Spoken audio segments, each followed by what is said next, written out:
We're here to negotiate the terms of your release, little rabbit. Chapter 29. We're here to negotiate the terms of your release, little rabbit. Blake's voice echoes around the derelict ballroom. I'm breathing hard, and the bindings pinch my wrists. I don't want to negotiate. I want Callum to challenge James and make him pay. The alphas on their feet around the table look at me like I'm prey. Wolf eyes glint in the darkness. The man on his back, beneath Callum's foot, gasps for breath, and Callum pushes his boot down harder. Only Blake seems calm, though I know him well enough to guess it's an act. He sits back in his chair and straightens his collar. Beside him, Callum's chest rises and falls deeply, and veins throb in his neck. "Let her go," he growls. "No," says James. There are 3 blistered lines down both of his cheeks where I attacked him. They look like claw marks. "Not until I'm finished with her." "If you touch her..." "You'll what? Defy me? Betray me? Attempt to lead an uprising against the throne?" James's voice increases in volume. "It seems you're already doing those things, brother. We are at war. Our people are dying, and you see fit to set wolf against wolf when our real enemies lie south of the border." The alphas murmur in agreement. The man holding the dagger to Callum's throat tightens his grip on the hilt, and his knuckles whiten. Callum doesn't seem to notice. "When our real enemy is here, you align yourself with the daughter of the conqueror who invades our lands, the prize of the lord who holds Claire in his kennels, the lass who was betrothed to the man who flayed our mother." The colour drains from Callum's face. He clenches his fists, as if he can hide his shock and pain. Regret swims through me. I'd broken the news of her death to Callum, but I didn't disclose my suspicions about how she was murdered, gleaned when James told me about the fur coat that had arrived addressed to his father. I'd wanted to spare him that pain. I hate James for using this against him, as much as I hate him for what he has done to me. Callum blinks a couple of times. "Rory is not our enemy." "Sit down, brother." The wolf disappears from James's eyes. "You and I have a lot to discuss." He nods at a man who holds a blade to Callum's throat. "Put that away, Hamish. You can all sit back down, too." Hamish pulls back and sheathes his dagger. He sits, and the others do too. Callum removes his foot from the alpha's neck. The male, who seems younger than the others, pushes himself to his feet. He narrows his eyes at Callum. "Cunt," he mutters. "Don't test me, Kenneth," snarls Callum. Kenneth sits down and folds his arms as if he's unbothered, but his face is as red as his hair. "There's nothing to discuss, James," says Callum. "You took my lass, and you will die for it. First, I shall be taking her back." He strides toward me. Duncan points a blade at my throat. I gasp and raise my chin to stop my skin from puncturing. Callum halts. "I'd advise you to reassess, brother," says James. Flexing his hand at his side, Callum walks back to the table. He seats himself at its head, opposite his brother. He points at Duncan. "You and I will be having words when this is through." Duncan pales as Callum turns his attention to the head of the table. "Talk." "Your father would turn in his grave to see his 2 lads fighting over a southerner." The male beside James leans forward. He's older than the others, with grey hair. He has an angular face, and there's an absence of laughter lines around his eyes. "Our father thought you a coward, Malcolm, after you ran to the high peaks with your tail between your legs rather than coming to our grandfather's aid when he needed you," growls Callum. Malcolm's eyes flash. "He's right," says James. "Our father despised you. This is between my brother and me." I presume Alexander is on his way. Blake interjects. "He is," says James, and my stomach feels watery. Blake drums his fingers on the table. Shall we get on with it then? You're looking very smug for a dead man, Blake, says James. You're looking very smug for a wolf who expects to rule a kingdom after negotiating, yet again, with southerners, says Blake. James's lip curls up. as opposed to my brother, who surrounds himself with them. Blake laughs, the sound cold. Please, Aurora is no threat. As for me, I was on your council once too, James. James clenches his fist on the table. And look how that worked out, you untrustworthy bastard. He shakes his head. You're both a threat to this kingdom, and my brother needs to see it. Rory is not a threat, growls Callum.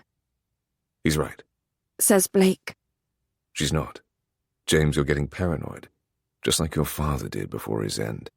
He said some interesting things about you, you know? A muscle feathers in James's jaw, and Malcolm narrows his eyes. If you'd let Callum keep his pet, we'd not be in this mess now, would we? James laughs, the sound gruff and humorless. She's Callum's pet, is she? Whose else would she be? Says Blake. I try to contain my indignation for the sake of self-preservation, but I can't. I'm no one's pet, I blurt. I'm the princess of the bloody Southlands. Duncan presses his blade into my skin, and I tense. Probably not the best idea to remind everyone of that right now. A few men jeer, and Callum growls to silence them. What do you want, James? You're my brother. We grew up together. We hunted in the forests round Highfell and picked flowers for our mother. When I broke my leg, you carried me up Glengallach on your back. You taught me to wield a sword, and I have supported you, loyally, always. I could have challenged you 1,000 times, but I pledged myself to you. His expression hardens. You have insulted me. You have harmed the lass I care about above all others. You hold her now against her will. You knew how I felt about her, and you asked for her hand in marriage anyway. You have dishonoured yourself and brought shame to our family, to our mother. What's more, you're keeping Fee, one of mine, hostage. My honour will not let you walk away from this unscathed. You know that. Aye. James rests his arms on the table.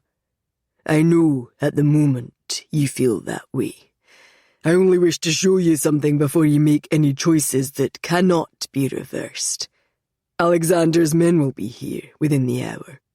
If you allow me one small demonstration, a demonstration that will cause the lass no harm, I'll let her go, and you can decide whether you want a head start and take her away before Alexander gets here, or whether you leave her with me so I can get Claire, one of our own, back from the borderlands. Callum releases a humorless laugh. Ha! What is it you wish to show me, brother? James runs a hand across his jaw. I want to make a request of Blake. A simple task. If he completes it, you can go. I want you to pay very close attention to his reaction when I ask him this. Blake's eyes glint in the slither of moonlight that creeps through the arched windows, as if he's intrigued. My chest tightens, though, and I feel his pulse of wariness. Callum turns his head, and Blake shrugs, one arm over the back of his chair. Go on, then, says Callum. James turns his attention to the Alpha of Lowfell. You thought you were so fucking clever, didn't you, Blake? You turned Callum, my own blood, against me. You talked me into asking for her hand in marriage. You thought if I knew Callum wanted her, I would want her more. Did you really think that taking something from my brother would please me? He shakes his head. No, I decided I wanted her in spite of that. Do you want to know what it was that actually pushed me into asking her to marry me? I'm sure you're going to tell me, says Blake. It was you, Blake. He huffs a dark laugh. I've never seen you take interest in anyone in the whole time I've known you. Then I hear that you gave a Southland's lass your collar, while Callum was assisting me in battle. Probably one of his games, I thought, until I saw you dance with her on the night of the feast. You couldn't take your eyes off her, could you? I thought, what is it about this lass that has captured the attention of the elusive Blake? And she has caught your attention, hasn't she? I tried to wrench my wrists apart, and the rope chafes. I've had enough of this. It needs to stop. A dimple creases Blake's cheek. She's the daughter of the Southland's king. Fuck off, Blake. That's not why. I had your chambers searched when you left. I found a very interesting book hidden away in there.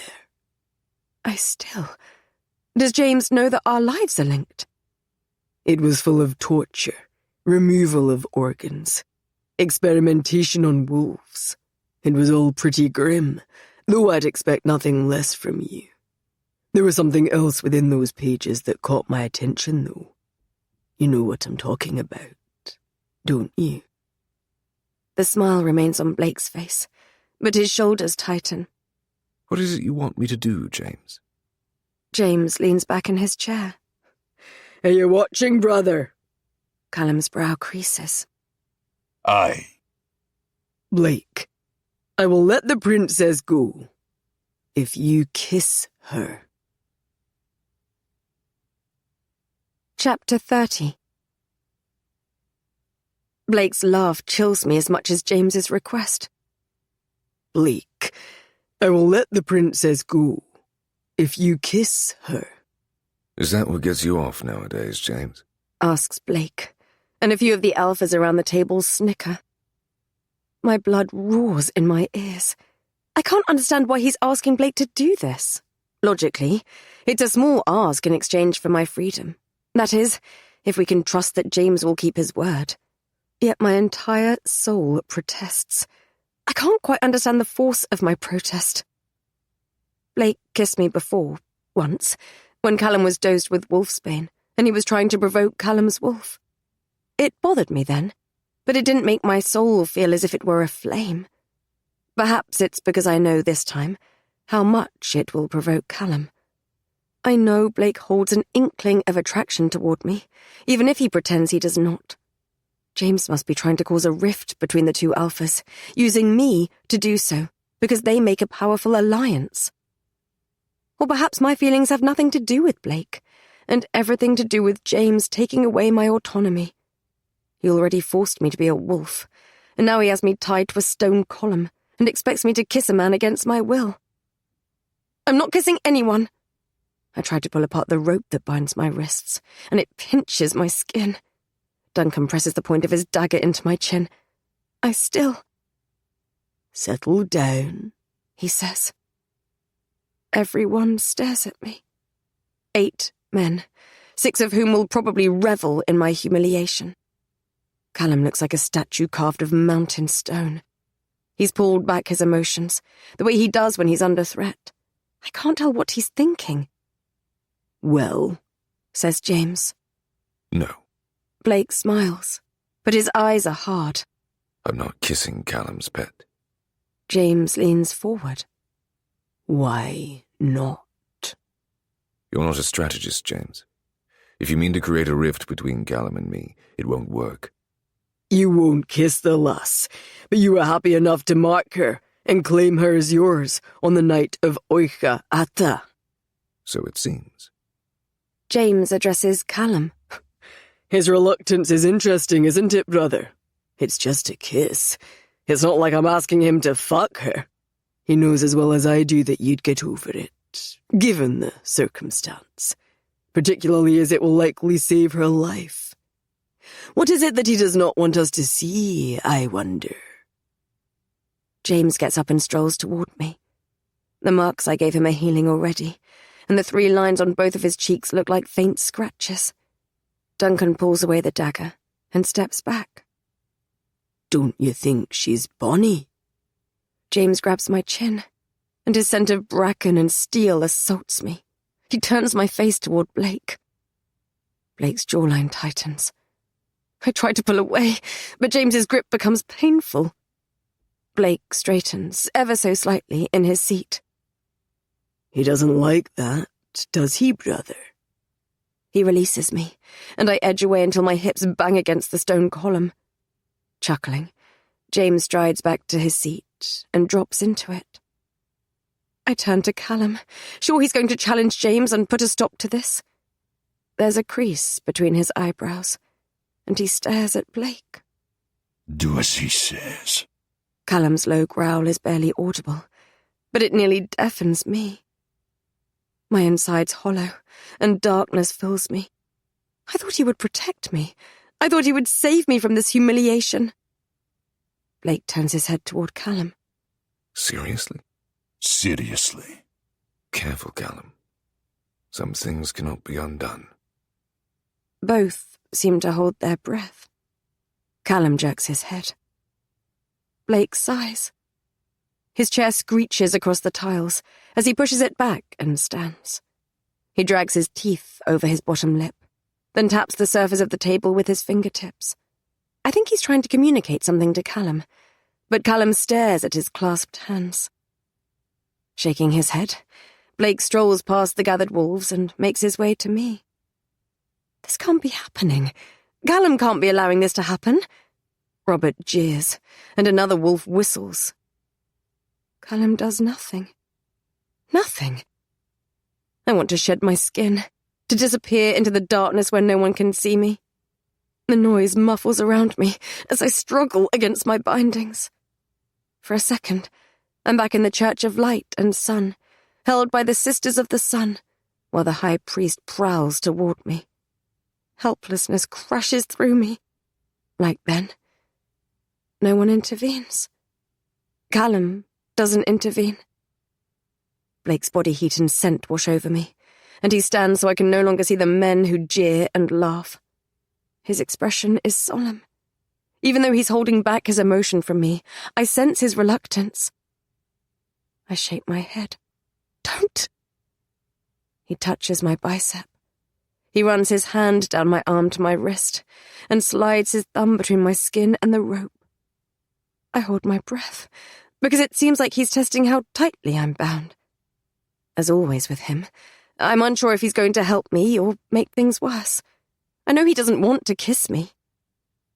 He cups my face with both hands, and his touch is gentle yet firm. His mouth is a breath away from mine. I'm sorry about this, Aurora, darling. He brushes his lips against mine.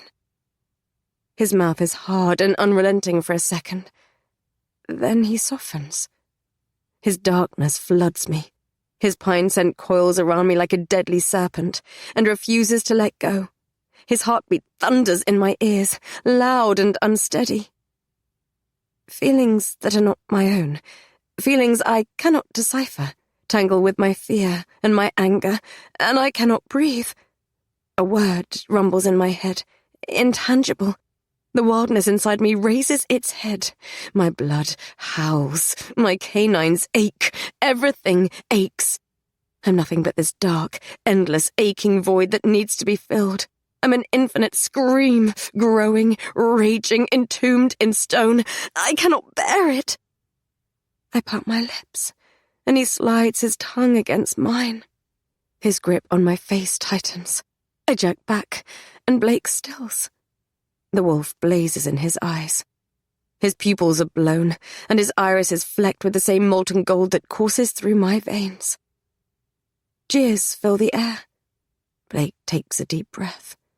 Movement catches my eye beyond him. Callum's breathing is fast. His nostrils are flared. He wears his emotion for all to see, and the anguish in his eyes is disproportionate to what happened when he could have stopped it. Blake looks over his shoulder. Something seems to pass between the two men, and Callum pulls back his pain. He inclines his head. Callum kicks Kenneth's chair, and Blake grabs Duncan. A second later, Kenneth and Duncan are both on the floor, and Blake holds Duncan's dagger. Blake slices the blade through my bindings, while Callum throws a chair through the air toward James. James dodges aside with a roar. I stagger back as the rope falls onto the ground. Blake hooks an arm around my waist and pulls me flush against him. He moves us both to the other side of the column, to block the sword of one of the men in green kilts. The ring of steel against stone echoes in my ears. Blake pushes me back, twists, and knees the male in the crotch, then slides the blade across his throat. Callum pushes aside another chair, punches Kenneth in the face, and strides toward James. Brother, I challenge you for the wolf throne. Face me now, or... The arched stained glass window on one side of the ballroom shatters. He and James both raise their elbows over their faces to protect themselves from the shards of glass. Blake spins away from another male, his dagger even bloodier, as his victim crumples to the ground. A rock rolls into the middle of the space. Seconds later, men pour into the room from outside. Their shouts fill the space. Glass crunches beneath their boots. They're wearing the star sigil of the Borderlands on their chests. The Alphas draw their swords, turning to greet them in battle. Alexander has clearly sent them to attack, not to negotiate a trade. More of James's wolves spill through the double doors to join the fight. James's eyes find mine. I need the lass! Someone get the lass! He strides in my direction. Callum charges at him, grabs him around his waist, and tackles him. They hit the floor tiles with a thud that rattles the chandelier. Get her out of here! He roars at Blake. Blake grabs my wrist. Time to go, little... He pulls me into his chest and turns us both around as a loud crack reverberates through the ballroom. White-hot pain bursts across my shoulder, and both Blake and I grunt. There's another crack, and I feel it again, slightly lower. My legs buckle. Fuck! Blake hisses into the crook of my neck. He holds me tightly. My pain dissipates, but Blake's breathing is ragged. On the other side of the room, one of Alexander's men holds a musket. Adrenaline crashes through me. Blake has been shot. Twice. The man turns and aims his weapon at another one of the Alphas. I grip Blake's back under his arm and try to keep him upright. Blake, are you... My words catch in my throat. A tall male, packed with muscle, strolls through the space where one of the walls once was. His hair is black and shaved close to his skull. Even though he's human and the wind is cold, he wears only a thin black coat over his breeches, expensive and embroidered. It's at odds with the brutality of his appearance. The moonlight highlights a mad glint in his eye, and the scar that cuts through his eyebrow. Alexander, I breathe. He is even more fearsome now than he was in the finery of the palace. There are no rules here, no etiquette, no one to stop him from taking what he wants. He grins and flashes perfect white teeth as he strides toward us. Hello, love. His voice carries over the chaos. It's been a while. I've been looking for you. Chapter 31. Alexander strides toward us. Blake, we need to go, I whisper. Now! Blake's legs buckle, and we almost fall. He buries his face in my neck and groans. A familiar scent hits me. A scent that reminds me of my mother's bedchambers when I was a child. Herbal and sickly. My skin turns to ice. The bullets were doused in wolfsbane. Men and wolves are fighting all around us.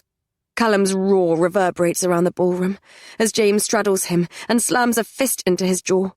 Blood sprays the faded mosaic on the ground. My heart clenches. The sound of clashing steel and male shouts fills the air. A wolf in a blue kilt steps into Alexander's path, sword raised. Alexander blocks his blow, then guts the man with another blade. Blood and gore, black in the moonlight, spills out of him. Goddess! Blake, can you walk?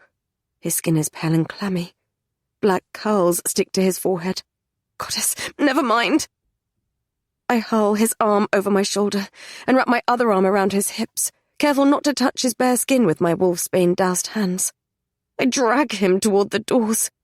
We make slow progress. He slumps into me, a dead weight. He smells like blood and poison. Horse. Outside. He rasps. Okay, come on! He's heavy, and I'm once again reminded that he's packed with muscle beneath his clothes. He's cold, too cold for a wolf. His shirt is sopping wet, and I try not to think about whether it's with sweat or blood. Behind us, Alexander pushes one of his own men aside. He blocks Kenneth's blow and shoves the red-haired Alpha aside. Where are you going, love? Alexander's gruff voice follows me. Don't you want to play? We reach the doors, and I drag Blake down a dark corridor. Blood runs down his fingers and drips onto the tiles. It leaves a trail behind us. Left. He mumbles when we reach the end. Footsteps echo behind me, and I know Alexander is coming. Callum roars. In pain or in victory, I don't know. I have to keep going. We pass what looks like a parlour, then a kitchen. I push open the door at the end of the corridor, and the night enters the house on a gust of wind. The scent of wild grass and the mountains floods my nose, and light drizzle sprays my skin. We stumble onto an overgrown path. I promised I'd come back for you, love, didn't I? Alexander shouts. There are 3 horses ahead, tethered to the trees a short walk away. I grip my teeth. Every bone in my body aches. Every muscle is tight. Blake groans and alleviates some of his weight as we head onward. The mountains are dark ahead. When we reach the copse of trees, Blake lets go of me and staggers toward a black mare. You first. He rasps. I mount, and he hauls himself onto the saddle behind me. I help pull him up. He hisses when my bare hands touch his wrists, but makes no complaint as he pushes himself upright, clenches his thighs around mine, and hooks his good arm around my waist. I grip the reins.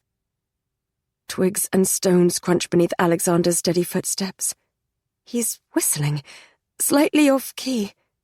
The tune is familiar, and it instills fear within me, even stronger than my fear of him catching me. Go! Blake's breath tickles my ear. I hold onto the reins and dig in my heels. The horse takes off through the trees. Her earthy scent floods my nostrils, along with the smells of forests and rain, and Blake's dark poison. The wind brushes my hair back out of my face, and exhilaration twists with my fear. It's been so long since I rode a horse, so long since my mother and I would gallop through the countryside, yet it comes back to me like an instinct. Freedom, my heartbeat urges. Freedom! Hooves thunder against the ground behind us, and a low, rough laugh fills my ears. You can't escape me, love. Panic rises inside me. The lights from the manor fade, and the darkness creeps in. I don't know where I'm going. Blake's breathing rattles against my neck. He won't last long without his wounds being tended to. He murmurs instructions to me, and I navigate the moonlit terrain as best I can, while his chest rises and falls unsteadily against my back. My thighs ache as I clench the saddle. Blake slips behind me, and he grabs my side, his fingers digging into me. There, ahead. His chin scrapes against my shoulder as he nods. He won't follow us there. A chapel comes into view on the slope of a mountain. There's an iron fence around it, and weathered headstones jut out of the wet earth in front. I push us on through the open gates. The steel has been shaped into crescent moons and stars. I bring my horse to a halt among the graves. There's nowhere else to go. A rough laugh fills the air. My heart pounding, I raise my chin and turn the horse. "Hello, Alexander," I say. Alexander pulls on the reins of his horse and halts on the other side of the gate. I've imagined our reunion so many times. The reality is even better. He holds out a hand, and I catch a glimpse of ink on his wrist as his dark sleeve rides up. Come with me, love. I'll take you home. I shake my head. This is my home now, and if you think you can use me to get my father to pardon you, you're mistaken. Alexander tips back his head and laughs. Your father? Do you think I want the favour of that old fool? No. My plans for you are much sweeter, love. Come to me. I will give you glory. Why don't you come and get her, Alex? Blake's voice is smooth, but he grips my waist tightly beneath my cloak, like he's afraid he's going to fall. Alexander's grin widens. Well, if it isn't the king's favourite pup. I missed you, Blake. I miss the sound of your screams. I dream of them sometimes. Do you dream of me? My eyebrows lift. They know one another. Sometimes, says Blake. Alexander gestures his head at me. We can share her, if you like. Blake laughs. No. Alexander runs his hand over his shaved dark hair, then shrugs. Fine. Another time. Bring her to the Grey Keep, if you want to have some fun. I've got one of our old friends there that I'd like her to meet. Before she fulfills her purpose, of course. He turns his horse and looks over his shoulder at me. I'll be seeing you again very soon, love. In the meantime, I'm sending someone to visit you at Madoc Alley. I've grown very close to him over the past weeks. Make him feel welcome, won't you? He rides away. Blake slumps against me. Chapter 32. I've got one of her old friends there that I'd like her to meet. Before she fulfills her purpose, of course. I shiver. The trees in the churchyard sway in the wind. The graves around us jut from the earth like crooked teeth. It feels as if we are miles from anywhere. Blake grunts behind me.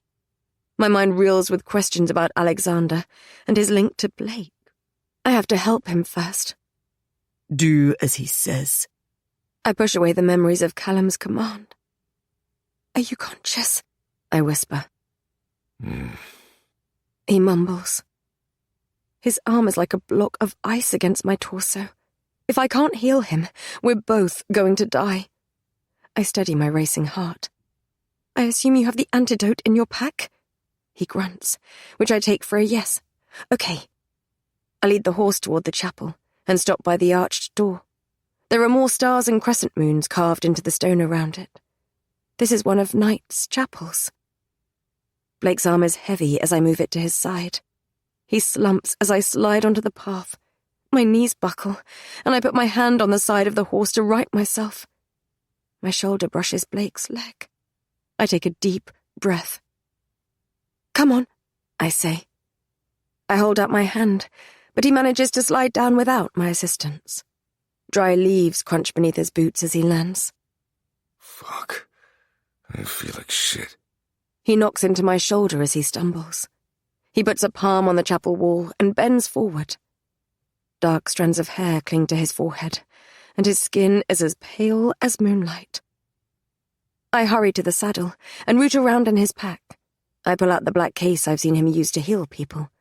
I turn back to him. He leans against the chapel wall with a hand clumped over his shoulder. His head is arched back against the stone, exposing his throat. Blood spills between his fingers and pours on the flagstones at his feet. I've never seen him so vulnerable before. I approach him, and he slings his arm over my shoulder. My hand around his waist, I nudge open the door and lead him inside.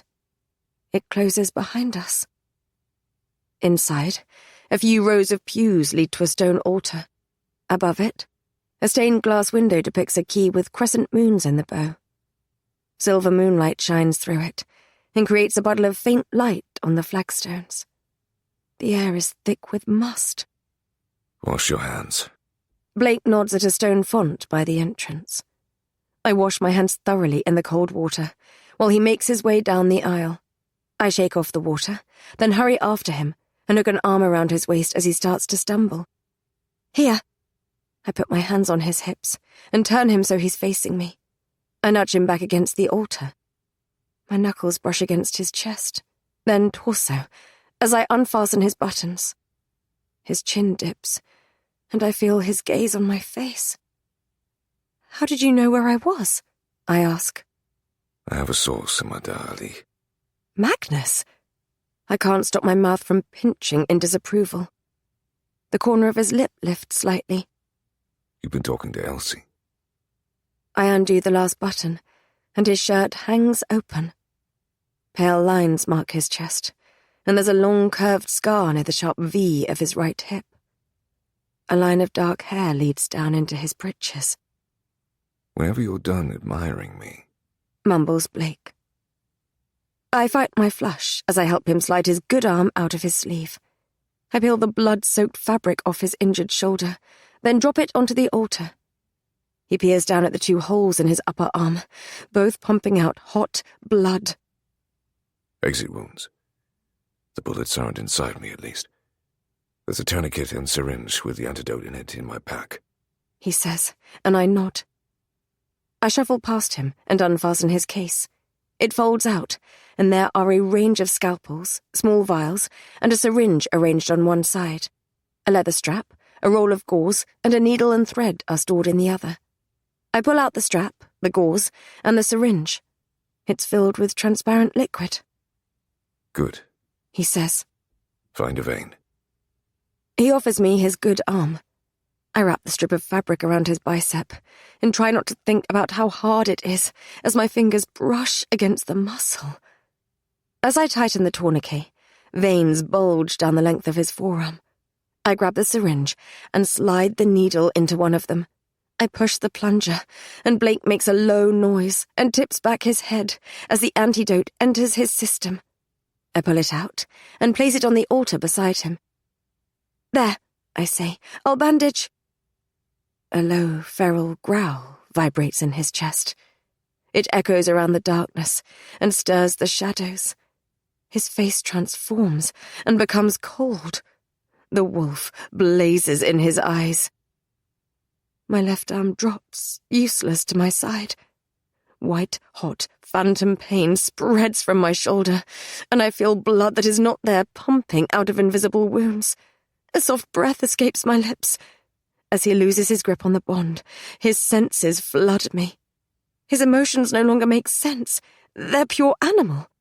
A word vibrates along the thread between us like a growl. Hunt.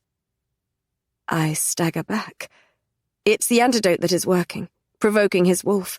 But I hadn't expected him to react like this. Callum didn't when he took the antidote. I feel as if I'm facing a wounded animal, not a man. Blake, don't. He clenches one of his fists, and his knuckles whiten. He closes his eyes. When he opens them again, the wolf is stronger than ever. A slow, feral grin spreads across his lips.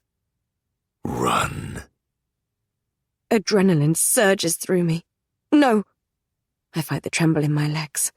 I step closer, and he straightens. I'm not doing that with you again. Get a hold of yourself. His breathing deepens.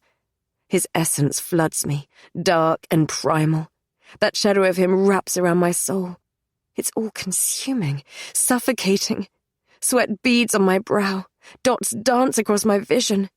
He growls. Hunt. Blake, stop it. Every muscle in his body is taut. My skin is clammy. The feeling, it almost feels like when he used the Anya on me, but stronger. It provokes the wildness inside me. Hunt, claim, bite. I push back the fever that rises. I stand on tiptoes and grab his face with both hands. He snarls, and his breath mingles with mine. Hunt. Get a hold of yourself. A scream builds inside me. I need to be free. I feel like the moment before a storm breaks. I shove him through the bond. I can't explain how I do it, but I take that shadowy part of him and push it back. His eyes flicker. The shadow inside me loosens its grip. A crease forms between his eyebrows. I feel his emotions start to settle. A low, rough noise escapes him as he turns away from me. He bites his arm. Blake, what are you? His relief crashes through me with such ferocity that I barely notice the sensation of teeth sinking into my flesh. He releases a soft moan that courses through me. Wolves like to bite, Callum had told me. He takes a couple of deep breaths. He raises his head. His own blood stains his lips. He blinks, and his eyes shift back to normal. We're both breathing hard. He glances at the open case on the altar. He nods at the roll of gauze. Would you mind? His voice is rougher than usual. Shaken, I head to the case and take the roll of gauze. I stand on my tiptoes and brush the tops of his shoulders. I won't be able to do it properly unless you kneel down. You're too tall. Slowly, he lowers himself to his knees, covered in blood, and breathing hard in front of the altar. He looks like a fallen god begging for repentance. I touch one of his shoulders and feel his muscle knotted beneath. I wind the fabric around his upper arm and shoulder. A heavy, smothering silence falls upon us. It's weighted, uncomfortable. His breathing is still fast. Blood spreads across the gauze, though it's already slowing. It's as black as ink in the darkness. Finally, I tuck in the end of the gauze. Done. Thank you. He clears his throat, then stands. The door bursts open. Blake's hand moves to his stolen dagger, and I spin around. Duncan stands in the doorway, breathless. His cheeks are flushed, and his shirt is stained with blood. I've come with a message from the king. Blake unsheathes his weapon and walks toward him. Duncan raises his arms, eyes widening. The new king. I grab Blake's bicep, and he halts beside me. Callum, I breathe. Yes, Callum. He looks between Blake and me warily. Callum is king. He is on his way to Madoc Ali to join Lachlan and his army. He says you're to come, immediately. Chapter 33. Duncan stands in the doorway. The wind blows his blue kilt against his thighs, and the night spills onto the flagstones before him. His shirt is bloody, and some of his blonde hair has escaped its knot. There's a bruise forming over his eye, and I wonder if Blake gave it to him, or one of Alexander's men. Callum is king. Relief bursts in my chest, but it's quickly stifled. Duncan was my prison warden when I was kept in a cell. He held a blade to my throat. He could be lying. It's hard to believe Callum would send Duncan to find me, rather than come and get me himself. Do as he says. I push back Callum's voice, and the feelings those words provoke. Beside me, Blake's hand is curled around the hilt of his dagger. His arm is pressed against mine. He's still shirtless. His skin is pale and clammy, and we're both covered in blood. Duncan looks between us warily. I'm not lying, he says. Callum sent me. The Borderlands men. Asks Blake. They rode away after Alexander left. Blake uncurls his fingers from his weapon. We'll meet you outside. Duncan nods, then heads out of the chapel. The door swings shut behind him. When I take a deep breath, the scent of blood fills my lungs and reminds me that Blake's not yet at full health. He might be lying, I say. He's not. Says Blake. Or at least I don't think he is. Why didn't Callum come after me himself? He sighs heavily. Because you're with me. My eyebrows knit together, because this seems to exasperate him. He runs his good hand over the back of his neck. Or perhaps this is a trap, little rabbit. Shall we find out? Blake grabs his bloody shirt. He struggles to slip it on, and I help him fasten up the buttons. We walk down the aisle and head outside. Duncan is already on his horse by the chapel gates. The mountains loom behind him. Blake walks to the horse we rode here on, and pats her on the side. I halt and stiffen. We'd rode here in such a panic, it hadn't really occurred to me that our bodies were pressed together for the journey. Blake looks over his shoulder and pulls a face. Unless you prefer to ride with Duncan. Duncan straightens in his saddle, and I catch a hint of panic in his eyes before he resolutely looks away. I wonder if he worries what Callum would think. I huff as I join Blake by the horse. I'm holding the reins. His left arm hangs limp at his side, and he rolls his eyes. Obviously. When I'm seated in the saddle, Blake hauls himself up behind me. His chest presses against my back, and every muscle in my body tightens. He grabs the saddle, rather than curling his arms around my waist. It satisfies me that, no longer on the brink of death, he's uncomfortable with this too. Duncan rides through the gates. Still marginally concerned about where he might be leading us, I grip the reins and follow him. The trees rustle around us as we trot down a dark mountain pass. The peaks are hidden by darkness. Blake's legs rub against mine as the terrain becomes more uneven, and he keeps shifting to try and put distance between us. He kissed me earlier. The weight of his kiss is heavy on my lips. I'm sure it'll get heavier when we get back to the castle. I'm sure there'll be consequences for both of us. All the alphas saw it. Callum saw it. Do as he says. You know Alexander? I say quietly after a while. Yes. Blake's breath tickles my ear. You failed to mention that. I didn't realize I had to inform you of all my acquaintances. The horse stumbles on a rock, and his chest bumps into my back. I can provide you with a list if you wish. Don't be obtuse. You knew Alexander was coming after me, and you knew our history. It was pertinent information you should have shared. Why? You seem to think we are enemies. And you told me we were friends. How do you know him? Blake's sighs warm against my cheek. I was imprisoned a while back. I met him during my time of captivity. Why were you imprisoned? For being a wolf. My retort for how it was good he got some form of comeuppance for his behaviour dies in my throat. Oh, sorry. There's running water by our side, though it's too dark to determine if it's a brook or a river. The sound is peaceful. How did you know Alexander wouldn't follow us into the chapel?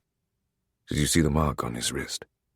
I glimpsed a tattoo in the same spot as Elsie's, and I guessed at the symbol that might be inked there. He worships night, doesn't he? We were in one of Night's chapels. Why would he fear it? It's said that places of worship bring us closer to the gods and goddesses. Alexander isn't a true supporter. He tried to trick the god of night into giving him power, or so I heard. Now he fears retribution. He wouldn't dare set foot in a place like that. What do you think he wants with me? He shakes his head. Let us hope we don't find out. Dawn approaches when we reach the hill overlooking Madoc Alley. Birdsong fills the sky as it lightens over the castle. An angular building made of dark stone. An army of about 300 surrounds the outer walls, and their kilts and sashes add a burst of yellow to the shadow-painted landscape. Morning mist coats the loch behind them. Lachlan's army. I can't determine where the Alpha is himself, but I'm surprised and delighted to see that there are women warriors on horseback among the men. Did Callum and Lachlan free Alexander's prisoner? I ask. Yes, Says Blake. although, based on what Alexander said to us, I'm starting to wonder if it's a trap. It seemed a little too easy. He said he was sending someone to us. Exactly. He shifts back on the saddle. They're not going to bite, Duncan. Let's go. Duncan throws Blake an unpleasant look, then digs his heels into the horse. We should go too, Little Rabbit. I'm sure Callum is overreacting because you're not there yet. Do as he says. I push Callum's voice out of my mind. I lead the horse down the grassy hill. We make our way back to Castle Madoc Alley. The castle courtyard is full of noise when we ride through the gates. Morning mist coats the cobblestones. There must be 30 or so wolves congregated in small groups, and the conversation is agitated. Some carry dead game, or buckets filled with chicken feed. Others have halted with bundles of hay in their arms. I catch Mrs. MacDonald, the formidable cook, gossiping with Kaylee, the kitchen maid, by the water pump, both rosy-cheeked and wide-eyed. People look out of the narrow windows looking onto the yard. 3 women wearing blue tartan dresses swarmed Duncan's horse to ask him for news. Isla, the woman from Highfell who was hostile to me, and clearly had feelings for Callum, flicks her mousy brown hair over her shoulder. She whispers something behind her hand to her friend. I catch snippets of their conversations. Among the chatter, a phrase is repeated. Callum is king. Some wolves sound curious, others hostile. Yet relief floods me that this is not a trap. Callum is here, and he won. As we head further into the courtyard, the wolves around us quieten. I'm reminded of the morning I first arrived here in the Northlands with Callum. People had been wary of the human woman with wild red hair, dressed in nothing but a nightgown, who rode on a horse with the Alpha of Highfell. I was frightened then. I'm not now, even if it's even tenser. People stop what they're doing and straighten. A woman pulls a freckled boy behind her. A couple of the men put their hands on their swords. Wolves have always feared Blake, but their fear seems to extend to me, too. I'm not sure what they're most wary about. My wild appearance, having been held prisoner by James, Blake's equal dishevelment and his blood-stained clothing, or our affiliation with their new king. Perhaps it's because we're both Southerners, or perhaps they heard what happened at the manor house. James forced Blake to kiss me. Do as he says. Blake pays the onlookers no heed. When I bring the horse to a halt, he presses against me as he slides his leg over the horse, then dismounts. He looks significantly better than he did when we set off a couple of hours ago. Some of the colour has come back to his cheeks, and though his dark hair is messy, it no longer sticks to his skin. He could pass for his usual self. Are you coming? His eyes glint in the grey light. I slide off the horse and land close enough to him that his body heat sears into me. Ahead, Duncan strolls through the oak doors of the castle. Blake snaps his fingers. Kaylee, can you take Nell to the stables, please? Across the courtyard, Kaylee's face pales. When I worked with her in the kitchens, she seemed terrified of Blake. She looks as if she's contemplating bolting, but Mrs. MacDonald gives her a shove. The two approach, and, her hand trembling slightly, Kaylee takes the reins of the horse and leads it away. Well, if it isn't Her Royal Highness here to grace us with her presence once more, should I curtsy? Mrs. MacDonald's greying hair is frizzy around her flushed face, and her apron is dirty. She was probably preparing breakfast when Lachlan's army arrived. No wonder you were so terrible at cooking. I offer her an appeasing smile. Despite her hostility, I always liked the way she spoke to me, as if I was no different to anyone else. It's nice to see you again, Mrs. MacDonald. I nod at the archway that Kaylee walked Blake's horse through. The stables are in that direction, and it was someone different who came to greet us when Callum and I arrived. Is Fiona? The lass is fine. I'm sure she's on the warpath currently, but she's unharmed. I made sure she was fed. Callum freed her as soon as he arrived. He was in an awful mood. You might be able to settle him. She shakes her head. 2 brothers, fighting over what their father worked so hard to achieve. It's a shame. The matters of the heart are rarely simple. She looks Blake up and down and clucks her tongue. As for you, I see you've been getting yourself into trouble again. She licks her thumb, leans forward and wipes a smudge of blood from his cheek. He stiffens slightly, but makes no remark. You're needed in the infirmary. Callum's waiting for you. My heart plummets. Is he hurt? He's seen better days, but he's fine. It's the prisoner that needs attention. Kai, the prisoner Lachlan and Callum freed, who Blake thinks was sent to us as part of a trap by Alexander. Blake's jaw locks, but he nods. Come find me when you've seen to him, she says. I'll make you that soup you like. She bustles through a group of wolves in blue tartan and heads after Kaylee. Blake wipes his face on his sleeve, but he doesn't say anything about Mrs. MacDonald touching him. I've never seen anyone be so familiar with him. I fall into step beside him as he walks through a group of wolves to the castle doors. That Makes sense, I suppose. I say under my breath, horribly aware that the courtyard is unnaturally quiet. The two most fearsome wolves in Madoc Alley would be friends with one another. Mrs. MacDonald and Cayley are both from Lowfell, says Blake, as we head into the castle. They have differing opinions on what I did to the majority of their clan. He smirks. I think Mrs. MacDonald was quite pleased to be rid of her husband. Disgust swells inside me, as I'm reminded that he's a killer. You're abhorrent. Thank you. It's not a compliment. We walk through the entrance hall, adorned with banners and tapestries, and a wolf head mounted on the balcony level above. The doors shut behind us, and loud and restless conversation breaks out. When we reach the infirmary, the fire in the hearth lights up the workbenches and medical supplies. Shelves line the walls, stocked with vials and jars. There are 3 cots in here, and there are patients in all of them. 2 men stand over one. Lachlan grips the shoulders of the man who lies there. He mutters under his breath. Beside him, Callum stands in front of the fireplace. I forget how to breathe. He looks as formidable, as impenetrable as the night we met. His shirt strains against hard muscle and is stained with blood. There's bruising around his strong jawline, and his nose is swollen. His expression is unreadable. His attention momentarily flickers to Blake, then me. His jaw locks. He looks at his enemies like this. Do as he says. My heart begins to race in my chest. I lift my chin and hold his steely gaze. He's jealous. No matter that he was the one who told Blake to kiss me. No matter that he could have challenged his brother before it got to that point. No matter that I was the one who was kidnapped and forced to do something I didn't want to do. I should be running into his arms. I should be asking if he's okay.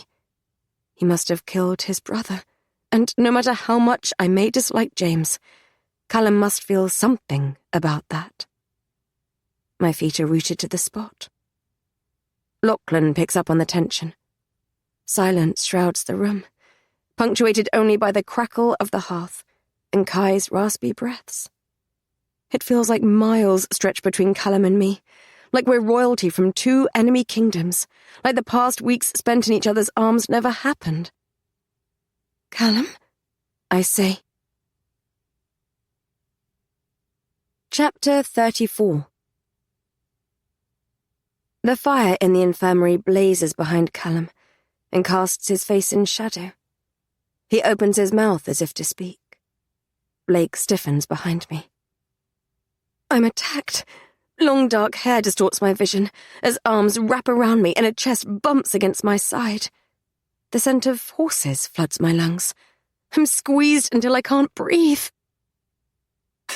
You're still shite at giving hugs.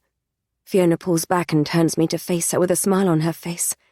I'd expected her to appear drawn and tired. She looks surprisingly healthy. Her dark hair hangs loose and is a little wild, but her cheeks are rosy, and her brown eyes are bright. A soft laugh escapes my lips. Fiona, are you all right? I'm fine. No thanks to James. I've been cooped up in my chambers for weeks. He didn't have the balls to lock me up in the dungeons, the bastard. She assesses me, and her expression darkens. I heard what he did to you. She shakes her head, then frowns. Why is it so tense in here? Callum blinks. Once, twice. His expression softens and he clears his throat. Rory, are you okay?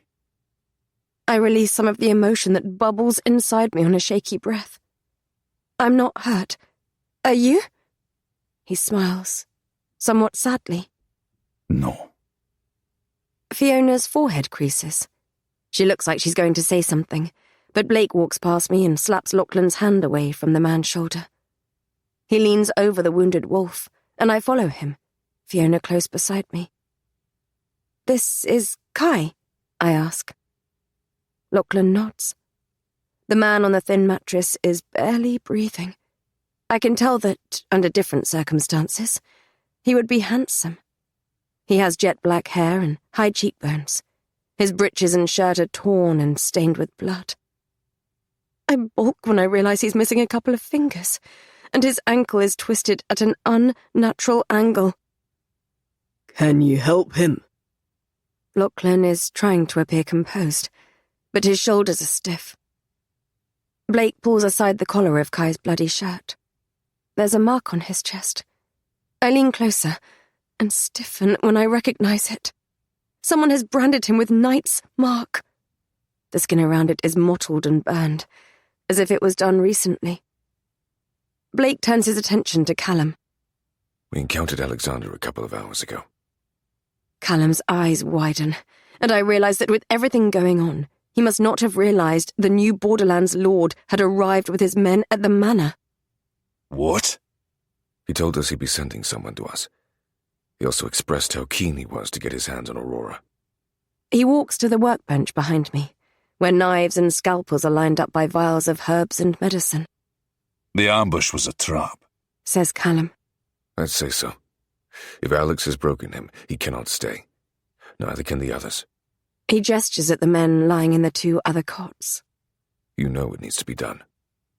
Callum slams his fist down on the workbench by the fireplace. Fuck! I flinch, and Fiona stiffens. Lachlan moves his hand to his sword. I won't allow you to kill him. You need Glas Cladach.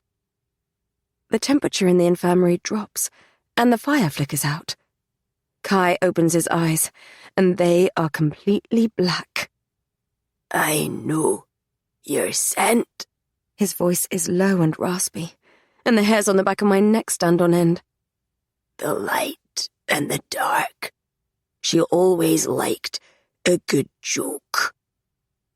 Blake darts forward, pushes me aside, and grabs Kai's throat. Kai laughs. He's looking for you. Blake squeezes. Who? Kai frowns. The fire flickers back to life, and the black drains from his eyes to reveal honey-coloured irises. Blake releases his hold and glances at Callum. The man visibly trembles on the thin mattress. His breathing is ragged. He tosses his head from side to side, as if he can't figure out where he is. Fiona grasps my sleeve, and her eyes are wide. Callum is completely still, and his hand is on the hilt of his sword. Lachlan crouches down beside the cot. His skin is pale. What happened to him? Blake shakes his head. I don't. It was bad enough when we were kept in those kennels. Barely fed, beaten, broken. Kai's tone is monotonous. Alexander arrived, and it got worse. He moved us to the Great Keep. He tortured me, made me betray my goddess. His voice breaks as he touches the brand that marks his skin. Then he gave me to it. To what? Blake grabs Kai's shoulders. A haunted look creeps across his face. He kept something caged in the kennels with us.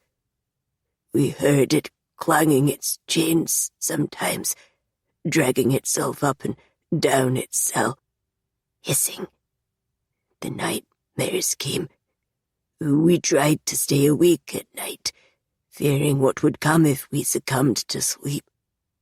John, one of the biggest bastards I ever knew, woke trembling with terror etched onto his face.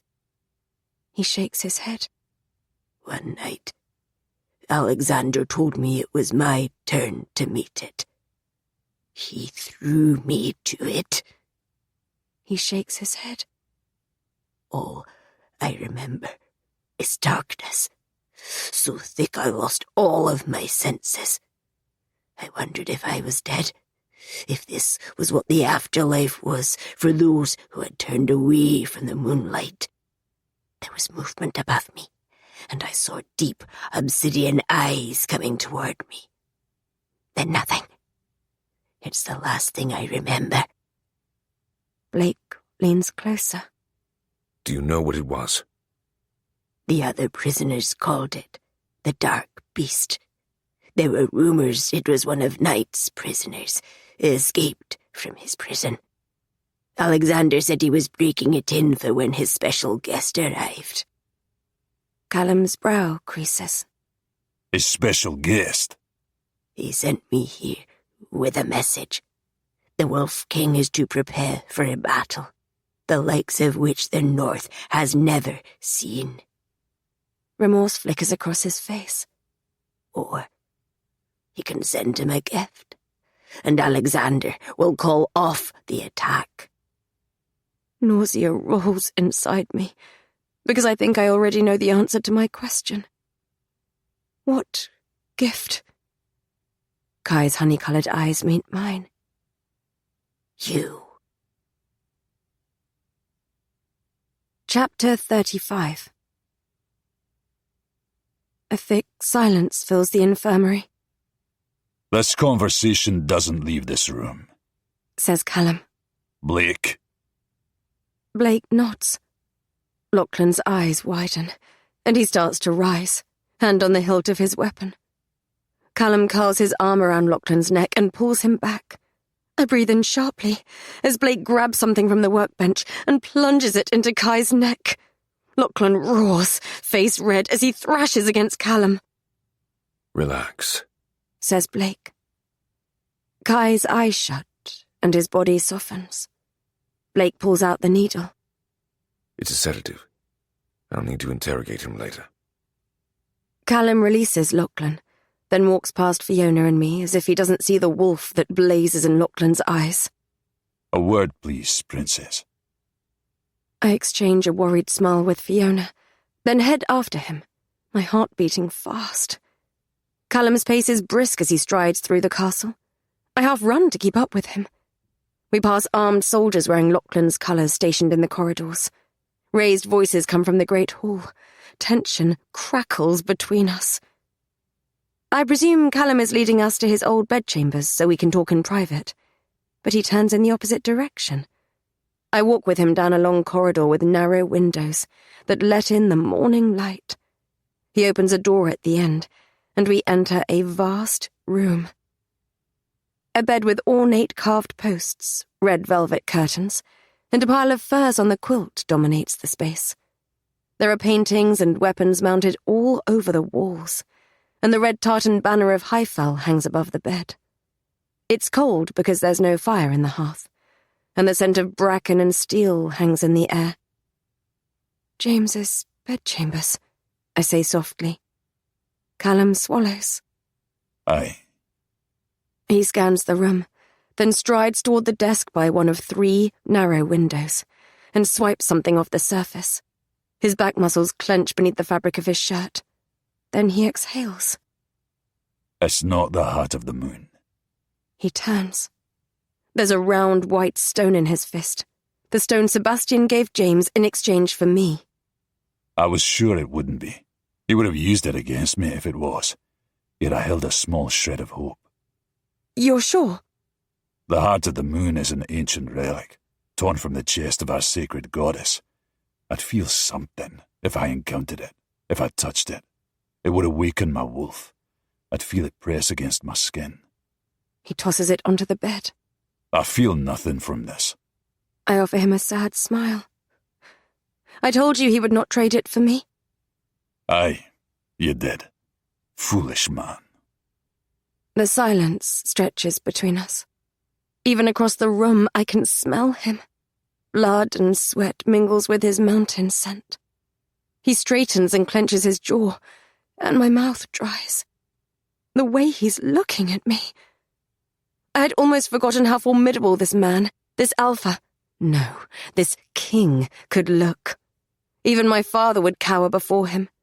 He's obviously angry, upset by what happened with Blake, even though he was the one who let it happen. I'm angry too. Yet I want his comfort, and I want to comfort him. He just killed his brother, who, up until recently, he served as second in command. He must have complicated feelings about it. I take a tentative step forward. Callum?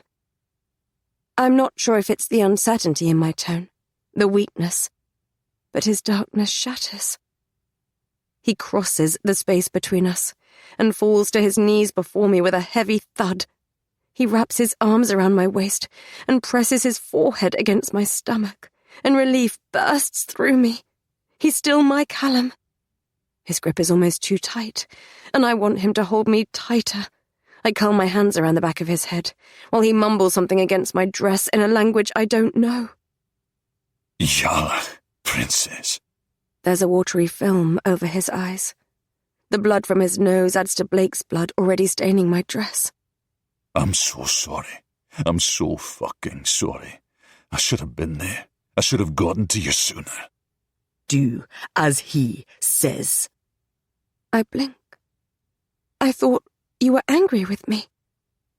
He drags his teeth over his swollen bottom lip. I'm angry. I'm furious. I'm jealous.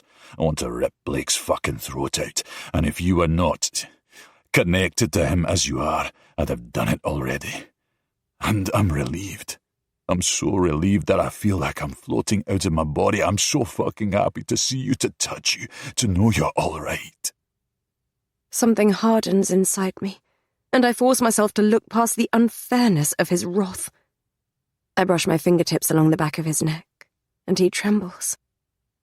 How are you feeling about James? I think about my own brother. I despise him, yet I can't imagine how it must feel to take his life. I know that your relationship with him was difficult, but you're allowed to grieve. He's not dead. What? I thought you won the challenge. His shoulders harden, as if I've hit a nerve. He forfeited. I knocked him out, then took over the fight against the Southerners. I planned to deal with him later. He must have gained consciousness and escaped. My blood cools. The vision of James's teeth when he sank them into me flashes behind my eyelids. The roar when I dragged my wolfsbane-doused fingers down his cheeks echoes in my ears. He will come back to challenge you, Callum. He squeezes my hip, then pushes himself to his feet. And I will beat him again. I sent Ryan after him. Ryan? My tone is incredulous, and a muscle twitches in Callum's temple. Aye, Ryan. He's like a wee brother to James. I don't think James will harm him. When I know where he is, I'll end this for good. He shakes his head. It seems like we have bigger problems to deal with right now. Alexander. Aye. Another thick silence stretches between us. Awkward, uncomfortable. Usually, his emotions are easy to read, but his face is blank. Unspoken words hang between us, and I know we need to voice them. Something I'm not used to doing. I clasp my hands together. Callum? There's much I need to deal with before the day is through. He clears his throat. I've had someone prepare your old room, the one in the tower that you stayed in when you first came here. My eyebrows lift, because I'd presumed we would share bedchambers, like we did at Lowfell. I won't be in my chambers at all today. I need to find space for Laughlin's men.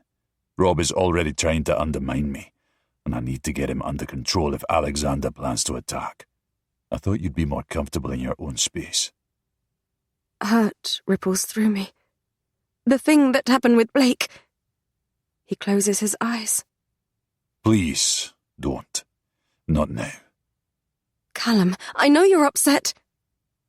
He opens his eyes. I'm not angry with you, Rory, if that's what you're thinking. My wolf. I'm not in control right now. I need a bit of time to get my head around something, that is all. Get your head around what? He pinches the bridge of his nose. I don't know. All of it. Things you don't understand. What things? Not now. Get some rest. You've had a rough night. We'll talk about it later. I promise. His lips are hard when he brushes them against my forehead. He strides to the door, heads out of the room, and leaves me alone. The backs of my eyes burn. I want to scream. I sink my teeth into my finger and revel in the blood that spills into my mouth. I knew Callum would be upset, but I'm upset too. I was kidnapped and held against my will. I was made a fool of in front of a room full of men. I was helpless, and not only was he witness to it, he encouraged it. I was almost shot, and Alexander tried to take me away. None of it was my fault. I understand that he's under a lot of stress right now, but I thought I mattered enough for a conversation. My mind whirls over everything that happened tonight. I breathe in sharply. Then something comes back to me. James said he read something interesting in a book he found in Blake's chambers. Was he talking about the book that has information about the bond in it? The bond complicates everything. Now Callum has taken the throne. It won't be long before he uses it against us. Everyone is distracted. Blake is in the infirmary. Even though I'm exhausted, I don't think I'll find a better time to take the book. I want to find out exactly what this connection is between us, so I can break it. Chapter 36. I hurry past the stairwell on my way to Blake's bedchambers. Downstairs, people are shouting and hurling insults at one another, but it's quiet up here. I pass Callum's chambers and make my way further along the corridor to Blake's room. This is my best chance at finding the book that should give me some answers. I push open the door. The room has been torn apart. Ripped black curtains hang in shreds off the posts of the bed, and the armchair by the window is turned on its side. The books have been swept off the shelves and are scattered across the floor. Shards of glass glint on the surface of the desk, and the scent of whiskey hangs in the air. It mingles with the smell of bracken and the mountains. James's scent, I think. Blake faces the window and is arranging the littered parchment on his desk. He's wearing a fresh white shirt and breeches. He must have come here to change. My pulse quickens. Can I help you, little rabbit? His tone is like silk. He turns. The fire in the hearth casts soft light onto his face.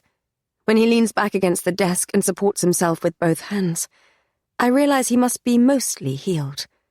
He is no longer the wounded animal I helped in the chapel. I came to check that you were all right, I say. My gaze snags on a book that sits on the desk. It's the only tome that is not on the floor, and the way Blake leans, it seems as if he's trying to block it from view. I lock a cage around my emotions, so he can't feel the anticipation that buzzes beneath my skin. Blake smiles. I'm well now, thank you. He cocks his head. Are you? You feel nervous?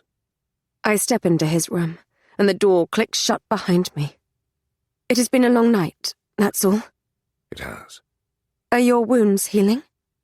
Well enough. He steps closer to the tome on the desk and brushes the smashed bottom of a bottle aside with the movement. Let me check. I step closer. So concerned for my well-being, little rabbit. Your well-being is my well-being. A dimple punctures his cheek. True. He unfastens the top buttons of his shirt and slides the material off his shoulder. I walk toward him. The book is so close. I could almost reach out and grab it. It's blue, and I have the strangest feeling I've seen it before. Turn around, I say.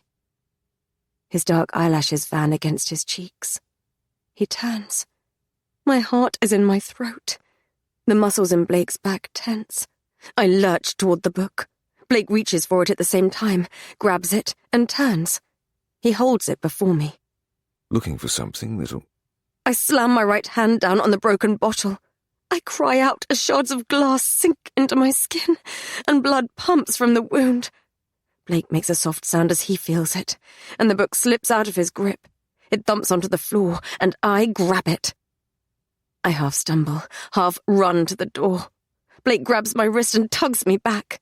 I wrench away from him and clutch the book to my chest. My entire body stiffens. A snarl vibrates in my chest. Mine. This is mine. Blake laughs, and I want to bite him. I'm going to bite him. It's all I can think about. My teeth ache. Everything aches. Settle down, little wolf. I'm not going to take it from you. He lets me feel him. The shadows that coil around my soul feel soft, non-threatening. I taste moonlit forests and hear ducks in a river. The wild thing inside me settles, and I breathe out slowly. My cheeks heat. Wolves guard things that are of high value to them.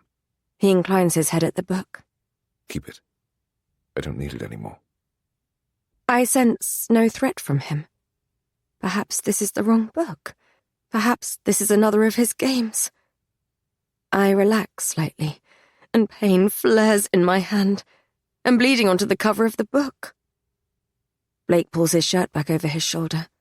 He drags out the wooden chair that's tucked beneath the desk and pats it. Sit. When I stand there, breathing hard, my grip tight on the book, he arches his eyebrows. You're hurt. Sit down. I'm fine. You're in enemy territory, surrounded by wolves who will not hesitate to kill you or hand you over to Alexander, and I'm the best healer in the Northlands. Sit down. I eye him warily. I'm not going to hurt you. I'm not going to take the book. Come on. I let out a shaky breath. I put the book on his bed, far enough away from him that he can't snatch it from my grip. I sit down. Good girl. He says. Chapter 37. I lift my hand. Hot blood pours down my wrist. There are shards of glass protruding from my palm. From the ease in which Blake gave the book to me, I'm starting to think my means of acquiring it were unnecessary. Beside me, Blake pulls a leather pack from one of his drawers and unfolds it on the surface of the desk. Outside, the sky is grey over the mountains, and cold sunlight makes his line of scalpels glint. I eye them warily, having read some of the experiments in his books, but he slides out a pair of tweezers. He kneels on the floor between my legs, nudging them apart slightly, and his body heat washes over me. He holds out his palm. I offer him my bloody hand. A strange feeling hums beneath my skin when he curls his fingers around my wrist. His gaze flicks to mine. This may sting a little. He grips the largest shard with the tweezers and pulls. I withhold my cry as he slides it from the wound. I bite my bottom lip. He drops it on the desk, and more blood pumps from the wound and coats his fingers.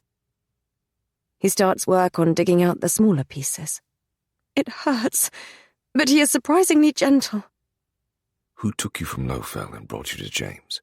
He asks. Why do you want to know? You know why. He says. I purse my lips and shake my head. I'm guessing it was someone from Lachlan's clan. No one from Lowfell would have done it. Ian, perhaps. I can't stop the quickening of my pulse. Blake drops another piece of glass on the desk. Ian, then. I don't want you to kill him. Why not? I shake my head. Alexander has his brother. He thought taking me would enable James to get the prisoners back.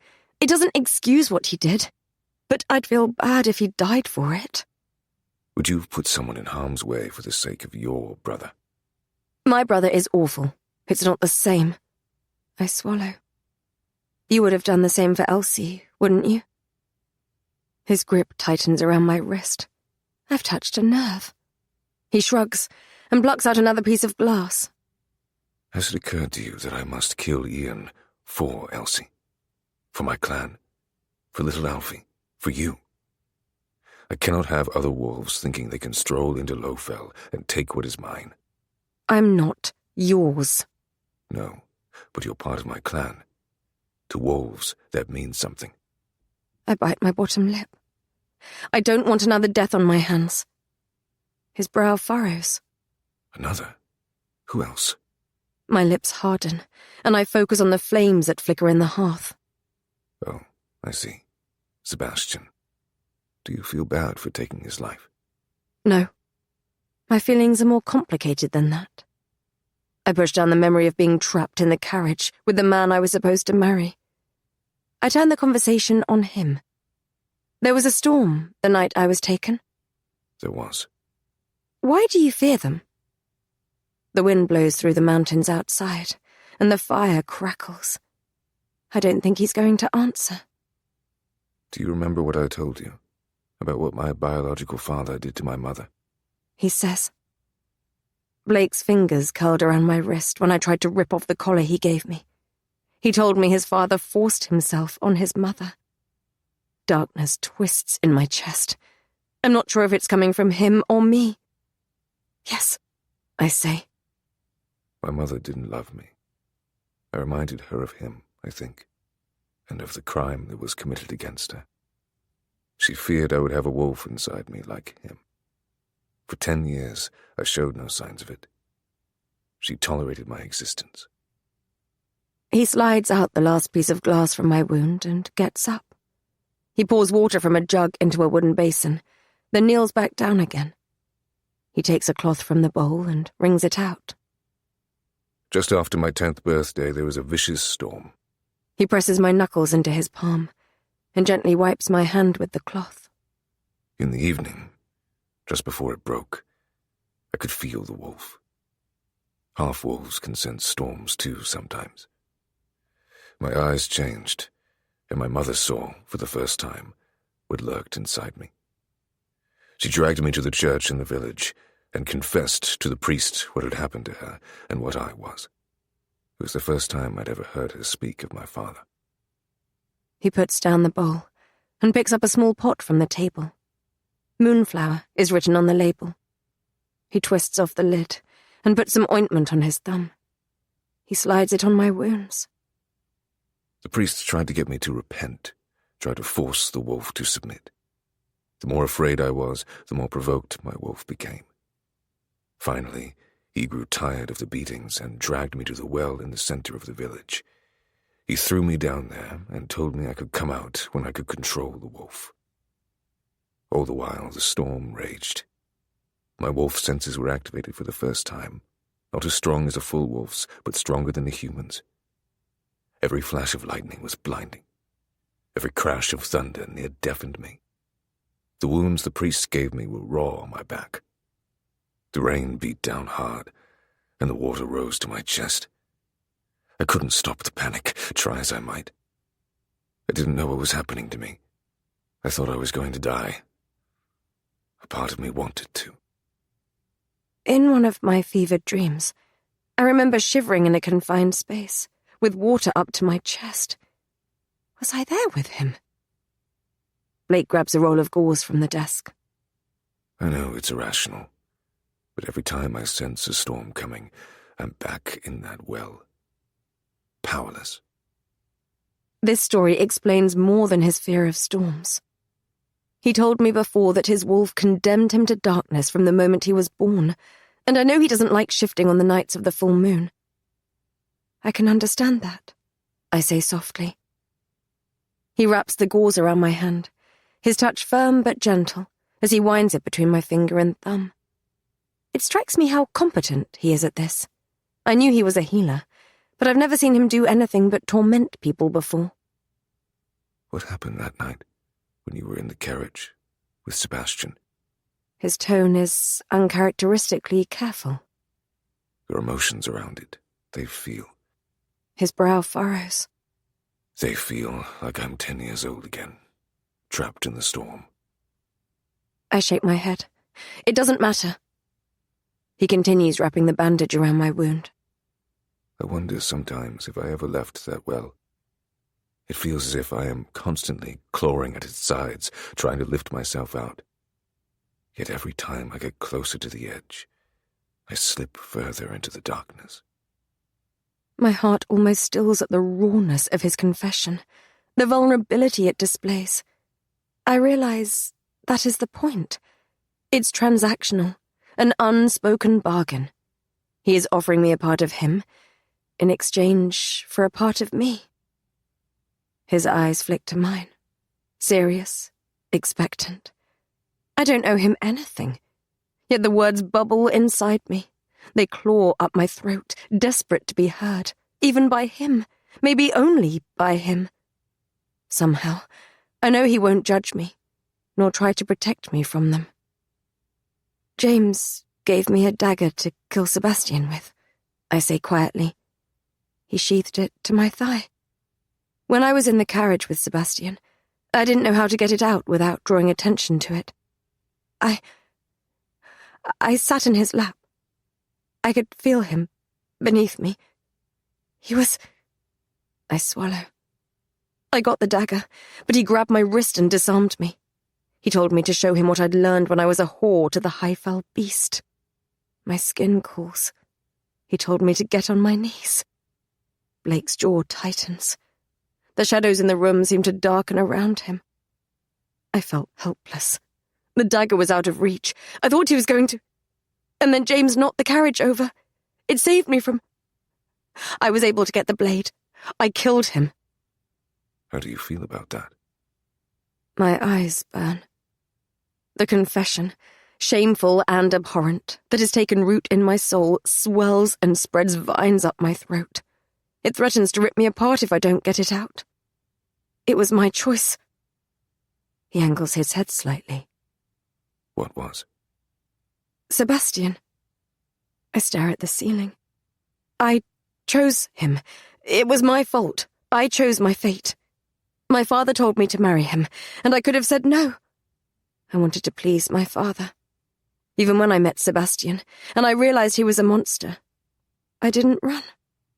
If Callum had not escaped, if I had married Sebastian, the things he tried to do to me in that carriage, I would have let him, wouldn't I? I would have pretended it was my choice, because he was my husband, and I would have let him. Blake's expression is unreadable. Coercion and consent are not the same thing, and you do not deserve to be treated cruelly, regardless of what choices you make. I'm embarrassed when a watery film creeps over my eyes. I've not let anyone see me cry since my mother's funeral, and I was scolded for it. I blink it back. I was helpless, I say. I hate myself for it. Do as he says. I push away Callum's voice. I don't know why, but my next shameful secret spills from my lips. I've started to hate my mother too, because she was helpless as well. How did she not know she was being poisoned? Why did she not try to escape? Blake tucks in the end of the gauze. Wolves guard things that are high value to them. You think she was trying to protect me? Perhaps. I pull my wrist back and study my bandaged palm. It doesn't matter now. It's all in the past. I'm tired, I think. I'm not sure why I said all that. I force a smile. Ignore me. No. Amid the darkness, a spark flickers. What do you mean? I cannot ignore you. Those that taught you to act small were fools. You don't need to do that with me. I let out a bitter laugh. We are not friends, Blake. You made sure of that when you linked our lives and decided you would plot to kill Callum. No. We're enemies, aren't we? His gold-flecked eyes glint in the firelight. And one day we will face one another as such. When the time comes, I want all of you. I want you to throw everything you have at me. I want a glorious defeat. A glorious defeat? I shake my head, because I know he's mocking me. You're one to speak, Blake. What do you mean? You say I act small, but what of you? You told me once that you were always pretending. You're hiding something. When the time comes, little rabbit, I will give you everything I have. I promise. He stands and puts his things on the table. Your wound should be healed by tomorrow morning. Come back to me if it isn't. What are you going to do about Ian? If I find him, he will die. He didn't come back to Lowfell after you were kidnapped. I'm guessing he ran away. If he's smart, he will not cross my path again. Thank you. I get up and cross the room. I pick the book up from the end of his bed, and my fingers brush over his silky sheets. I expect him to stop me from taking it, but he rights his armchair by the window and drops into it. I reach the door, then face him. Are we going to talk about what happened last night? What do you mean? You kissed me, took a bullet for me. Callum is acting strangely because of it. You know what I mean. He leans forward and clasps his hands between his thighs. Do you want to talk about it? Do I? Blake is a snake, a pest, a monster. He plots against Callum and uses me to do so. He has hurt people, killed people, tortured people. He talks of consent and coercion, yet he linked our lives together against my will. He is a liar, a manipulator, a cheat. Yet it occurs to me that he can be all of these things and still hold a shred of compassion toward me. He can be all of these things and want me. James certainly seemed to think so. Why else would he have put us through all of that? Why would Callum have been bothered by it? I exhale. Perhaps not. Firelight and shadow flicker across his solemn expression. Let me know when you do. He says. Chapter 38. I sit cross-legged on the small bed with Blake's book on the white quilt in front of me. I'm in my old room, in the castle tower. It looks the same way it did the last time I was here. It's simply furnished. Books cover almost every surface. The shelves, the writing desk by the small window, the bedside table. A candle burns low on the bedside table. Rain hammers against the window, and the sky is grey outside, a reflection of my mood. Testing the Law of Wolves is written in gold lettering across the front of the book. Golden stars dust the spine. The book is familiar to me, and it comes to me quickly. Blake slid this book from one of the shelves in this room in front of me. He was secretive about it, and took it the morning when Callum rode out to help James. As James said, it's one of Blake's books of experiments. The handwriting is neater than the scrawled notebooks I've read, and when I stumble on some experiments I've read before, the melting of an eyeball to see if it grows back, the testing of different metals on a wolf's skin, and the order in which bones break on the night of a full moon, I realize it's a write-up of the most interesting experiments. This book, I think, was meant for wider distribution.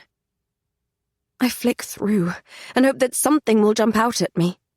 I'm alert for the word connection or life force or bond among the dusty pages. I'm tired, though, and the ink starts to blur. When I jolt awake, the sky outside the window is dark. My dreams were restless. I found myself in dark corridors, passing barred cells, and being pursued by someone whistling in the shadows. I'm dreaming of Knight's prison, and I try to tell myself it's because of my encounter with Alexander, and the chapel in which I tended to Blake's shoulder, and all the talk of the dark god of late. Yet my mother's stories have taken root in my mind, and started to spread their vines. She told me Knight would tempt desperate mortals, and offer them what they wanted the most, in exchange for their souls. I'm the daughter of one king, and the consort of another. Does Knight covet my soul? Someone taps on my door. I slide the book under my pillow, then pad across the room. I open it and peer through the gap. Some of my tension dissipates. Fiona, what are you doing here? I ask. They're throwing a feast for Callum downstairs. It's tradition when there's a new alpha or king. Put on a bonny dress and hurry. I frown. Callum didn't tell me. He's been with the alphas all day. He told me to bring you down. Her enthusiasm provokes a smile, even if I wish Callum had come for me himself. Just a moment. I hurry over to the armoire, throw it open, and pick a dress. I prepare myself for the feast. The skirt of my long-sleeved crimson dress brushes against the stone steps as I follow Fiona down the spiral staircase. I wish I'd had longer to prepare. Fiona burst into my room as I was doing my hair, and I only just had time to braid it and weave it into a messy crown. I haven't even bathed since I arrived here. Fiona tells me how she spent the afternoon trying to help Callum keep the peace among the clans. He's trying to prepare them for battle, given Alexander's threat, but it's proving difficult when some of the alphas keep trying to undermine him. Rob's the worst. He's the huge bald man who wears green. Aye, his clan have always been trouble. She frowns at my bandaged hand as we spill into the corridor at the foot of the tower. Are you hurt? It's nothing. Fiona and I part ways when we reach the entrance hall. She tells me she hasn't had a chance to check her horses yet. I make the rest of the journey to the Great Hall alone. Brody, the young freckled boy from Madoc Alley, is playing his bagpipes outside the double doors. You've improved greatly, Brody, I say. He plays a shrill note as I pass, and his cheeks flush as red as his hair. I recall how his chest had puffed up with pride when Callum complimented him the first time I came here. Like then, my amusement dies as soon as I step through the doors. The Great Hall is loud, hot, and more packed than I've ever seen it. Fires roar in the hearths, and Lachlan's men stand guard in the shadows. The 4 long tables are packed with wolves. They shout across the space to one another. A man in blue tartan pinches Kaylee's behind as she hurries across the hall carrying a tray of meat, causing Mrs. MacDonald to grab him by the ear and shout at him until his face turns purple. When a brawl breaks out between 2 of the benches and blood sprays across the flagstones, 2 of Lachlan's men stride over and break it up. Callum sits on the wooden throne in the centre of the alpha table. A tapestry of the moon giving the elder wolf her heart adorns the wall behind him. He looks like a king. His hair is brushed back from his face, emphasizing his strong jaw and his bright eyes. He wears a brown coat across his broad shoulders, with a red tartan sash across it. It must have belonged to James, because it has all the clan colours in it, except for the yellow of Lachlan's clan. I imagine that will soon be weaved into the pattern. Lachlan sits beside Callum, but his body is slightly turned away. I wonder if he's upset about earlier with Kai, or whether they've been arguing about something else. Callum's eyes lock onto mine, so intense that my mouth dries. The noise in the hall dims, as if the wolves can sense where their king's attention lies. Some of the faces that turn toward me are hostile. I'm clearly viewed as an enemy, not only because of my father, but for my role in this war between brothers. Perhaps I should have stayed in my chambers. No, I will not cower. I take a deep breath, smooth down my skirt, then walk between 2 of the long benches toward Callum. I catch whispered snippets of conversation. She caused all of this. Southern whore. Did you hear? I feel the press of attention on my skin. Blake leans against the wall. A group of men wearing green kilts surround him. There's a strange look in Blake's eyes as he takes in my dress and the braided crown of hair on my head. A tall, wiry blonde wolf leans closer to him, and I hear them speak as I pass. Is it true you took a bullet for the lass? Yes. The corner of his mouth tips up. I'd hoped she would thank me for it. The men laugh. Did she? Blake's gaze doesn't move from mine. Not yet. The men gathered around him jeer. I felt like we had formed some sort of truce between us, but it shatters. He is blatantly trying to disrespect Callum in front of the wolves in the clan who accept him the least. I turn my head away and keep walking. I block it all out. Callum's expression is dark, but it softens as I approach. He gestures at the seat next to him, and I walk around the table, passing the alphas who witnessed my humiliation in the manor house. Do as he says. You look bonny, princess, says Callum quietly. Thank you. He frowns. You've hurt your hand. It's nothing. Lachlan offers me a smile as I sit down, but it doesn't quite reach his eyes. The roast venison and potatoes that laid in the table should make my mouth water, but Callum feels as if he's far away. We've still not talked, not properly, and we can't have a conversation in front of the wolves. We make uncomfortable small talk about the food and Brody's progressing music skills. I ask about the well-being of Kai, and whether anything else has been discovered about what happened to him when he was a prisoner. He's alive, Lachlan interjects. which is more than I can say for some other members of my clan who seem to have mysteriously gone missing. He throws a dark look at Callum, who growls. For the last time, I have not killed Ian or any of the others. Make no mistake, if I ever see them again, they are dead. They were responsible for Rory. A murmur fills the hall, and there's a clatter as people put down their crockery. Fiona has a man in a headlock and hauls him between the tables toward us. She throws him onto the floor in front of our table, and he lands on his hands and knees, laughing. He's wearing a high-collared, tailored blue coat that looks expensive, breeches, and black leather gloves. His coppery red hair shines in the candlelight. My heart hammers in my chest. If you wanted me on my knees, sweetheart, all you needed to do was ask. The great hall falls silent. His accent is my accent, the accent of the Southlands. What's more, it has the musical lilt of nobility. Fiona backhands him, and he groans and says, If you keep treating me this way, I'm going to fall in love with you. Callum's hand curls around his knife. Who is this buffoon? I found him lurking by the stables, says Fiona. The man raises his head. His blue-green eyes meet mine, and I clench my jaw so hard it hurts. I take in his handsome face, spattered with freckles, his chiseled jaw, and the cleft in his chin. Blood dribbles from his nose. My apologies, he says. I must have forgotten my manners in all the violence. My name is Philip. I stand abruptly. Dimples crease his cheeks. Hello, little sister, he says. Chapter 39. Silence.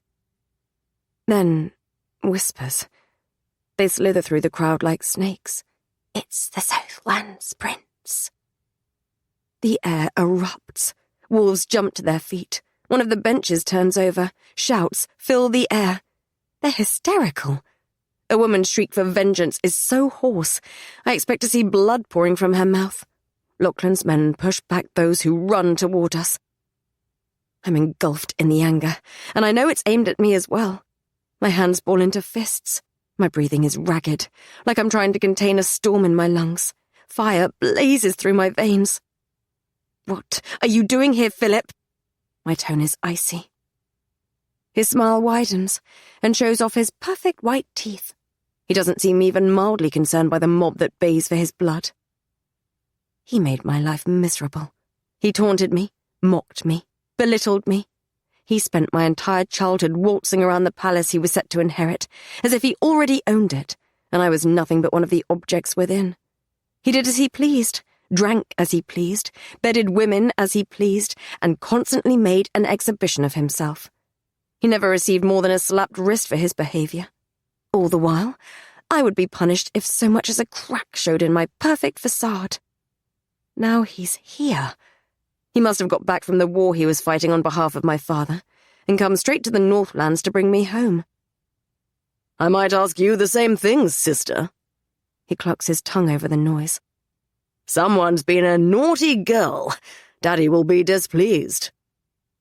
A low growl vibrates in Callum's chest, a sound that a wiser man would cower from. My brother has always been a goddess-damned idiot.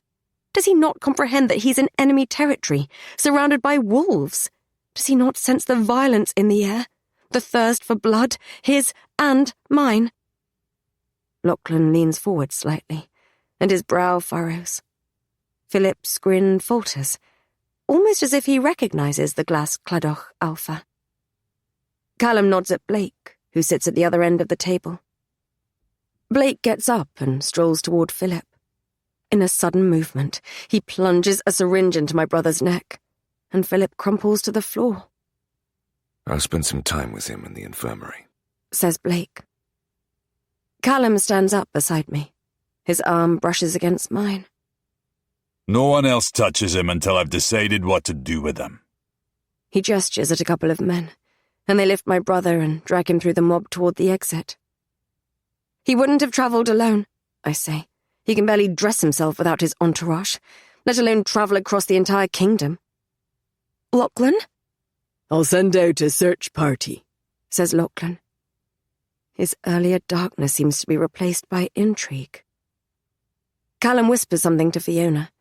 Then he and I follow Blake out of the great hall. When we arrive at the infirmary, Philip is tied to a chair near the cot where Kai sleeps. His head lolls against his chest, and his hair is the colour of tarnished copper in the soft light of the flames. His wrists are tied to the arms of the chair, and his long legs are spread slightly, his ankles bound to the feet. I halt close to him by the fireplace. Callum stands beside me. Blake dismisses the two men who brought Philip here. Philip was supposed to be fighting in one of my father's wars in the kingdom of Rima, but if this has hardened him in any way, he wears no evidence of it.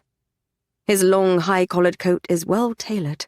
He's as well-groomed as always, and his face, the only bit of his skin that is showing, is flushed with the flames, but not tanned by the warmer weather overseas. I can imagine him sitting in one of his big, elaborate tents, drinking and eating, and ordering others to do his and my father's dirty work. Blake uncorks a vial and puts it beneath Philip's nose. My brother stirs, then groans. Blake walks to the workbench behind him and pulls a leather pack from one of the drawers. He flicks it open to reveal metal blades and scalpels. My insides tighten. I loathe my brother. Still, after reading about some of Blake's experiments, I don't think I've the stomach for whatever Blake is planning. I expect Callum to put a stop to this. Blake pulls out a small blade, and Callum's face is expressionless. Callum has always been so gentle with me that I forget that first impression I had of him. I'd thought him a bloodthirsty monster, as wild and untamed as the mountains he came from. He's not a monster. He is a fierce warrior, an alpha, and now, a king. Philip being here is a threat to both me and his kingdom. Philip tries to move his arms. There's a squeak as he grips the arms of the chair with his leather-gloved hands.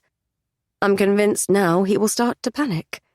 My brother has not endured a single hardship in all of his life. I'm not going to let Blake hurt him, but I can still enjoy his fear. Philip peers up at Blake. Bondage. You're not my usual type, but you're pretty enough, I suppose. Blake leans against the workbench, and the small knife in his hand gleams. He flashes Philip a smile that most would cower from.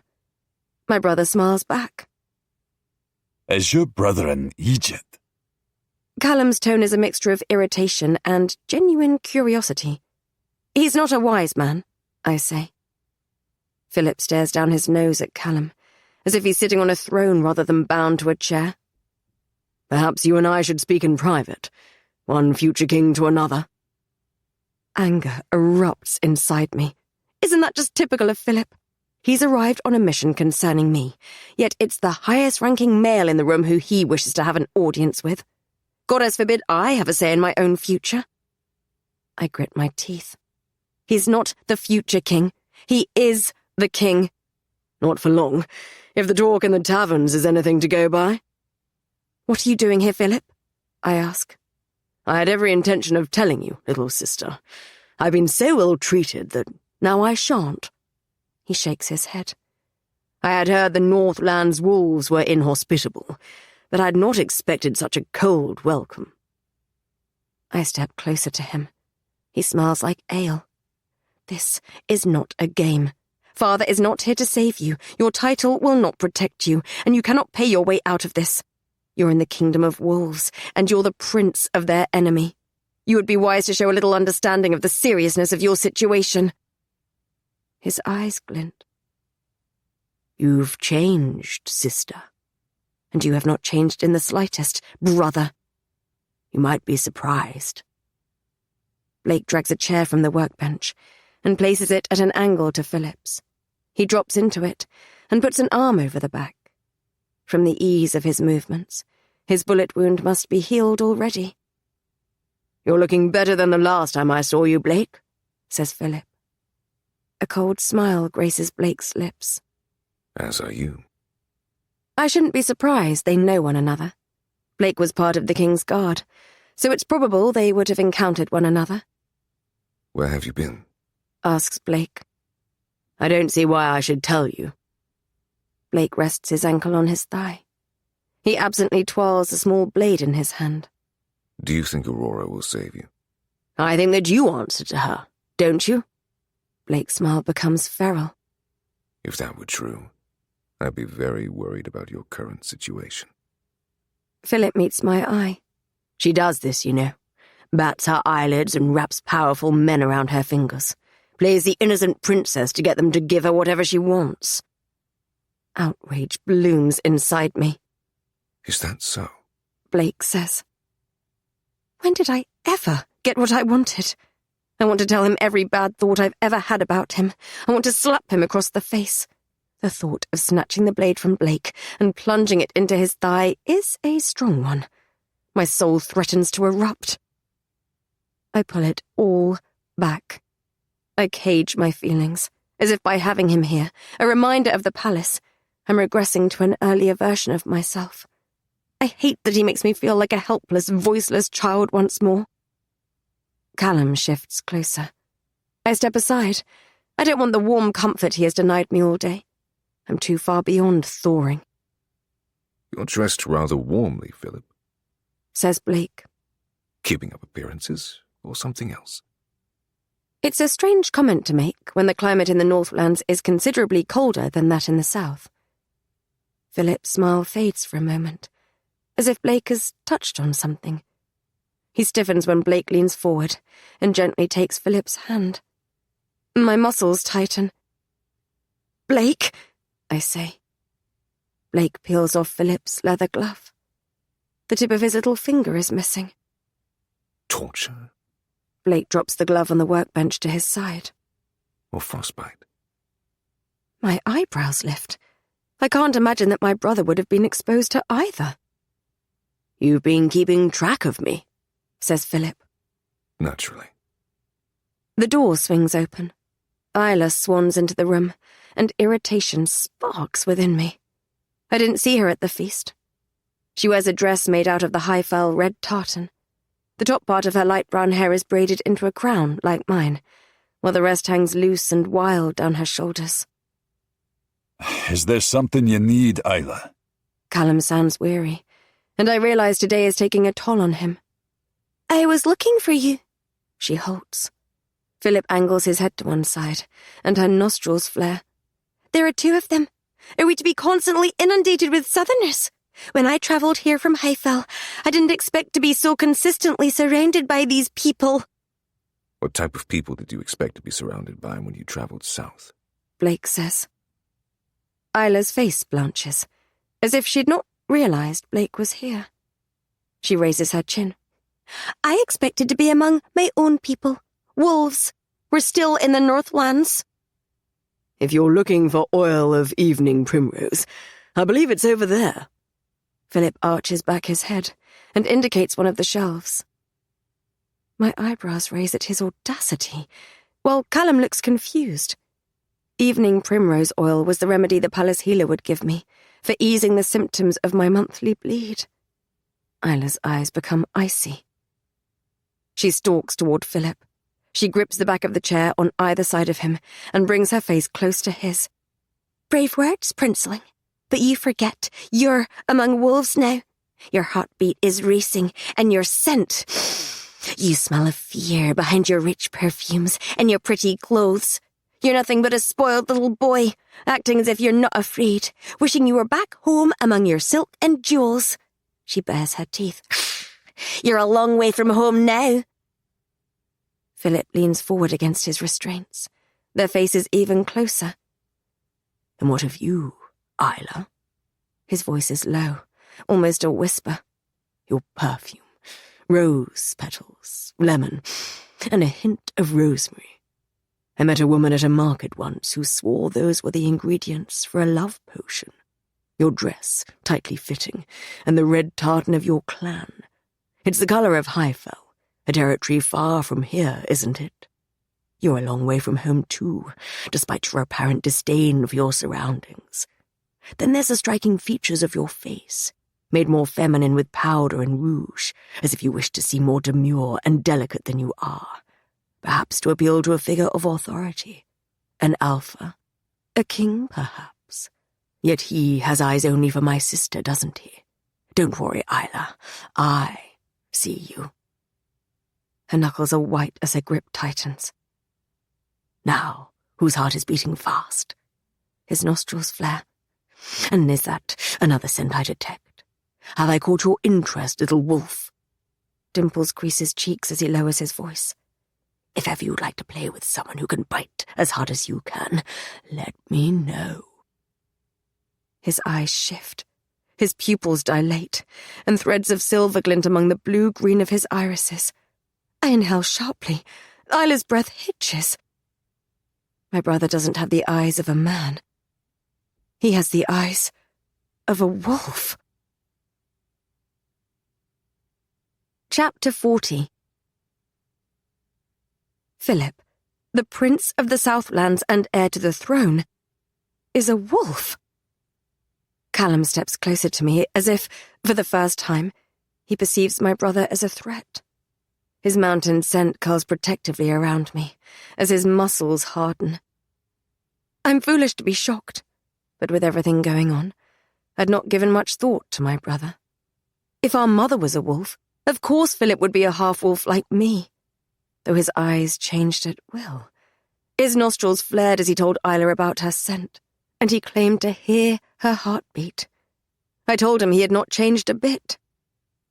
You might be surprised, he had responded. He has made the change.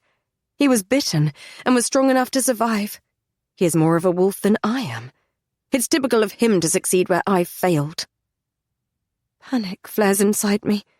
Philip's eyes confirm that I'm a wolf. Why didn't I shift? Isla steps back. Her cheeks are flushed, and I can tell she's caught off guard. She huffs. It doesn't matter if you have some wolf in your blood. You'll never be one of us, princeling. She nods at Blake's small blade. Besides, I don't play with broken toys. She flicks her hair over her shoulder, throws me a dirty look, then swans out of the room. Philip sighs dramatically. I think I'm in love. You'll be dead soon if you don't start minding your manners. Callum's knuckles crack as he clenches his fist. Did you know he was a wolf? I open my mouth to respond. He's staring at Blake. It was hardly a stretch of logic, with your pet being the way she is. Blake says. Plus, I know the wolf who bit him. My insides turn to ice. What? You knew about this and you didn't say anything. Blake rolls his eyes. Not all this time. I presume the palace healer had stopped the wolf venom from killing him. When he supposedly left for the war, I wondered if the bite killed him and your father covered it up. It wasn't until I met you, little rabbit, that I started to suspect differently. I sent Jack, recently, to try and find him. The rumor was that no sooner had Philip arrived overseas, he abandoned the war camp and slipped off to somewhere slightly colder, never to be heard from again. Tell me, Philip, how did you enjoy the Snowlands? My head snaps toward Philip, and for the first time, curiosity outweighs my ill feeling. You went to the Snowlands? Yes, says Philip. And as for how I found it... He wiggles his tipless finger. It was rather cold. I got frostbite within days. What? Why? I splutter. Philip rolls his eyes. Why do you think, little sister? To find out more about our mother. Perhaps we should save the family catch-up for later. He nods at the bindings around his wrists and ankles. After my needless torture. Tell us what you're doing here, and you won't be harmed, says Callum. Release me, and I shall, says Philip. A look passes between Callum and Blake. We know why he's here, I say. He's come to take me back to my father. Not everything is about you, darling sister. I didn't come for you. I only found out you were here a few days ago. Why are you here, then? I ask. He nods at Callum. I came for him. Callum laughs. Arms folded, he looks Philip up and down. You came for me? Not to kill you. Goodness, must it always amount to violence among your people? I was sent by Ingrid Eriksson, Alpha of the Iceborne tribe, Queen of the Snowlands. She believes an agent of the God of Night wishes to release the Dark God from his prison. An army will be needed to push him and his followers back. She has a message for the Wolf King. Callum frowns. What's the message? She wants to make an alliance to unite the two Wolf Kingdoms, says Philip. She wishes to ask for your hand in marriage. Chapter 41. Marriage? Callum's eyebrows raise. Shock hardens my body. Philip has come with a betrothal request for Callum from the Queen of the Snowlands. Of all the reasons I could have theorized for his presence in the Northlands, I would never have imagined it would be this. I would rather he had come for me. I see I've touched a nerve, little sister. Sorry about that, says Philip. Explain yourself, says Callum. When I need him to just say no. Around 30 years ago, our mother was sent to the Southlands by our grandmother, says Philip. The Snowlands was being ravaged by a pack who were deeply devoted to the God of Night. They were led by someone called the Shadow Wolf, I say. I read about it in one of Blake's books at Lowfell. Yes, says Philip. I don't know the exact terms of the agreement, but our mother married father because he agreed to help the wolves fight this Shadow Wolf. They were defeated, but lately there has been a resurgence in this pack. They're stronger than before, more determined. They seem to think they have a chance of actually freeing the God of Night this time. There are rumors that the key to his prison is in the Northlands, and a wolf they're calling the Night Prince is looking for it. Soon, you'll face the same threat we have been dealing with. We need to unite. Callum runs a hand along his jaw, and I wonder if he's thinking about all the strange things that have been happening in the Northlands lately. Knight's Chapel springing back into use, Claire's desperation for an alliance because of strange murders happening in the north, and Kai's claim that he faced one of Knight's prisoners. Philip nods at me. My father will never agree to a match between the two of you, so you have no chance of an alliance with the Southlands. What I'm presenting, it's a sensible match. You've not seen the things I have seen. Callum opens his mouth, and Philip raises his fingers to stop him from speaking. You don't need to answer now. Think on it. I will stay for a while. Callum's expression is stony. When I marry, it will be for love, not for politics. Then perhaps you're not ready to become king, says Philip. That's rich, coming from you, I say. He shrugs. It's different. I'm heir to the throne. One day, the Southlands will be mine, whether I'm ready to be king or not. Obnoxious, arrogant fool. I bet he would let our kingdom fall into ruins rather than perform his duty as king. I was drinking in a tavern close to here, continues Philip. Word is, not all support your claim to the throne. They think you're a southern sympathizer. It won't be long before you're challenged, and then what? Constant war among your people, when a bigger war is coming. An alliance with another wolf kingdom would be wise. He shrugs. It would be for appearances only. You can still carry on with whatever this is. He waves his gloved hand between us, and his wrist strains against his constraints. Callum's low growl rumbles through the infirmary. Do not question my honour. My answer is no. When I marry a lass, she will have all of me, heart, body and soul. I will expect the same from her. I will settle for no less. Why not offer yourself to Ingrid as a marriage prospect? Blake asks Philip. I feel a thrum of curiosity that doesn't belong to me. The last time my kingdom made an alliance with the Snowlands, it didn't end well for them. A shadow dulls Philip's eyes. With the seriousness of his freckled face and his hard lips, he looks like the prince he's supposed to be, rather than the waste of space I know that he is. Ingrid won't marry me. Questions bubble inside me. There's so much I want to know. I wonder what he found out in the Snowlands, and whether he knows Mother was a wolf. We will talk about this later, Philip, I say. You were always insufferably bossy, little sister. I narrow my eyes. And you were always insufferable. The door to the infirmary swings open. Lachlan and Jack enter. Philip falls quiet as Jack strolls toward him. Is this the heir to the Southland's throne? For the first time, Philip seems uncomfortable. Jack grabs his hand, the one with the finger missing, and clucks his tongue. Oh dear, what happened here? I'm more interested in this. Lachlan approaches, grabs the high collar of my brother's coat, and tugs it to one side. Ink curls up Philip's collarbone and creeps down his shoulder. The tattoo must be new. He didn't have it when we lived in the Southlands. I've heard that deadly warriors in the Snowlands bear these kinds of marks. Philip shifts in the chair to cover it back up, and my scoff dies in my throat. His face is hard. There's an iciness in his eyes that I've not seen before. His face, the way he's looking at Lachlan. For the first time in his life, he looks dangerous. Until he blinks, and a grin broadens across his face. The outcome of a night of debauchery and too much ale at the King's City docks. Callum exhales. If Alexandra is planning an attack, I don't have time to look after a spoiled prince. Blake, find out what you can, then get rid of him.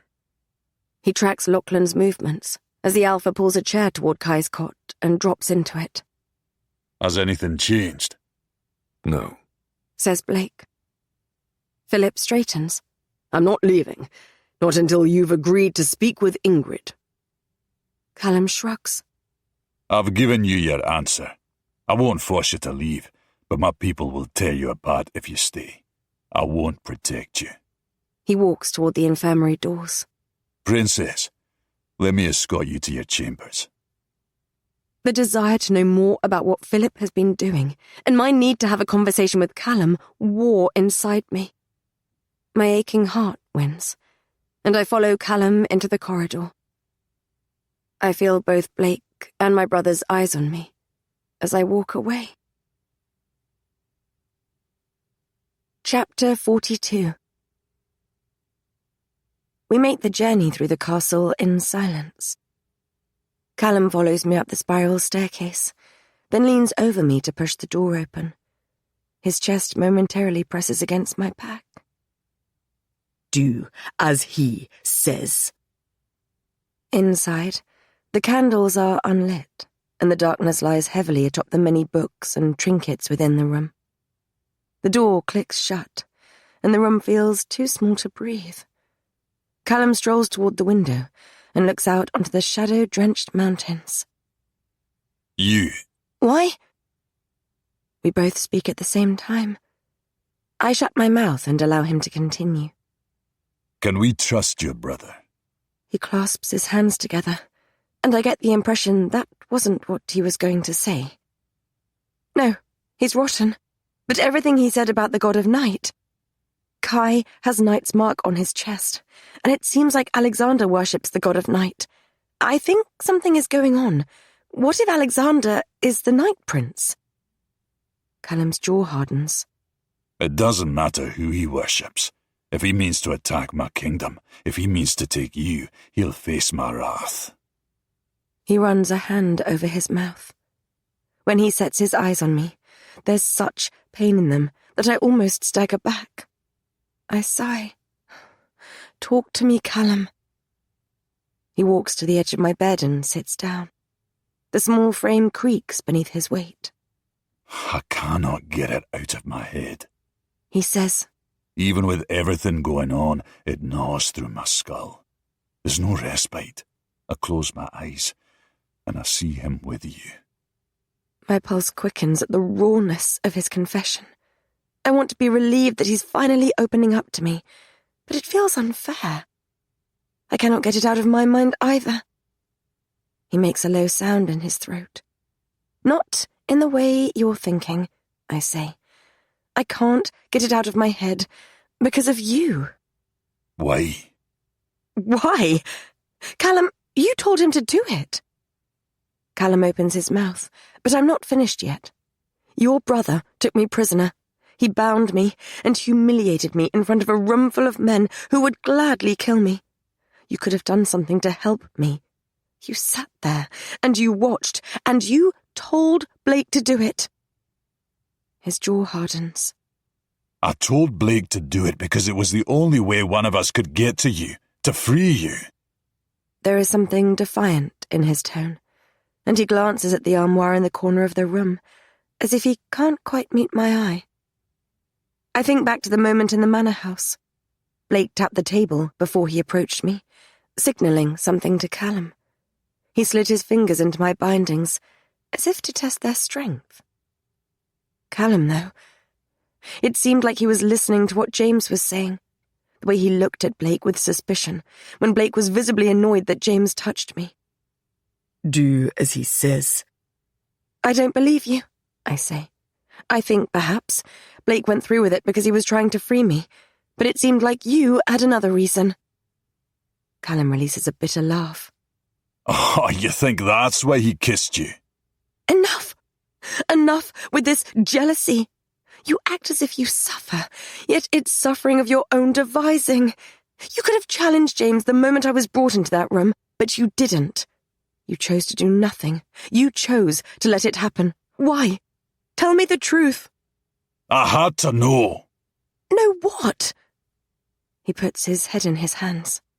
I started to suspect, long before that night, that I had been cursed to want something that could never truly be mine. What are you talking about? He drags his fingers down his face. Do you have feelings for him? What? No! Now who is not being honest? You expect me to tell you the truth when you're concealing it from me? I'm not lying to you. I'm a wolf, Rory. Your heartbeat, your movements around him, your scent. Can you look me in the eye and tell me you felt nothing when he pressed his lips to yours? I open my mouth and he shakes his head. If you cannot be honest about this, I don't think I can get past it. You know James did this to get under your skin, don't you? Of course I know! He slams his hand against his chest. Yet I wonder if in his own way he was trying to help me. This is the wolf who attacked me, bit me, damned near killed me. Answer the question. You're being ridiculous. Perhaps I am. He leans forward and rests his forearms on his thighs. The mattress creaks beneath him. His shoulders are hunched, the muscles in his neck tense. He's such a sorry sight that if I weren't so frustrated with him, I would comfort him. My wolf is so close to the surface when you're near. I cannot make sense of my emotions. I've never felt so out of control. I don't know if I'm overreacting or underreacting. I don't know what's real. My blood is roaring and my teeth ache and I feel as if I could shed my skin and shift at any moment. His eyes shine in the darkness. And that was always my father's excuse. He would lose his temper and act jealous and hurt the people around him, and he would say he did it because of the wolf. I don't want to turn into him, so I suppress it. And I tell myself I'm not right to feel the way I do, but I have to know, Rory. I need you to tell me, when he kissed you, what did you feel? I take a shuddery breath. I turn to the window and place my hands on the desk, littered with books. I catch the slither of the moon that peeks from behind the clouds. The wind ripples the loch and stirs the branches of the evergreen trees on its bank. I don't know. I felt angry with you. And? I think of the moment he brushed his lips against mine. I felt like I was falling, and darkness was flooding me. I felt an intense ache, like nothing I had felt before.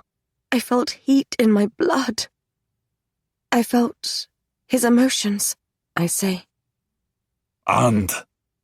I shake my head and turn back to him. That's all. He makes a frustrated sound and stands. I don't know if you're lying to me or yourself. His footsteps thud as loudly as my heartbeat as he walks to the door and grabs the handle. I felt something.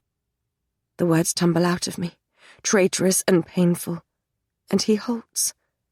The muscles in his back bunch beneath his shirt. Is that what you want me to say? I felt a glimmer of something, perhaps, a fleeting moment. It was because I was angry with you. My feelings were mixed with his, and it was intense, and I was afraid.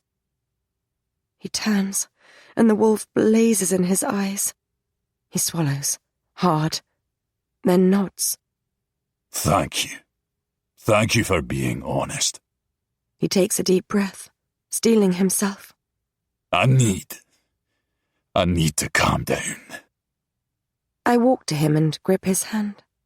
I'm angry and frustrated, yet I feel it needs to be said. I've met men like your father, Callum. You are not like him. I put his hand on my chest, over my heart. And you say you don't know what's real. This is real. We are real. I took your hand, and I chose you that night in the Borderlands. I choose you now. But I cannot, will not be the princess you keep locked in your tower, while you spiral over things that neither of us can control. I did not want to kiss him. You know that. So go for a walk, swim in the loch, take the time you need to get past this. But get past it, because if you cannot... I can't bring myself to say it. He nods and presses his forehead to mine. His skin is hot. He feels almost feverish. You don't know how much I want you to be mine, Rory. Then stop being such a territorial beast, and stop pushing me away. He releases a half laugh, but there is no humour in it. He turns to the door again. Callum, wait. He looks over his shoulder. I need you, I want to say. Stay. But I feel as if I need some distance too, after everything he has said. I think we both need to sort through our emotions. You said you would not protect Philip if he stays. Do you want me to? My insides twist. I don't know. I hate him, but he's my blood. I wonder if he, with his relationship with James, understands more than most how complicated siblings can be. I shall tell my people Philip is our hostage. He says. And we mean to use him to get to your father. Perhaps once we beat Alexander, we will do so. Thank you. I'll have someone stand guard outside your chambers to make sure you're safe. I can't help but think that one time he would have guarded my chambers himself, all night, if he needed to. He opens the door and strides down the staircase, leaving me alone. Chapter 43. Darkness trickles over my skin. I try to make sense of my surroundings. I think I'm in Knight's prison. The hairs on my arms stand on end. The air feels colder, and it seems to move around me when in other dreams it felt stagnant. I extend my arms and expect to touch the walls. There is nothing on either side of me. I gasp, and it echoes, as if I'm in a cavernous space. Fear prickles down my spine. I inch forward, searching for a wall to edge along so I can find the door. There's a scrape behind me, and my heart stops. Hello, little rabbit. A whisper like silk, calm and smooth. I turn. I release a breath as my eyes adjust. Blake strolls along the length of a wall I couldn't see before. He seems to be inspecting something. I swallow. We're in Knight's prison, aren't we? Even though I keep my voice soft, it echoes around us. Yes. I walk toward him. What are you doing? Look. He whispers. He pats the wall, and as I get closer, I see what he's looking at. There's a hole in the black stone, big enough that either of us could walk through it. A current of cold air trickles through. Something has escaped. It shouldn't be possible. Only Yellock's power could have caused this. Does someone have the heart of the moon? I ask. My blood turns colder. Doubtful. This doesn't look like it was done intentionally. The moon shone brightly on the night you killed Sebastian. I'd warrant it happened then. One of Knight's prisoners is on Earth. It seems so. My pulse quickens as I recall Kai's account of the dark beast. Do you think that the prisoner that has escaped is at the Grey Keep with Alexander? Blake runs a hand along his jaw. That seems likely. I think of my mother's stories about dark monsters, soul suckers, winged beasts. Who do you think got out? Blake crouches and picks something up. It's thin and black and covered in scales. It looks like a piece of skin shed by a serpent, and one of the images I saw in one of the books I found at Lowfell comes back to me. As he rubs it between his finger and thumb, it dissolves into a wisp of shadow. Blake's expression darkens. Something I really wish was still here. The cell disintegrates around me, and I fall through darkness. I jolt onto my feet. I'm somewhere else. Pain screams through my body. My skin pulls taut on my arms, and there are hundreds of hooks piercing my skin and holding me upright. They're in my legs, my feet, my shoulders. There are translucent strings attached to them that extend into a cloud of darkness above me. My lips are sewn shut, so my scream cannot escape. Tears well in my eyes. I've been here before.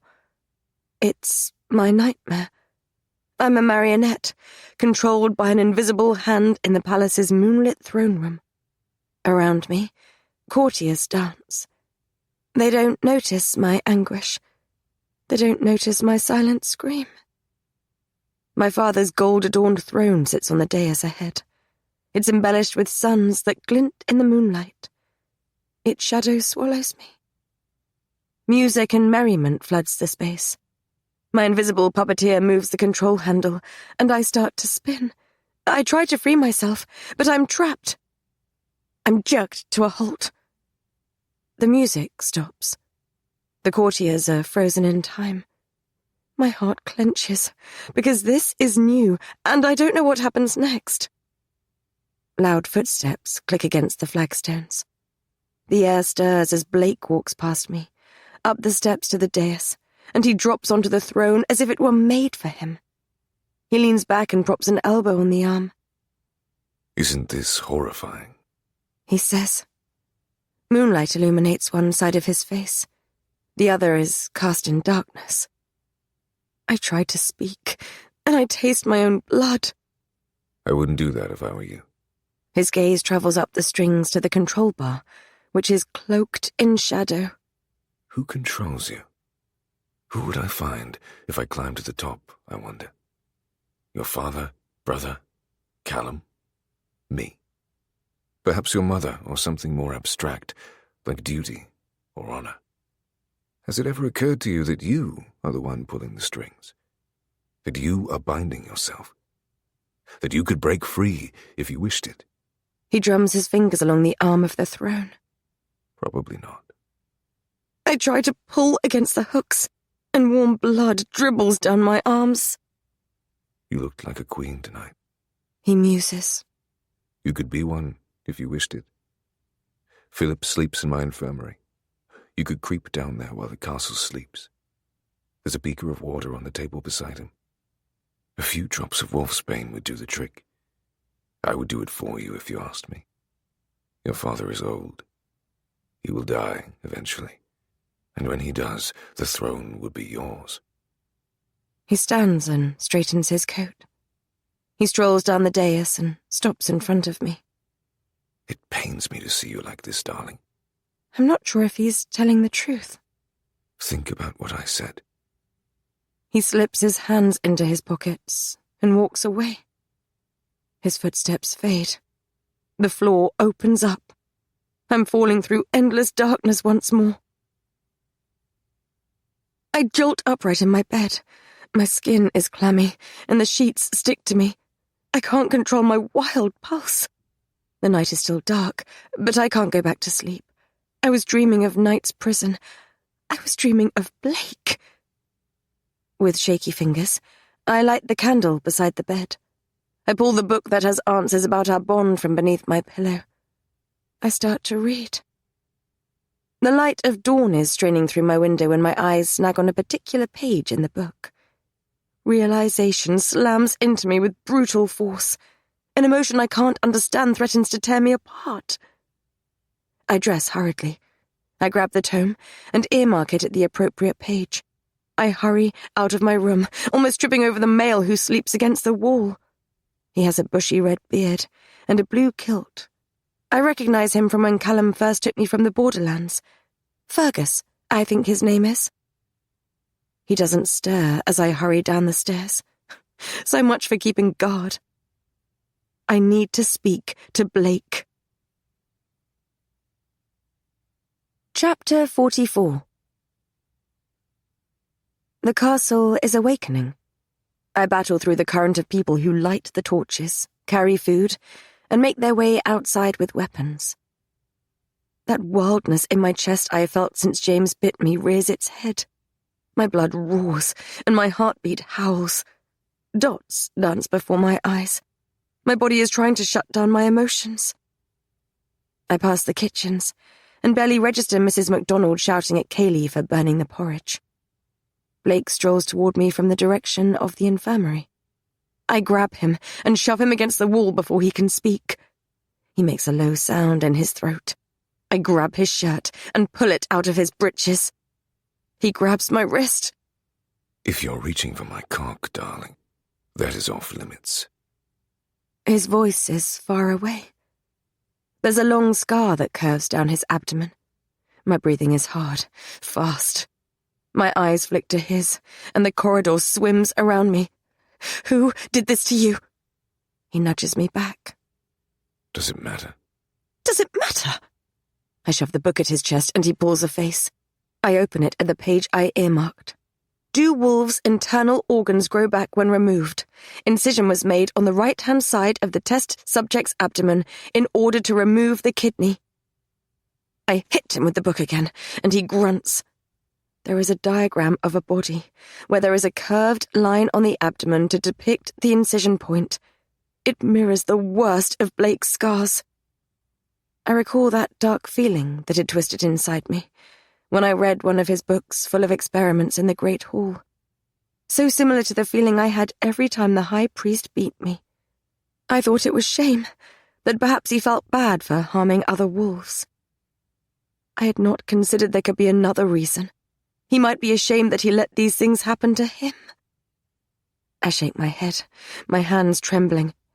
You led me to believe you wrote these books. His expression is dark.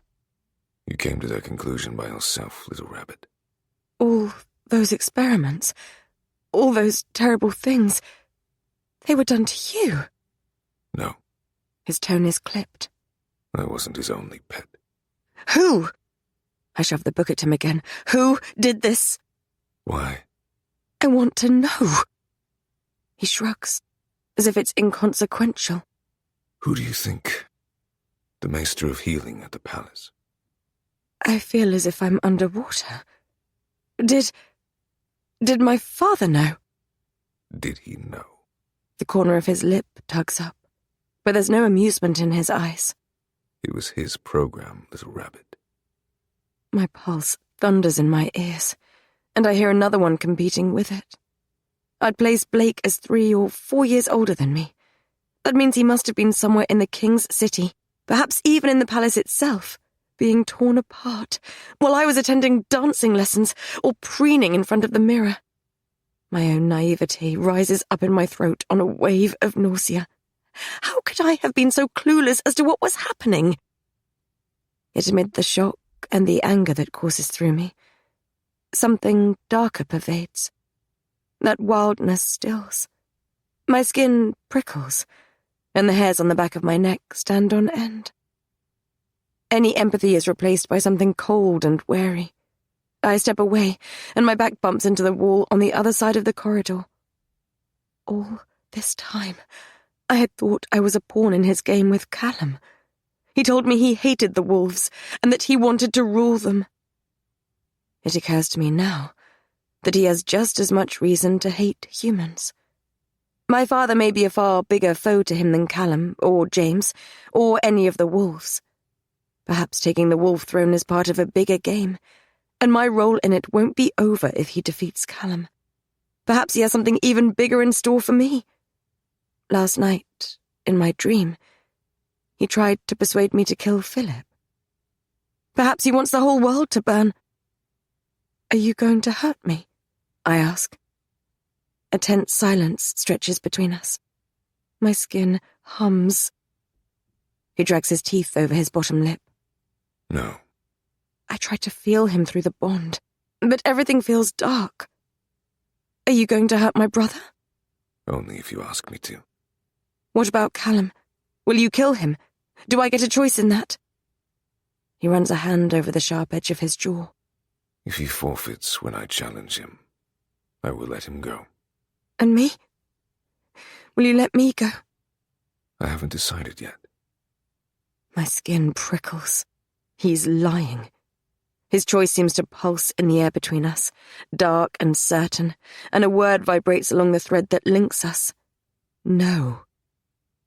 I steady my breathing. What happened to the maester? Did you kill him?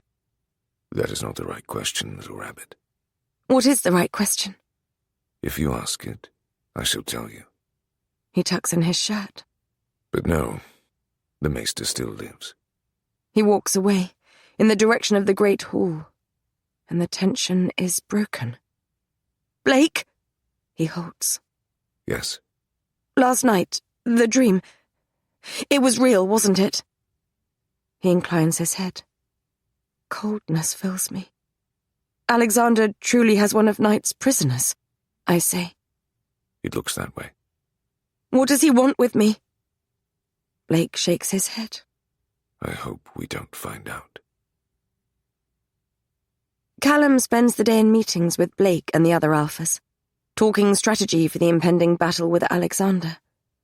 Other than a few exchanged pleasantries over dinner that night, he doesn't speak to me. The next morning, I get tired of waiting for him and knock on the door of his bedchambers. He's already gone, so I spend the morning tailing Philip after he's released from the infirmary. After being shown to his bedchambers on the first floor of the castle, he heads outside. He stops Kaylee on her way inside from the kitchen gardens and, after flirting with her, asks her if it's true that the Heart of the Moon is here. He does the same thing to a couple more women, before he sits on the shore of the loch and looks out onto the mountains across the water. I watch him from a spot by the castle walls. He's clearly looking for the Heart of the Moon. Is that the real reason he has come to the Northlands? Philip gets up and wanders back to his bedchambers.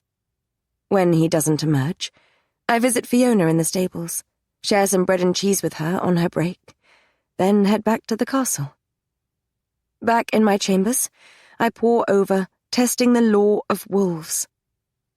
The experiments seem even more horrible. Now I know they may have been done to Blake. The sky darkens. The ink blurs.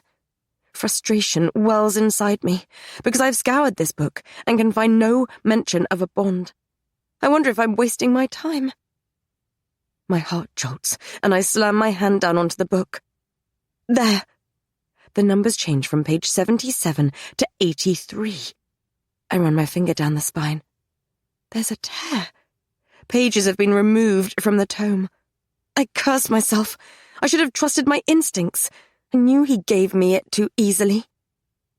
If these pages weren't important, he wouldn't have removed them. If I'm lucky, the alphas will still be in their meeting. Blake will still be in the meeting. I slide out of bed. I head out of my room and down the spiral staircase. I make my way to Blake's bedchambers. Chapter 45. Shouting and bagpipe music from the great hall filters up the stairwell as I pass it. When I reach his chambers, I press my ear to the door. There is no sound within. Tentatively, I enter. I release a breath. It's empty. There's a fire burning in the hearth. He has tidied since I last visited. The four-poster bed that dominates the space has been made, and the shredded curtains have been completely removed. The shelves beside it are creaking beneath the weight of his tomes. His scent of dark forests lingers in the room, among the smell of wood smoke and parchment. I step into the room and close the door behind me.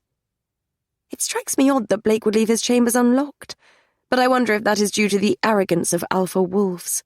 He believes no one would dare to break in. Most would not. I take a deep breath.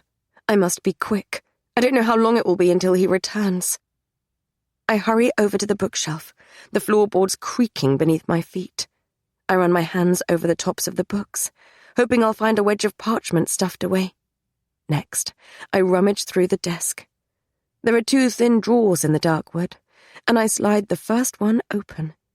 There's a pile of letters within, crumpled like they've been removed and stuffed back in again. I flick through them. Sebastian seeks the heart of the moon. Sebastian plans to marry the Southland's princess. He will be distracted through the festivities. They are all signed M. These letters depict Blake organizing the siege on the Borderlands castle with his spy.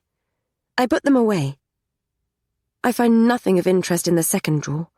A few maps of the Northlands, a list of poisonous flowers, and what looks like one of Elsie's romance novels titled The Alpha's Fate. I can't imagine him reading such tomes for pleasure, so I don't know why it would be here. I shove them all back inside and scan the surface of the desk. My heartbeat quickens when I move a book about knights' acolytes aside and find a piece of parchment, yellow with time. It's not one of the pages I want, but there's a handwritten note at the top. I will not be able to write for a while. This may be of interest in terms of what you seek. I found it in Sebastian's office. M. At first glance, it looks like a spiderweb of lines, but on closer inspection, it's a fading family tree that must stretch back 40 generations or more. The name at the bottom of the diagram makes my heart still. Freya, Moan Freyan. It's the name of my great-grandmother.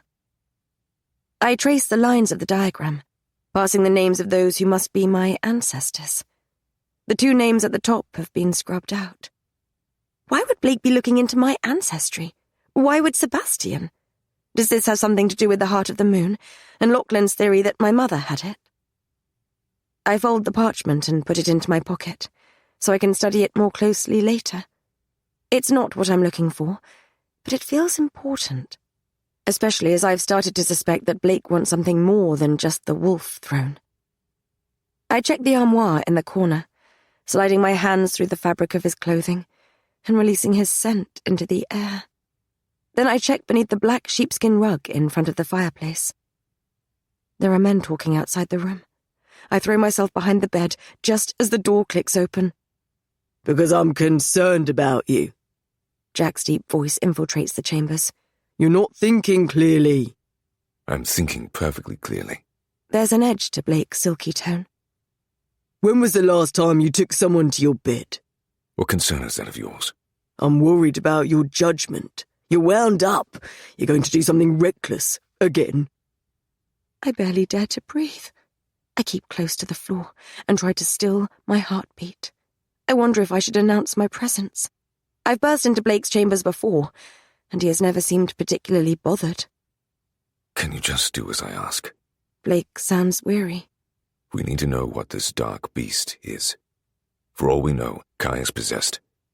Aurora and I found ourselves in Knight's prison recently. There was a hole in one of the cells. Something escaped. Any thought of revealing myself slips away. I flatten myself to the floorboards and slide beneath his bed so I can hear the rest of their conversation. I stare up at the dark bed frame, not daring to turn my head to watch the 2 men speaking. Shit, says Jack. You think Alex caught it? I wouldn't put it past him, would you? Jack sighs. I'll see what I can find. Don't be long. I don't think Callum will keep me around for much longer. I'm surprised he's not thrown you in a cell already. Me too, if I'm honest. Blake sounds amused. Anger prickles beneath my skin. I don't like them mocking him. Jack chuckles. Just hold it together while I'm gone. I don't like you being here alone. Aaron or Elsie or someone should be here to keep an eye on you. I want them at Lowfell, away from all of this. And when do I ever not hold it together? There's a hint of sarcasm to his tone. I can call to memory a few times, says Jack. Blake laughs. He shuts the door and seals us both inside. The air is sucked out of the room.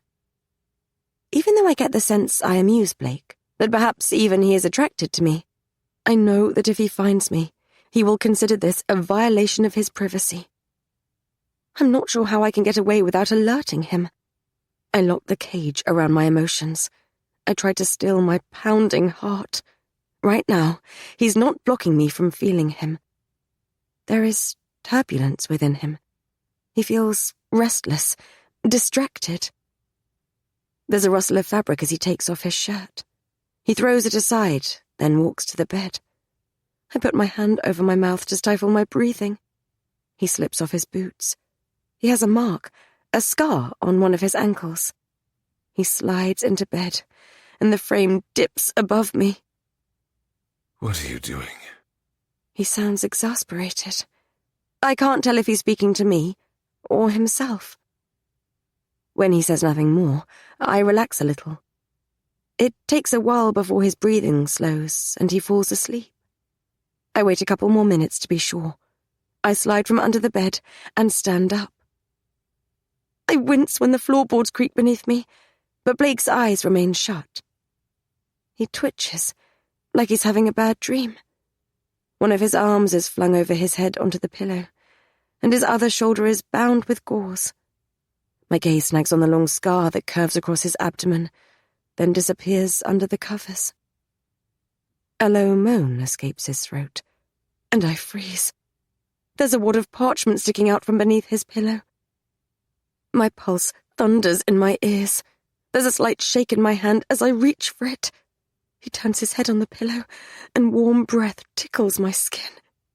His dark hair is inches from my knuckles. I start to ease it from beneath him. Blake's eyes snap open. The wolf blazes behind them. I snatch the parchment. He grabs me and rolls me over, so I'm on my back on his mattress with my arms pinned above my head. He straddles my hips. The shadows seem to darken around us. The part of him coiled around me feels feral, like it did in the chapel. A snarl builds in his throat. "Blake!" I struggle beneath him. "Blake, stop!" Chapter 46. Blake blinks. The wolf disappears from his eyes. Oh, it's you. I thought you would have been sensible enough to leave while I was sleeping. His grip around my wrists loosens, but he doesn't let me go. Is there something I can help you with, little rabbit? His thighs press against either side of my hips. His scent is everywhere, dark pine and poison. It's stifling. Words evade me. He arches an eyebrow. I'm actually trying not to provoke your master right now, believe it or not. It's not the best time for you to visit me in my bed. I roll my eyes. Get off me! It's none of your bloody business what I was doing. He laughs. You're in my room. I try to clench my fist around the folded parchment without him realizing. I try to nudge him aside. He doesn't move. His gaze travels slowly from my face to my hand. Oh, I see. I shake my head. I stretch my arm as he slides his fingers up it. His touch heats my skin. My knuckles hit the headboard. I try to twist away and knee him in the crotch, but I can't get out from beneath him. His chest is inches from my face when he looms over me, frees one of my wrists, and plucks the parchment from my fingers. He releases my other wrist, then kneels over me. He clucks his tongue. Naughty little rabbit. I get the familiar tingle in my teeth, the urge to bite him. Those pages are mine. Those answers are mine. He doesn't have the right to take them from me. I'm fed up of letting people take things from me. Blake tenses. The ridges in his torso become more pronounced. He drops his voice to a whisper. Whatever you're thinking of doing, I'd advise against it. When we were in the chapel, and his wolf started to surface, I did something to him. I grabbed him through the bond, and I pushed the wolf back. I open the cage that binds my emotions, and invite him in. I feel him everywhere. That thread of him coils around me, and I grab it. Aurora, don't. Instead of pushing him away, I pull. His breath hitches, and it might be the most delicious sound I've heard. His eyes become amber and feral. Sweat breaks out on my skin. I feel his wolf, and it's agitated. It wrestles against my hold. He falls down and clenches the pillow on either side of my head. He dips his mouth to my ear. Why would the rabbit provoke the wolf? Because I know you don't like it. My voice is strained. I'm losing my grip on him as he battles against me, and the room starts to swim. His laugh is breathy. Are you sure about that?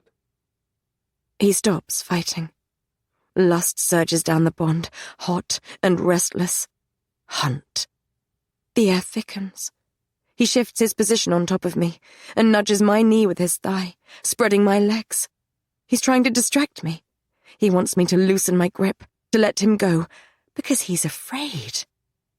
I cry out and pull harder. His hand flexes by my head, and a low groan escapes him. He presses his forehead against mine. Aurora. I touch something inside him. A hollow, endless ache fills me. It's like falling down a hole that has no bottom. I hold on. He mutters something under his breath. It sounds like he's counting. When I know I consume every inch of him, as he does me, I roll him off me. I snatch the pages from his loosening grip. I let go of the bond, and I feel him retreating, fast. I can breathe again. The posts of the bed blur around me. I feel like the fever is coming for me, as something wild floods my blood. I half stumble, half crawl to the foot of his bed. I unfold the parchment. I catch the words, Anam Creedech. He is on top of me again. I tried to fall down onto the pages to protect my prize, but he hooks an arm around my waist and pulls me back against his chest. Don't, he whispers. There's a tempest inside me. I have the answer I've been searching for in my hand, and he's going to take it from me. I deserve the truth. You don't. He snatches the parchment from my hand.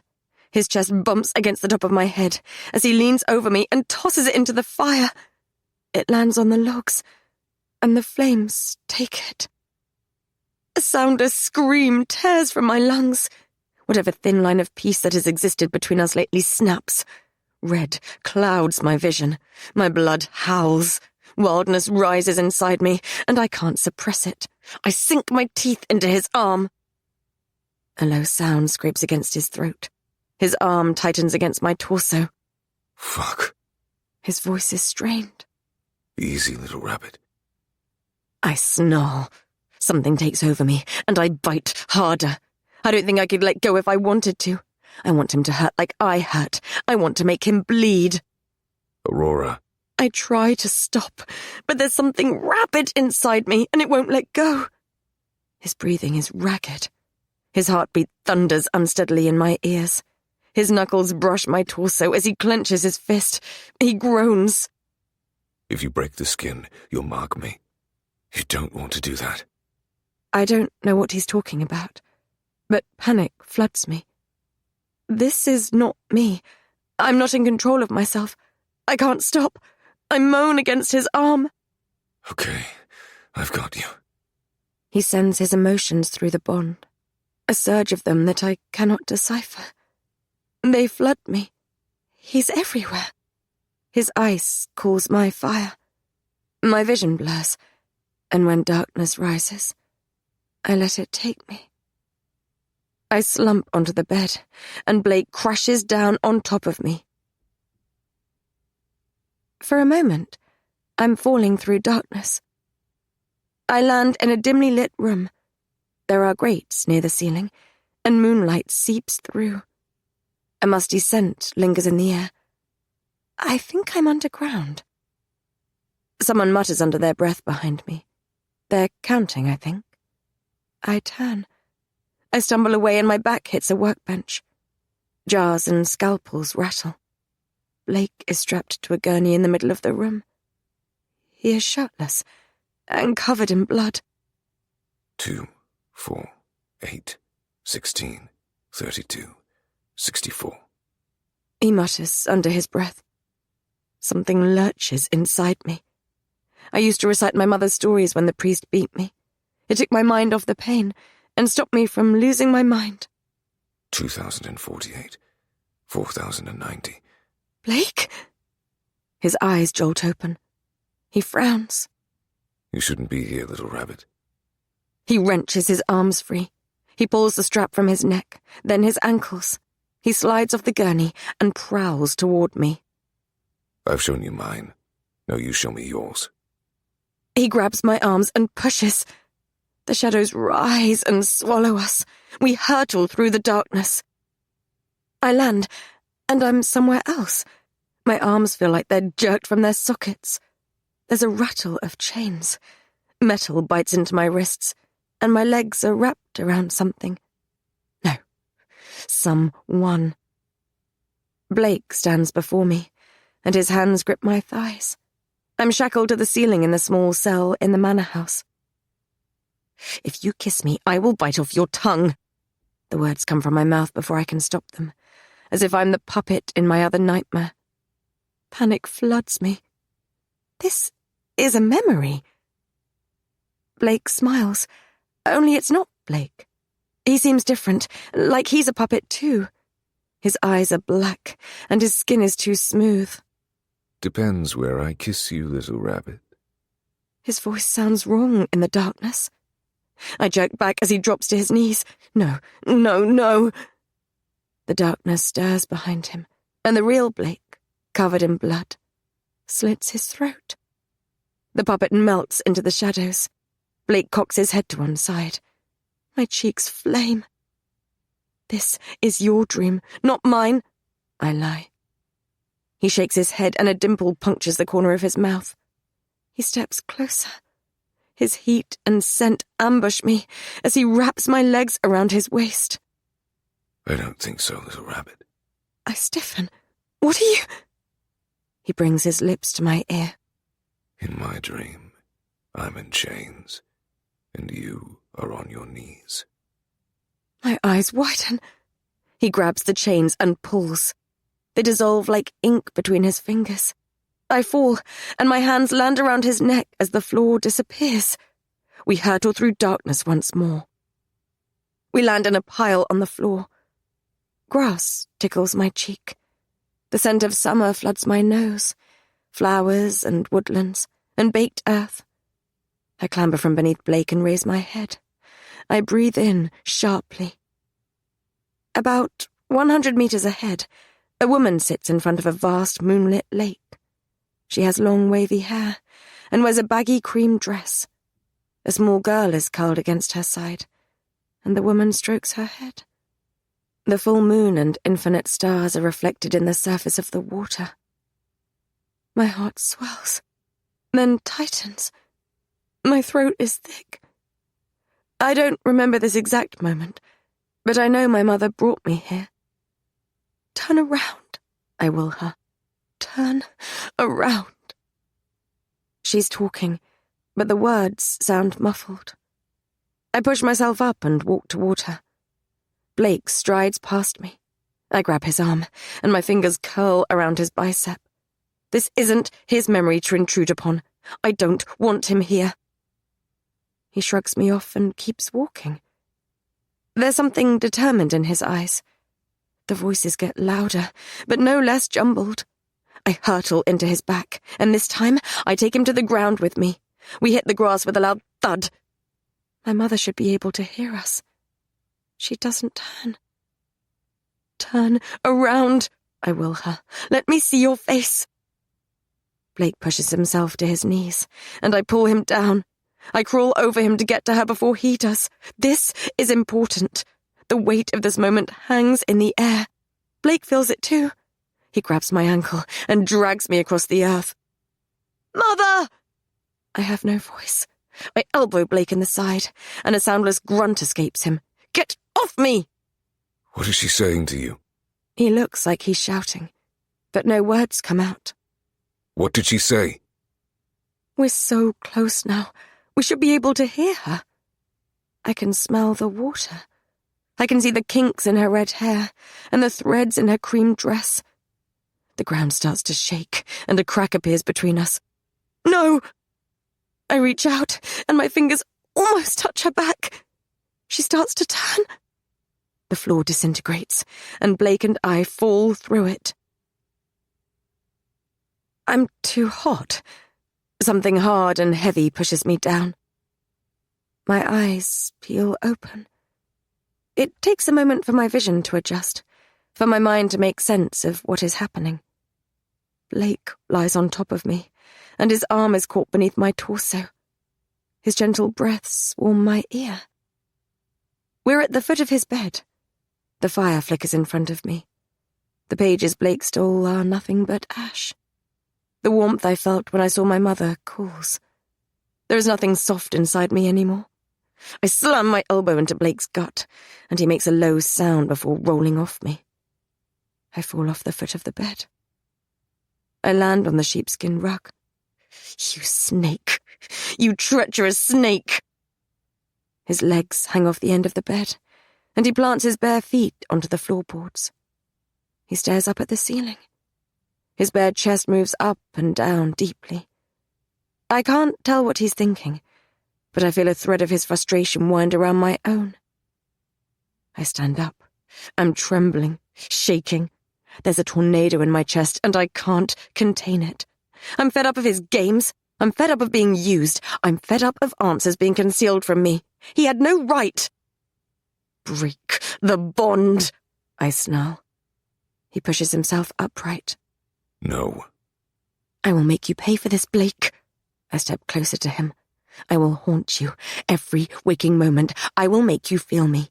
Every dream, I will be there. Every moment of joy that you manage to feel in your sad little life, I will turn it into darkness. Break this bond, Blake, or I swear to every goddess, I will consume you until there is nothing left of you. I will ruin you. I will coil myself so tightly around you that you will beg me to release you, and still then I will not let you go. He rubs his face with both hands. You already haunt me, Aurora. Then let me go! I cannot. Why? He leans forward, and he clasps his hands together between his thighs. I suppose I should tell you the truth. Chapter 47. The truth. My breathing quickens, and the scent of wood smoke and pine fills my lungs. The hearth is warm at my back, and the fire flicks dim light across Blake's chambers. It dances over the black silk sheets, crumpled from our fight, and the scars that mar his chest. For a moment, all I can hear is the crackle from the flames, and the wind that rattles the window. Blake is promising me the truth. It's what I want, what I've been searching for. Yet my muscles tighten. There is something in the way he clasps his hands between his thighs, his jawline sharp, that makes my stomach clench. Huh? Go on then, I say. He runs a hand over his mouth. How could I have known? Known what? His eyes snap to mine. The events of that night, when James gave you to Sebastian. How could I have known what was going to happen? He absently touches his bicep. There's an indent where I sank my teeth into him. How could I have known James would bite you? When I tried to arrange the marriage between the two of you, I meant it when I said he would not hurt you. For all his faults, I did not think he would. My brow creases. I don't understand. Why are you telling me this? What has it got to do with anything? If my entire plan rested on getting you to accept the bond between us, I would have needed to ensure you were in a life-threatening situation so I could save your life. He shakes his head. How could I have planned the series of events that led to James attacking you? There were too many variables to control, too many things that could have gone wrong. Even I'm not that good. You said... No, I didn't. You said that, not me. I cast my mind back to the small bedchambers in Lowfell. I had accused him of planning it all, of creating the bond so Callum would forfeit the throne. And he had said... My heart stutters. He didn't deny it, but he didn't confirm it either. What are you saying? I cannot break the bond, Aurora, because I did not create it. It's not in my power. I step back. The fire is hot behind me, yet my blood runs cold. You're lying. Do you think I want this? His voice is uncharacteristically strained. It complicates things for me. My breathing is shallow. There is a sinking feeling in the pit of my stomach, a cold wind running through my chest. I saw the words Anam Kridech on the pages you burned. Is that the name of the bond? Yes, that is one name for it. What is the other?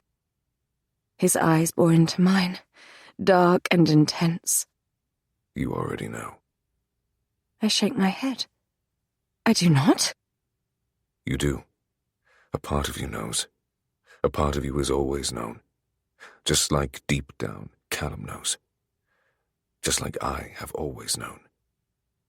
My heartbeat thunders in my ears. Tell me. He twists his hands together. His lips part. You'll have to figure it out for yourself, little rabbit. It looks like our time together is coming to an end. I turn just as the door opens. Lachlan enters the room, flanked by 4 of his men. A half laugh escapes Blake's lips as he stands. Really, Lachlan? You? It's nothing personal, Blake. His coal-lined eyes glint with violence and belie his statement. I think he's worried about what Blake might do to Kai. I have orders from the king.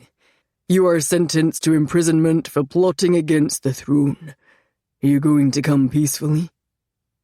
A dimple punctures Blake's cheek as he edges back a step.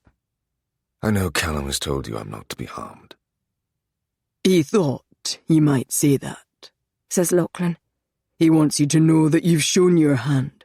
You've lost. We can hurt you, if we wish. Blake laughs. It's a cold, contrived sound that makes the hairs on the back of my neck stand on end. A couple of the men share a look. He shrugs. Very well. Let me grab my shirt. Lachlan inclines his head. Blake grabs his shirt from the armchair and slips it on. I step away from him, and my back hits the wall by the fireplace. I tense as I wait for him to grab a sword and start fighting, or grab me to use as leverage to get out of the situation. He fastens his buttons, then slips on his boots. Lachlan gestures at him, and 2 of the men grab Blake's arms and pull them roughly behind his back. They slip shackles around his wrists, and the click resounds around his chambers. He doesn't resist. They walk him toward the door, and he stops in front of Lachlan. Will you give Callum a message from me? Lachlan nods, and Blake's lips curve into a wicked smile. He has not seen my hand yet. He doesn't even know what game we're playing. Come visit me when you've figured it out, little rabbit. I'll wait for you. He's hauled out of the room. Lachlan inclines his head. Good evening, Princess. He follows his men and Blake into the corridor. I'm left dumbfounded, staring at the door. Chapter 48. Everything is still. Quiet. It's the moment after a storm, when the world has been overturned, yet everything is expected to go back to normal. I stand by the fireplace in Blake's chambers. If it weren't for the crumpled bedsheets, the few bits of mud on the floorboards that were stomped in by Lachlan's men, and the racing of my heart, I could be fooled that nothing out of the ordinary had occurred. Callum finally made his move against Blake. He decided to lock him up, even though he knows our lives are linked. He didn't consider it an option before. We discussed it once, back at Lowfell, and decided Blake would starve himself or hurt himself to get to me. Blake didn't even resist. Callum is out of his depth. Blake is up to something. Anam Credech. The word for the bond echoes in my mind. I was so close to getting an answer, and yet part of me is relieved that Blake was taken before he could reveal it. His words have taken root within me, and I fear them. A part of you knows. A part of you has always known. Just like, deep down, Callum knows. Just like I have always known. I walk toward his desk and slide open the second drawer. The Alpha's Fate is tucked in the corner, nestled among the maps. I pick it up. Elsie gave me 2 of these books. She said they were enlightening. Blake took both of them off me. I thought nothing of it at the time. And yet... A floorboard creaks behind me. I shove the small, flimsy tome into my pocket and turn. Callum stands in the doorway. His eyes move from Blake's crumpled bedsheets to the spot where Blake was standing a moment ago. His nostrils flare, and my pulse kicks up. Does he think that something inappropriate happened between us? Did something inappropriate happen between us? I had been so caught up in getting the parchment. I had acted on instinct. I had not thought too hard about where I was, or who I was provoking. I bit him. My cheeks heat, and something cold moves beneath my skin. It's certainly not proper for a lady to be in another man's bed, but I was angry. I was fighting him. I was trying to get answers for Callum, as well as myself. Still, shame spreads through me. I get the sense that he's battling with his wolf. He breathes deeply, and his fists are clenched. His expression could be carved from stone, and I know he only pulls his emotions back when he feels threatened. Callum. I step toward him. He staggers back as though I pushed him. Panic flickers across his face. He turns on his heel and walks out of Blake's bedchambers. Callum! I hurry after him. He doesn't slow down, so I can't fall into step beside him. Callum! He halts outside the door of his bedchambers, clenches the top of the doorframe, and leans forward. His broad shoulders practically burst the seams of his shirt. He presses his forehead against the door. His scent is all over you. It's not what you think. He releases a bitter laugh, devoid of his usual warmth. Ha! He touched you.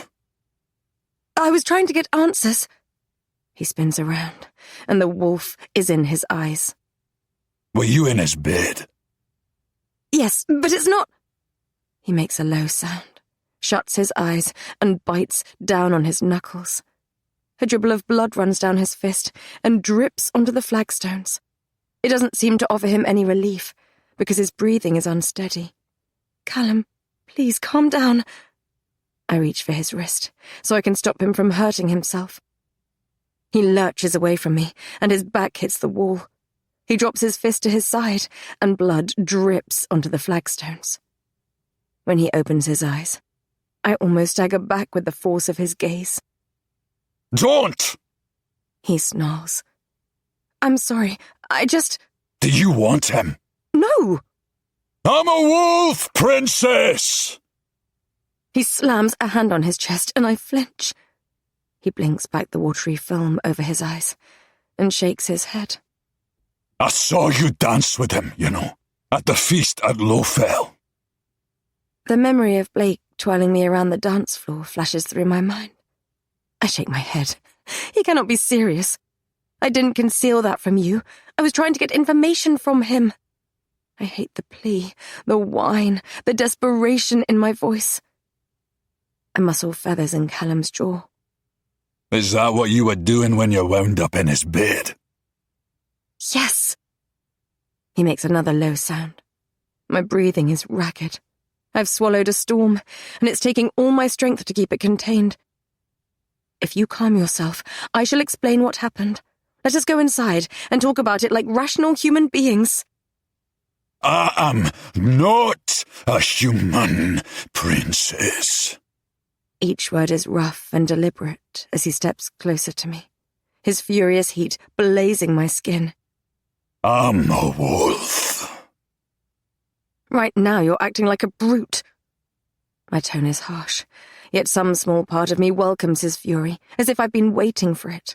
Let us tear into one another and shout and scream so that we can release it. Let him treat me to his wrath for once, as though I can take it.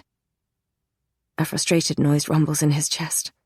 He shakes his head, turning his attention to one of the torches flickering on the wall. I cannot speak to you when you smell like that. He brushes past me and stalks down the corridor toward the stairwell. Do not walk away from me, Callum. Have a bath. He snarls. I shall deal with you later. Indignation rises within me. Deal with me? Aye, deal with you. What is the Anam Creedech? I say. He halts. The muscles in his back shudder. His hand flexes at his side. My stomach lurches at his reaction. Blake was right. Callum knows what it is. Where did you hear that word? He growls. Coldness spreads through my bones. What is it, Callum? He straightens. He doesn't turn. Have a bath. I will talk to you later. No, you will talk to me now. Do not follow me! His words power through me, and I practically stagger back with the force of them. I feel him inside me, the taste of mountain air on the back of my tongue. His command grabs the wild thing in my chest and pushes it down. He is using his alpha voice, his king voice, and trying to force me to submit to him, like when Blake used the Anye. I'm not sure he knows he's doing it. I grab it and push it off me, as easily as I did when Blake tried it. Yet as he storms away, I stand breathless and shaken. I don't follow. Chapter 49. Somewhere beneath the castle, Blake is in the dungeons. I don't know what Callum is doing. Probably strategizing with the Alphas because of Alexander's threat, or cooling down after our fight. I'm angry with them both.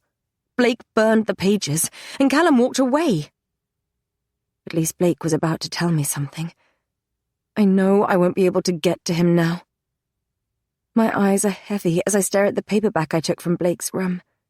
I need to read it, but I fear it.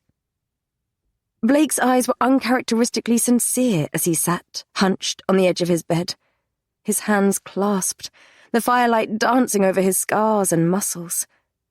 Perhaps I don't want to know what he was about to say. Perhaps a thought has been planted in my soul, an explanation for the bond, for what James was trying to demonstrate and Callum's reaction to it. I want to cull it before its roots grow any deeper. Callum told me about a wolf thing once, when I first arrived here, and he asked me to wear his collar. It sounded like a bond of sorts, though he didn't exactly describe it as such. I glance at the battered paperback book and wonder if I've been searching for answers in the wrong place. Blake has taken 2 of these books from me. This one was hidden in his drawer, as if to keep it out of my reach. I nudge the book away. I drop back onto my pillows and pull my hands through my hair. I tug it, welcoming the sting on my scalp. The wind howls against the stone walls, and my mouth aches, and my skin is tight. I chew my finger. I break the skin and tear some off the side of my nail. I sit up. I pick up the book, my blood seeping into the parchment. I open it and begin to skim the neatly inked words. It's a story about a beastly alpha who lives in a castle, and who, in retaliation for a slight made by an alpha from a nearby clan, takes the alpha's daughter prisoner. Only, as they spend time together, they begin to fall in love. It's not until near the end that I come across it. The 2 wolves share a bond. It's named Anam Creedech. My heart pounds in my ears. The words on the page blur. I slam the book shut. The shadows darken, and I'm underwater, thrashing for air. I kicked for the surface, but something has hold of me, and it's pulling me down. The thought that has taken root grows. I cut it back. I wish I could speak to Elsie, but she's back at Lowfell. I remember something she told me. The old cook here at Lowfell used to pen them. Could it be? I scramble off the bed, put on my slippers, and slide a robe over my nightdress. I grab the small book. It's late, but if I'm in luck, the kitchens will not be empty. I tiptoe around Fergus, who is sleeping again, down the stairs, and make my way to the ground floor of the castle. There's a fire in one of the kitchen hearths when I arrive, and the woman I seek stands with her back to me, washing dishes in a soapy bucket. You should be in bed at this hour, lassie. Mrs. MacDonald's voice is admonishing. She turns and folds her arms, her soapy hands wetting the sleeves of her brown dress. And you certainly should not be parading around dressed like that. She clucks her tongue at how the robe, drawn in at the waist, clings to my curves. I raise the tome. Did you write this? Her eyes narrow on it. She turns back around. Aye, I wrote it. A long time ago. I haven't the time for it now. What of it? Despite the questions that bubble dangerously close to the surface, the corner of my lip twitches. Who would have thought you were such a romantic, Mrs. MacDonald? I say. I walk toward her and stand by the counter on the other side of the bucket she's washing dishes in. The window looks out onto the herb garden, and outside, the wind rustles the rosemary and bushes of thyme. I can't quite bring myself to ask her the question I want to know the answer to. You wrote about the Anam Credech in this book, I say. Aye, it's a rare thing in reality, but I always put it in my books. The Anam Credech. If two wolves shared it, would they be able to feel each other's emotions? I like to write it that way. In truth, no one knows. It's rare for such a bond to exist, and even rarer for it to be accepted. It has to be accepted? Oh, aye, of course. Why do you ask? How does one accept it? She shrugs. I don't know. The only wolf I know to have experienced the Anam Credech is James, and he was never forthcoming about the details. My eyebrows lift. James? Aye, with a lassie he used to court, Claire. Or that's the rumour, anyway. People say she refused him, so the bond never solidified. My pulse is hammering. How can it be broken? She laughs. Broken? Once accepted, it cannot be broken. Only the moon goddess would have the power. She goes back to her washing. No, the Anam Credech is eternal. The bond is thought to surpass even death. Why do you want to know? I'm already turning on my heel, walking on trembling legs out of the kitchens. I murmur my thanks, I think. My mind, my body feel as if they're someplace else. The corridors blurring around me, I make my way to the stairwell. An eternal bond, shared by two wolves, created by the moon goddess, written about in love terms. That would be upsetting to Callum. I grasp the banister and suck in a breath. You already know. Nausea rises within. I remember what Callum told me when I first arrived at Madach Alley. It's a wolf thing. Rare, but powerful. Stronger even than love. Two souls chosen by the moon goddess. I know what the bond is. If I go in one direction, I could confront the Alva who lied and deceived me in the dungeons. If I go in the other, I could face the Alpha who hid the truth he must have suspected for weeks now. The dangerous, horrible thought has grown vines so thick I can barely breathe. I fight it back with everything I have. I push it down because I can't, will not, allow it to surface. I'm not a rabbit. I'm not prey. I'm not a problem to be locked away in a tower. I'm not a helpless princess that needs protecting from the truth. Someone has to pay for this. Someone will pay for this. Body trembling, heart thumping, chest heaving. I pick a direction. Chapter 50. I burst into his chambers. I barely noticed the four-poster bed with the tartan throw, the fire in the hearth, the crescent moon that shines through the window. Callum is in the copper bathtub. Even through my rage, my breath hitches at the sight of him. Powerful, muscular, yet completely at ease. The firelight dances across his wet skin and turns it bronze. His knees are raised, and his head is leaning against the edge, exposing his throat. His damp hair is the colour of wet sand, and brushed back from his forehead in that way that makes him look younger. He opens his eyes as the door swings shut behind me. He grips the sides of the tub and starts to sit. Water cascades down his chest, and I cannot deal with seeing any more of him right now. "Stay where you are," I say. He stills as if he senses the growing storm in me. I know he doesn't fear me, could not fear me, yet wariness tightens his jaw. You need to calm down, Princess. You lied to me. His expression darkens. I did not. My chest heaves, because that is not the truth, and he knows it. There's a scream inside me, tearing me apart from the inside. My teeth ache, and I want to bite something. My skin hurts with the force of containing it all. My muscles vibrate, my bones shake. If I don't release it, I will combust. Rory. Callum warns. I storm toward him, grab the slippery soap that sits on the side of the copper tub by his hand, and hurl it at him, then the washcloth. Water sloshes over the side of the tub as he raises his forearms. Both bounce off him and hit the floorboards. Are you done? He growls. No, I'm not done. I swipe the candlestick off the mantelpiece beside me. Don't you dare! I swing it at his head. He grabs the end and yanks it toward him.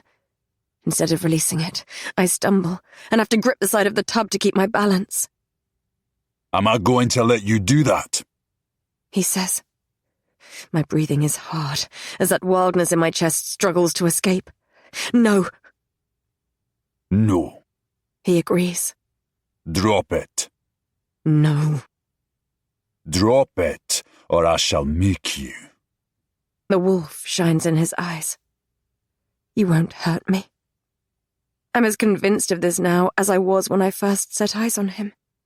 Still, you cannot come into my chambers in the middle of the night and threaten me. I cannot allow it. His gaze darkens. Drop it. I try to wrench out of his grip so I can aim it at his face again. He lets go and I stumble. He hooks one arm around my waist and grabs my wrist with his other hand. There's a sloshing noise as I crash down on top of him, scuffing my knees against the sides of the tub. Water spills everywhere. It careens over the sides of the bath, sloshes over the floorboards, and drenches the sheepskin rug. I release my hold on the candlestick, and it clatters to the floor and rolls beneath the bed. I gasp with shock as I'm drenched, and my core is pressed against his hard torso. He grabs my waist and holds me still. My legs are wedged between his thighs and the side of the bath. This is not the way we settle things, he says. I suck in a deep breath, the room blurring around me. I taste mountains and soap, and the familiar scent of wood smoke. It's like ash in my mouth. Do not tell me how I settle things, Callum McKinnon. I grip his shoulders to push myself upward and steady myself. My hair is draped against his chest. You're a liar. I have not lied to you. You know the nature of the bond. Don't pretend otherwise. I know. A growl builds inside me. You made a mockery of me. You believe you have been made a mockery of? He doesn't look like the Callum I know right now. There is nothing gentle or kind in his expression. Despite the intimacy of our position, he looks at me as if I'm a foe he's facing on the battlefield. I can barely contain my rage. It rises up my throat, and I want to scream. You hid the truth. Because I did not want it to be true. You had no right! My body is tense against his, my chest heaving like I'm drowning. How long have you known the nature of the bond? His throat is bobbing. How long? I suspected on the night James bit you. The fire inside me blazes and roars. That long? His jawline hardens. Aye, that long. And I denied it at first. But James told Blake to kiss you, and I couldn't hide from it any longer. I scented it. I saw the way he reacted to you, and I tried to tell myself I was mistaken. Until I read the pages in Blake's book the moment I returned to Marrock Alley, and I knew it to be true. His accent gets thicker as he gets more agitated. What am I supposed to do? Give you my blessing? You're his Do not finish that sentence. My nightdress and robe stick to my body. The water is warm and splashes around my stomach. My curves press against his chest, and one of his hands is clamped on my waist, hot and firm as iron. You're supposed to tell me so we can fix it. You're not a full wolf. You don't understand. His hot breath mingles with mine. There is no fixing it. There is no choice in it. A muscle throbs in his neck. The bond is unbreakable, and I do not share. I want all of you, heart, body, and soul. I will take no less. What about what I want? Do you care about that? You do not know what you want, Princess. You didn't know on the night I took you, and I don't think you're any closer to answering that question now. His heartbeat thunders in my ears with my own, furious, restless. What's next, Callum? Are you going to keep me brushed aside, out of the way, kept in a room in your castle while Blake is locked away in... Do not speak to me of him! His eyes blaze, and his cheeks flush as he leans closer to me, pulling our bodies flush. What would you have me do? You are the moon to me, Rory. Every time I set eyes on you, my soul is aflame. The wolf inside me presses against my skin. It howls in my blood and roars in my ears. And you would not like the things it wants me to do. Every night I have thought of you. I have imagined myself buried inside of you, sinking my teeth into you, claiming you as mine, while cursing my goddess for not giving you to me. I have left my door unlocked, praying you would come while hoping you wouldn't. Something coils, hot, inside me at his words. It aches. It burns. My teeth hurt, and my nails are claws. That wild thing in my ribs thrashes against its cage. A low growl builds, unbidden in my chest. Bite. Bite. Bite! Callum's nostrils flare. He answers with a growl of his own, and his hard, wet chest vibrates against my peaked nipples. His fingers dig into my sides. Do not test me, Princess, he says. I know I should get a hold of myself. I know this is wrong and we need to talk. I know the nature of the bond changes things for him, and I'm furious because of it. I can't stop. I tremble with the force of containing my emotion. He cups my face with his hands. Princess, I advise you to get out of this tub and walk away. You don't want this. You don't get to tell me what I want. I'm fed up of people telling me what I want. I decide what I want. My chest heaves against his. I want him, right now. I want him buried inside me while I take my pleasure from him. I want him moaning, gasping beneath me. I want him to pay for all of this. I want him at my mercy. His breathing deepens. Conflict flickers across his face as he presses his forehead to mine. Rory, tell me what you want. Chapter 51.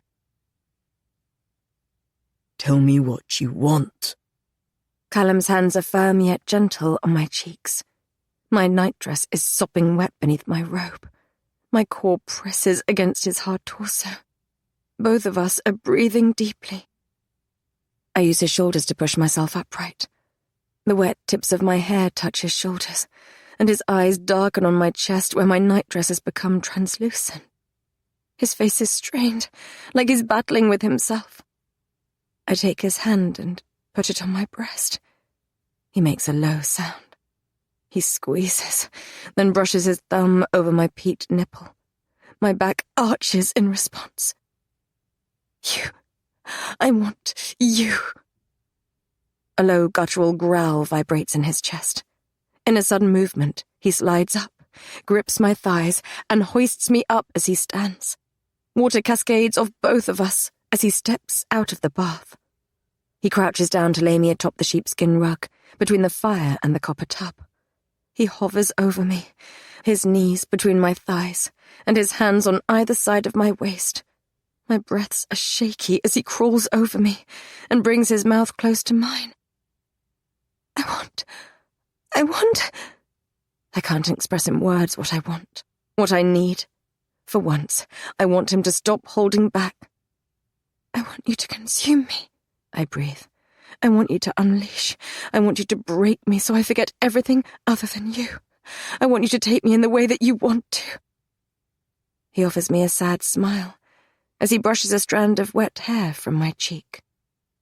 I will worship you. He brushes his lips against my throat. Cherish you. He kisses me. Honor you. He nips my earlobe with his teeth, and I squirm. Tease you. His mouth hovers over mine. But break you? No. You cannot ask that of me. If I'm to take you the way I want, I will have you gently and deeply and slowly. He brushes his lips against mine. Can you accept that? And because I would rather have part of him than none at all, I nod. Good. Because there's no loch in the Northlands cold enough to douse the fire in my blood right now. He slides my underwear down my legs. Then he reaches between us and guides himself to my entrance. My back arches as he pushes slowly inside me. We both groan. He fills me completely. Both of our pulses thunder in my ears. His scent overwhelms me. He takes my face in his hands. Your eyes, he whispers, and I know they must have changed. Softly, he kisses me. He thrusts his hips in deep, languid movements, as though he's savoring every moment. It feels so good. He feels so good. I rock against him, and my fingers find his shoulder muscles and dig in. I curl my ankles around his back, and he shifts me so my hips are tilted up, and he can hit deeper.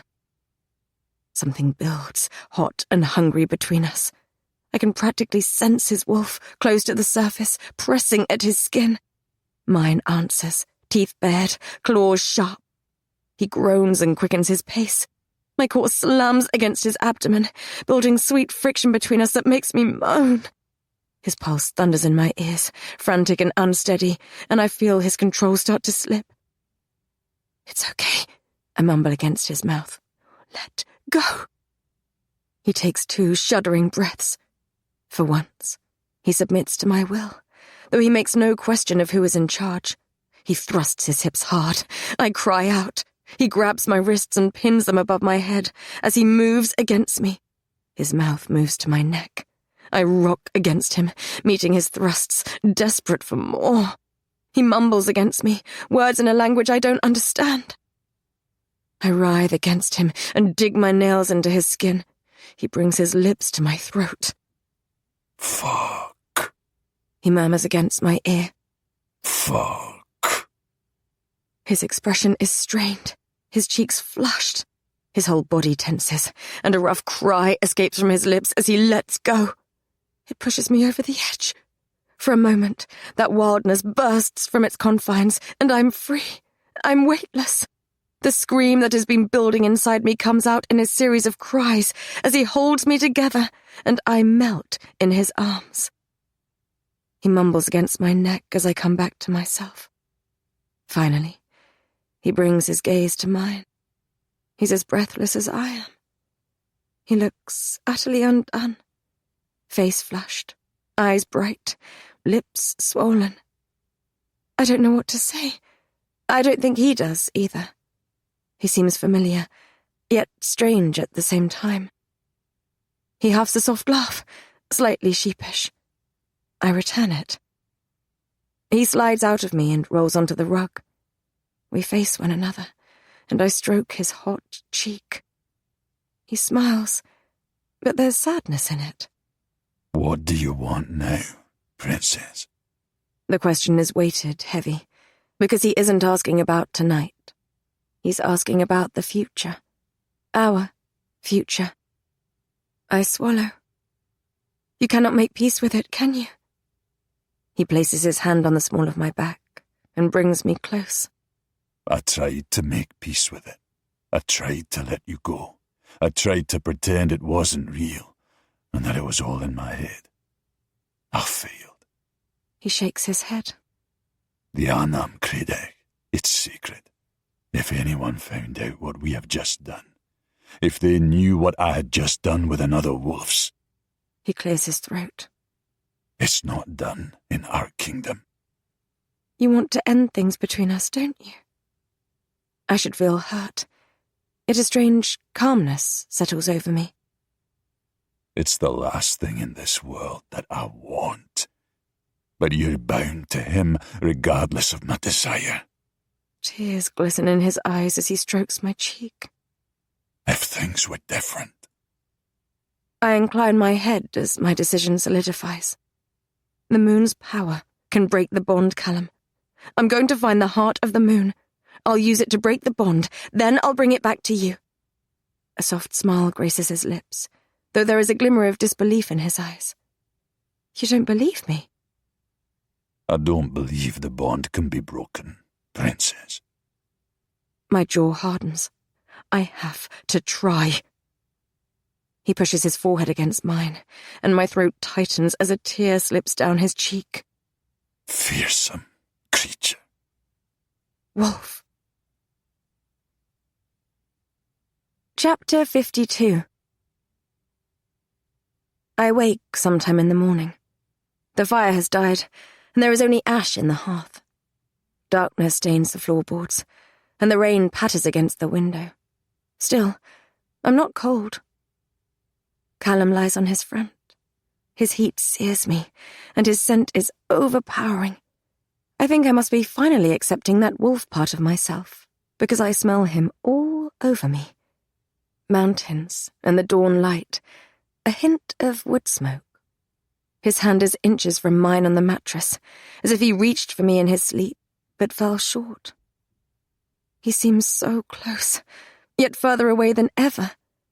I understand now what plagues him. I understand how this bond, this unbreakable bond with Blake tortures him, just like it tortures me. I understand that for him, it changes things.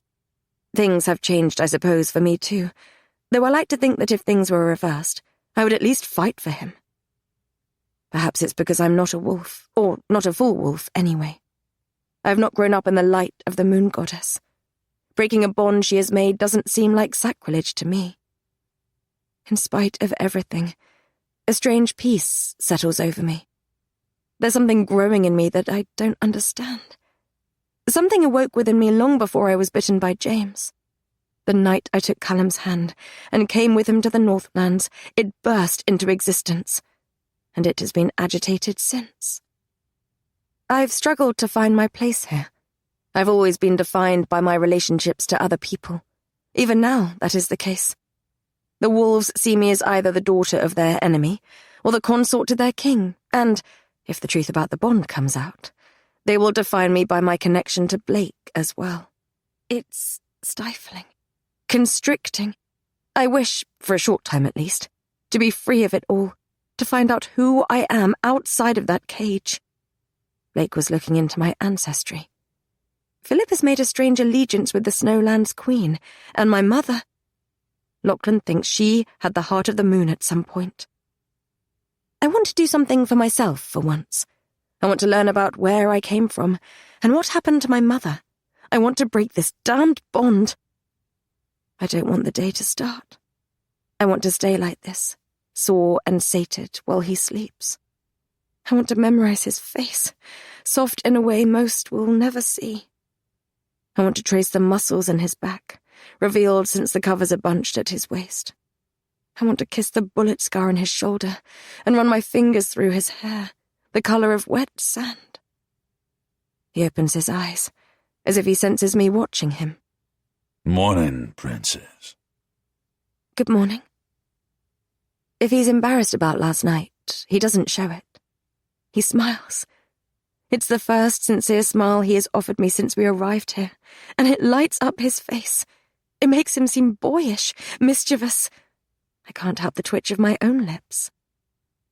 Last night was fun, he says, voice rough with sleep. Visions of him pinning me to the rug as he thrusts inside me flood my mind. Yes, it was. We stare at one another. The light in his eyes dims, and I know he's remembering the conversation we had afterward. The warmth inside me ebbs. I sigh. We need to talk about... Aye. He exhales. Aye, we do. There is something I must do first. He rolls onto his back, then slides out of bed. Naked, he pads across the room, wraps his kilt around his waist, then slips on a shirt. A grim expression is etched onto his face when he throws open the chest at the foot of his bed and pulls out a couple of swords. I jolt upright. Callum, what are you... He strides across his chambers and heads into the corridor. I shall be right back, Princess. I throw myself out of bed. I grab one of my simple dresses that hangs in his armoire and almost fall over as I pull it on. My messy hair gets caught in my mouth. He can't kill Blake without me dying too. He knows this. Callum, wait! He's already rounding the end of the corridor when I stagger out of his bedchambers. I run after him, heartbeat pounding. I presume the dungeons are beneath the castle, but he strides past the stairwell and down another corridor, throwing open a door. I jerk to a halt beside him. Up, now! Callum commands. Philip groans, rolls over, and staggers out of the small bed by the window, arms outstretched. His copper hair is messy, and it glints in the light of the low fire in the hearth. He wears a long-sleeved white cotton top, his tattoos covered. He blinks a couple of times as he turns to face us, as if confused. Yet when Callum tosses him a sword, he catches it with one hand. Philip stares at him as if he is mad. You've overstayed your welcome, says Callum. Outside, with me, now. Philip's eyebrows lift. Callum is already striding away. My heart beats quickly. I'm not sure what he's planning. I hurry after him. I know he's despicable, but you cannot just kill the heir to the Southland's throne, I hiss. Callum looks over his shoulder as he reaches the stairwell. I suppose we'll see, won't we? Philip appears beside me a moment later, now wearing boots and a shirt over his undergarments. Have fun last night, little sister. His nostrils flare, and he pulls a face. You smell like cock. Don't be disgusting. Goddess, I despise him. Yet... I barge past him and hurried to stride beside Callum as he powers down the stairs. Callum, what are you doing? Testing a theory. Are you going to elaborate? No. We make it to the entrance hall, and the torches are being lit by Kaylee, who looks between us, wide-eyed as we pass. Callum pushes open the double doors and steps into the Maddoch Alley courtyard. You'll see. The courtyard is quiet. A few wolves mill around, a servant carrying chicken feed, Fiona, who waves a hand before walking through the archway toward the stables, and Lachlan and a few of his men. I assume they have been training from the way their shirts cling to their chests, and the way they gather around the water pump. My breath mists in front of my face. Callum turns to face Philip in the centre of the courtyard. He draws his sword and drops the sheath onto the cobblestones. Philip cocks his head to one side, his nose curling up. Are you serious? Callum roars as he whips the blade through the air. In a lithe, graceful movement, Philip unsheathes his weapon and raises it to block Callum's blow. The sound of steel on steel reverberates through the courtyard. Birds nesting in the walls take flight, their wings flapping as they head toward the mountains. The wolves around the water pump stop their conversation and turn to watch. The force of Callum's blow should have shattered Philip's arm. Philip throws him off. The two males go at each other, and my lips part. Callum is brutal, every blow deliberate and designed to overpower his opponent. His biceps ripple beneath his sleeves, and he grunts as he brings the sword down upon my brother. Philip blocks and dodges every blow. It's like watching fire battle water. A hammer clashing with steel. He is the opposite of Callum's brutality, yet no less efficient.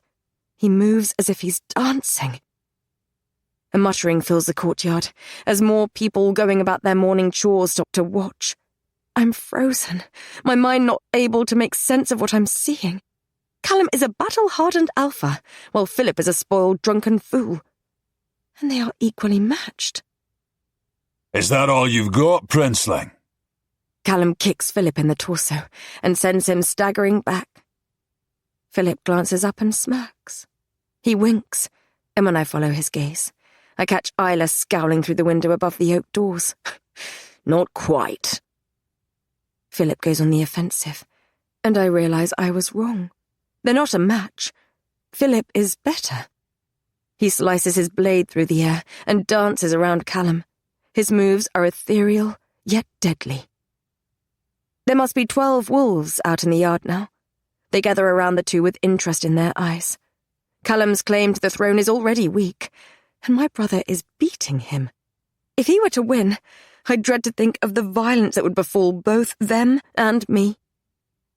Yet when Callum staggers back, a soft laugh escapes his lips. Lachlan, he says. He ducks back into the circle of wolves, and Lachlan darts forward to block Philip's next blow. He attacks Philip, and Philip adapts instantly. Lachlan's style is almost as brutal as Callum's, and his steps have some of Philip's grace, yet Philip outmatches him too. The two parry each other's blows, and Philip doesn't seem to tire. This doesn't make sense. This is the male who would drunkenly bellow through the palace halls with a bloodied nose, and the scent of perfume on his collar. My eyes find Callum as he watches. A smile ghosts his lips. a keg of ale to anyone who can knock this perfumed princeling on his spoiled southern arse. The wolves watching laugh. 2 men dart forward and join the fray. Philip disarms one of them and sends the other reeling back. Another raises his sword. Philip ducks, then swipes out his leg and sends him flying. By the time Philip is holding his own against 5 wolves, his blade a blur in the grey light. My fear ebbs away, and all I can do is stare, dumbfounded. "That's enough," says Callum, amused, when 4 of them are on the floor, and only Lachlan still stands against him, and even he is breathing hard. Lachlan shrugs a shoulder at Callum. Philip glances up at Isla, whose mouth is parted. Slightly breathless, he bows elaborately, and her scowl reappears before she disappears from the window. "You'll do," says Callum.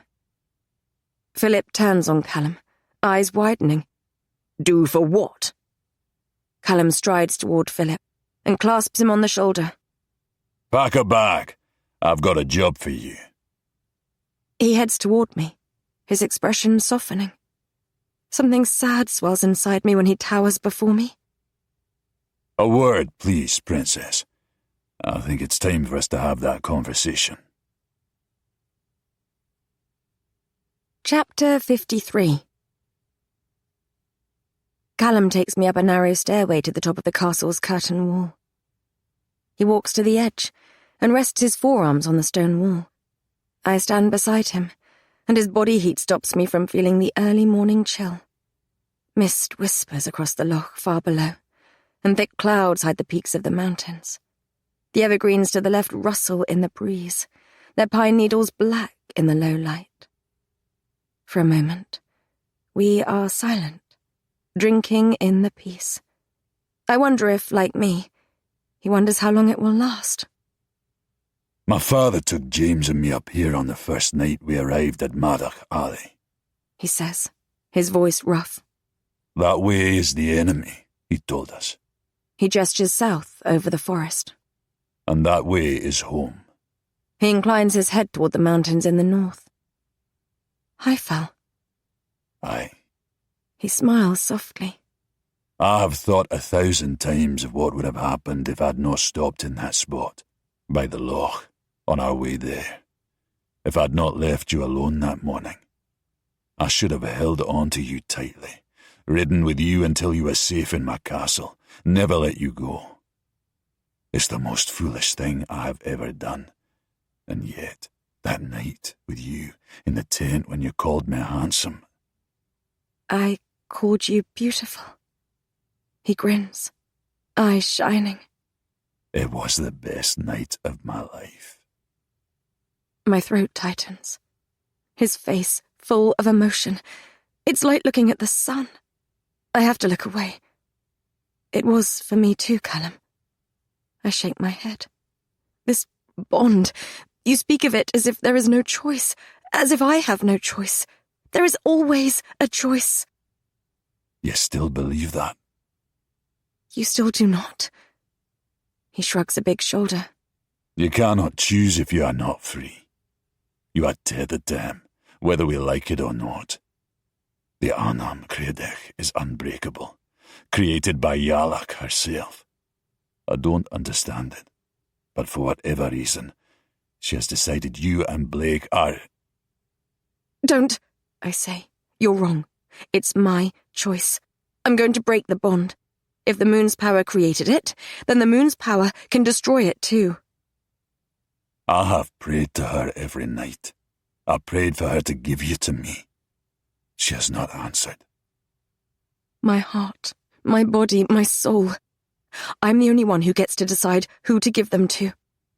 Sadness flickers across his face as he turns toward the mountains. He makes a non-committal sound, as if he doesn't believe me. I exhale. The heart of the moon might be able to break the bond. If we knew where it was, but it has been lost for many centuries, Princess. Lachlan thinks my mother had it at some point. I heard. He shrugs. You thought it was in the borderlands on the night we met? Aye, I did. I came up here the night before I rode south. There was barely a cloud in the sky, and Yalak shone brightly over the borderlands. I thought it was a sign. Perhaps it was. Perhaps she led me to you. He runs a hand over his mouth. You really want to look for it? I do. I half expect him to change his mind, to tell me I cannot go. Okay. You're going to let me? It's not safe for you here. Not anymore. Alexander wants you, and I don't yet have control of all the wolves in my kingdom. I won't make the mistake of trusting too easily again. Alexander's men are getting ready to march upon Madach Alley, and when the fighting begins, I cannot trust that no one will betray me. He drags his teeth over his bottom lip. But I cannot let you travel alone. It's not safe. A long breath plumes in front of my face. You want me to go with Philip, don't you? I had a conversation with him yesterday. He's annoying, but I could sense no ill feeling from him. He's your brother. He will keep you safe when I cannot. I'm going to tell him to go back to his queen in the Snowlands, and to bring her back here. I snap my head toward him, gritting my teeth to stop the pain that shatters through me from escaping. He gives me a sad smile. Not to marry her. To ask her to fight with us. I don't know what to believe when it comes to the God of Night. I feel we will need a bigger army soon enough. You said you wish to go to Galas Claddock. Their port is the closest to the Snowlands. He can accompany you there, and I recommend you go with him to your homeland. Okay. His eyebrows raise, as if he had not expected me to agree. I thought I would have a fight on my hands. I am fighting, even if you are not. I always knew you had fire in your soul. I thought you were wrong when you said that about me. Perhaps you were not. I peer up at him. What are you going to do about Blake? Callum's big shoulders soften. I'll let him go eventually. He's no threat to me while you're away, and I cannot risk him getting harmed when your lives are linked. Yarlock knows he has as many enemies here as I do. I just want to make sure you're out of the kingdom before he's free. He grips his hands together, knuckles whitening. He'll come after you, you know. Yes, I breathe. I know. Perhaps it would not be so bad if he found you. Hurt surges through me. Why do you say that? He shrugs. He won't harm you. Of that I'm certain. There must be a reason for all of this. I had thought at first that Yarlock had created the bond because she wished him to be king and wanted you both to bring the kingdoms together.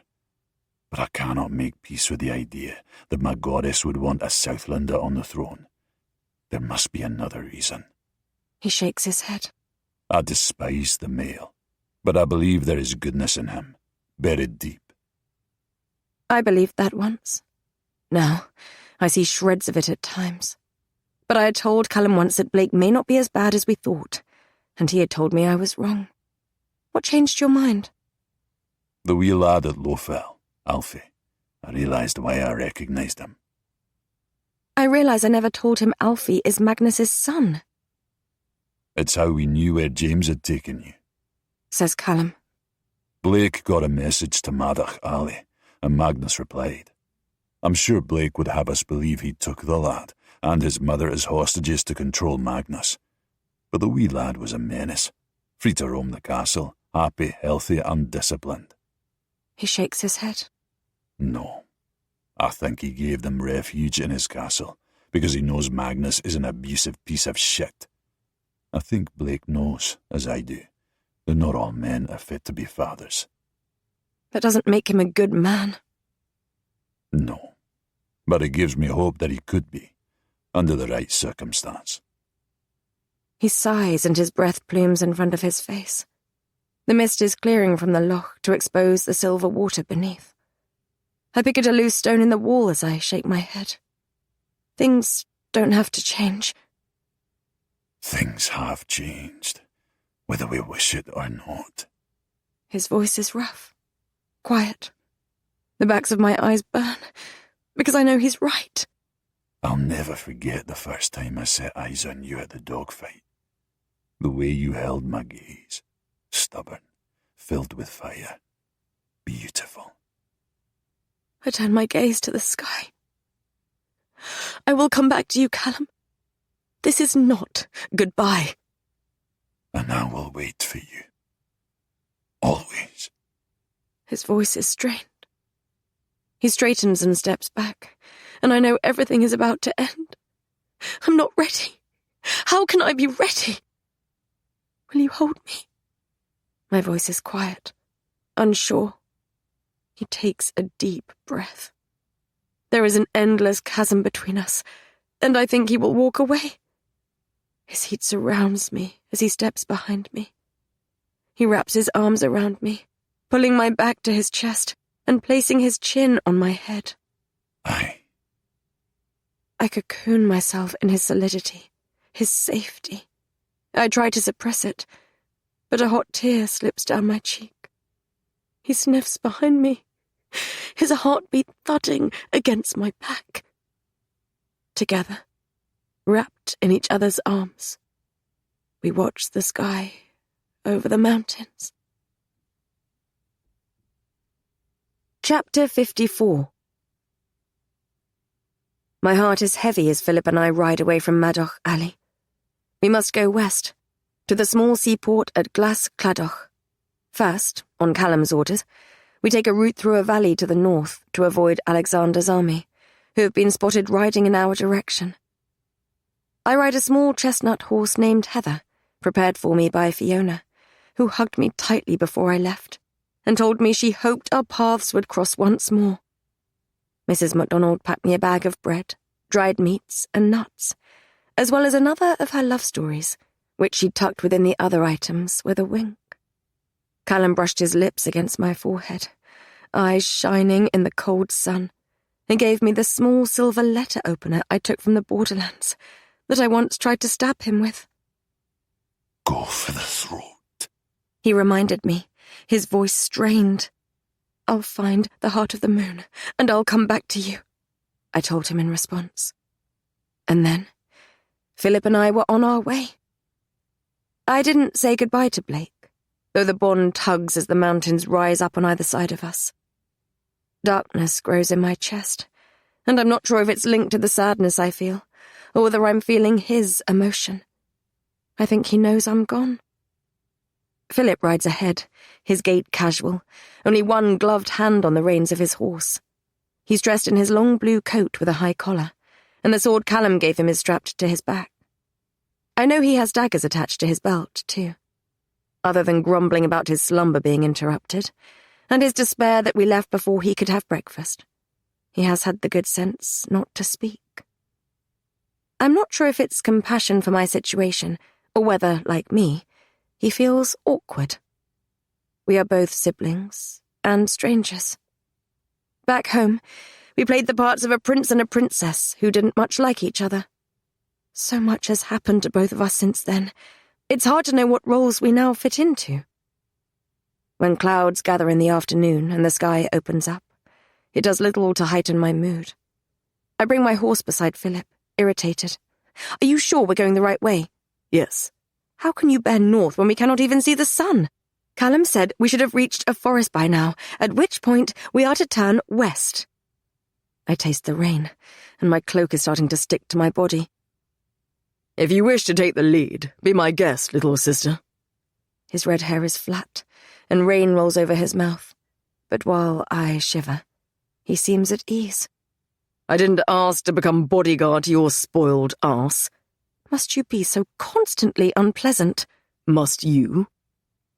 I withhold my snarl and turn my attention to the towering mountains and the many shades of green and grey that surround us.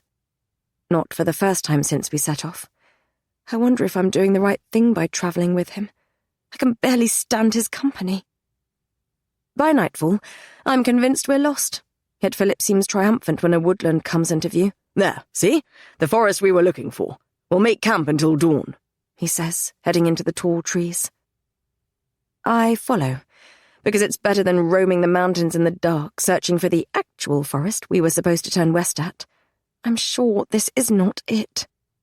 The sound of the rain softens when I lead Heather beneath the evergreen canopy, and there is immediate relief from the cold wind. Philip leads us to a clearing. We both dismount, and he orders me to light a fire while he waters the horses at a nearby stream, the sounds of which fill the pine-scented air. I'm sitting on a log, warming my hands by the crackling flames by the time he returns. He sits on a boulder opposite and clasps his hands between his long legs. I pass him some food. We eat in silence. We finish. He sharpens his sword. I wring out my hair and rebraid it.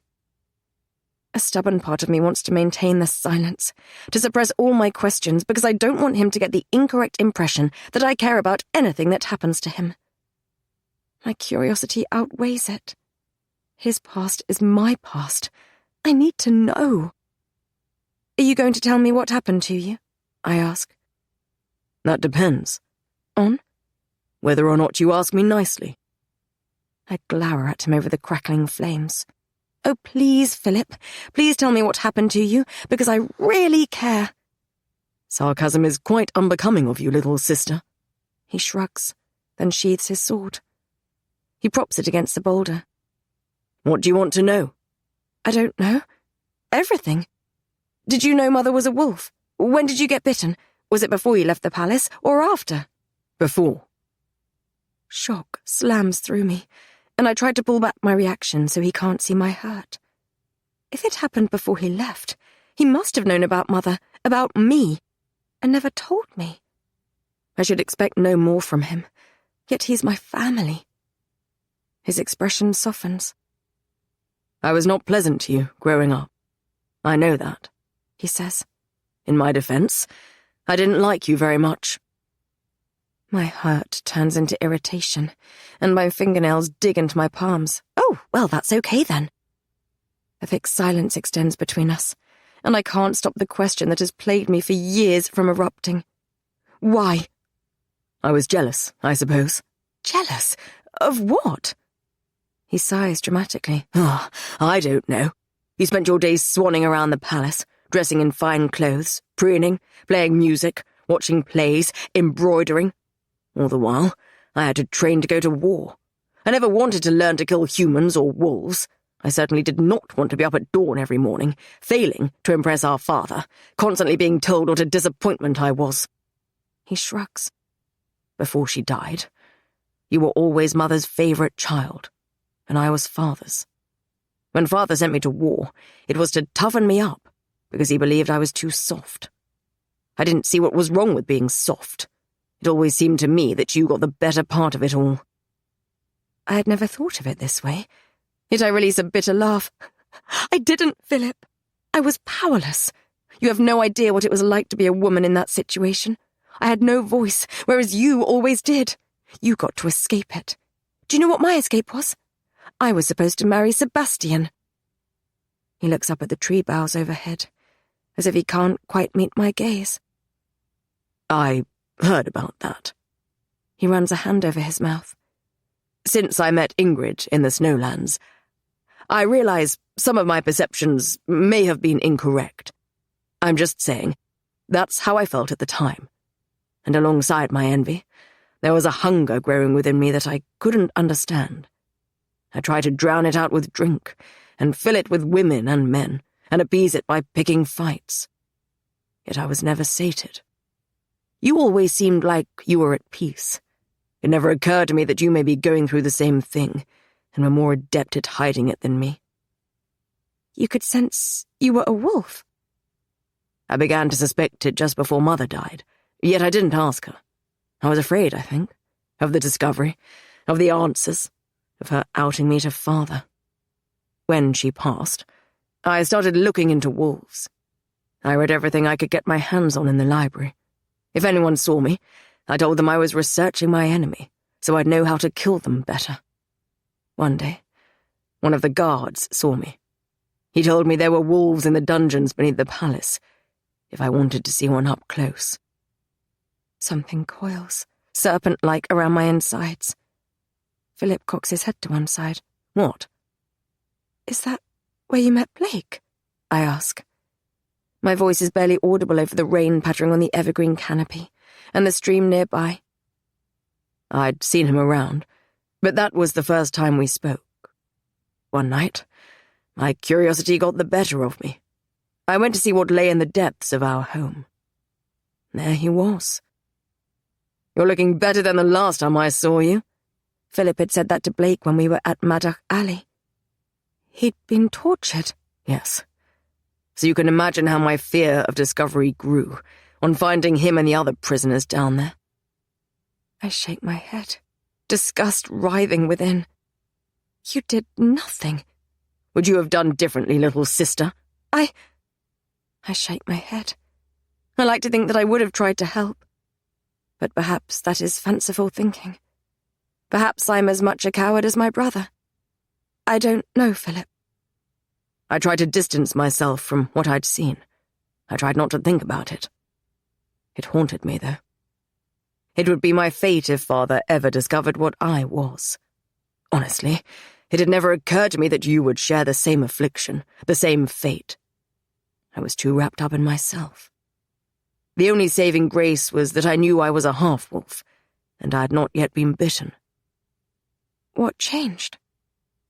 The night of the full moon, I felt restless. I snuck out to the docks and drank so much I could barely stand. When I returned to the palace, he shakes his head. I was overtaken by a sick curiosity. I wanted to know what they looked like when they transformed. You went back to the dungeons. A sorrowful look flickers across his face. There were 5 of them in the cells. I was barely conscious, I was so drunk. I taunted a couple of them through the bars. I was bitten. I deserved it, I suppose. Blake said he knew the wolf who bit you. Yes. He's at Marok Alley now. My eyebrows raise. Who? He snaps his gloved fingers, as if he's searching for the name.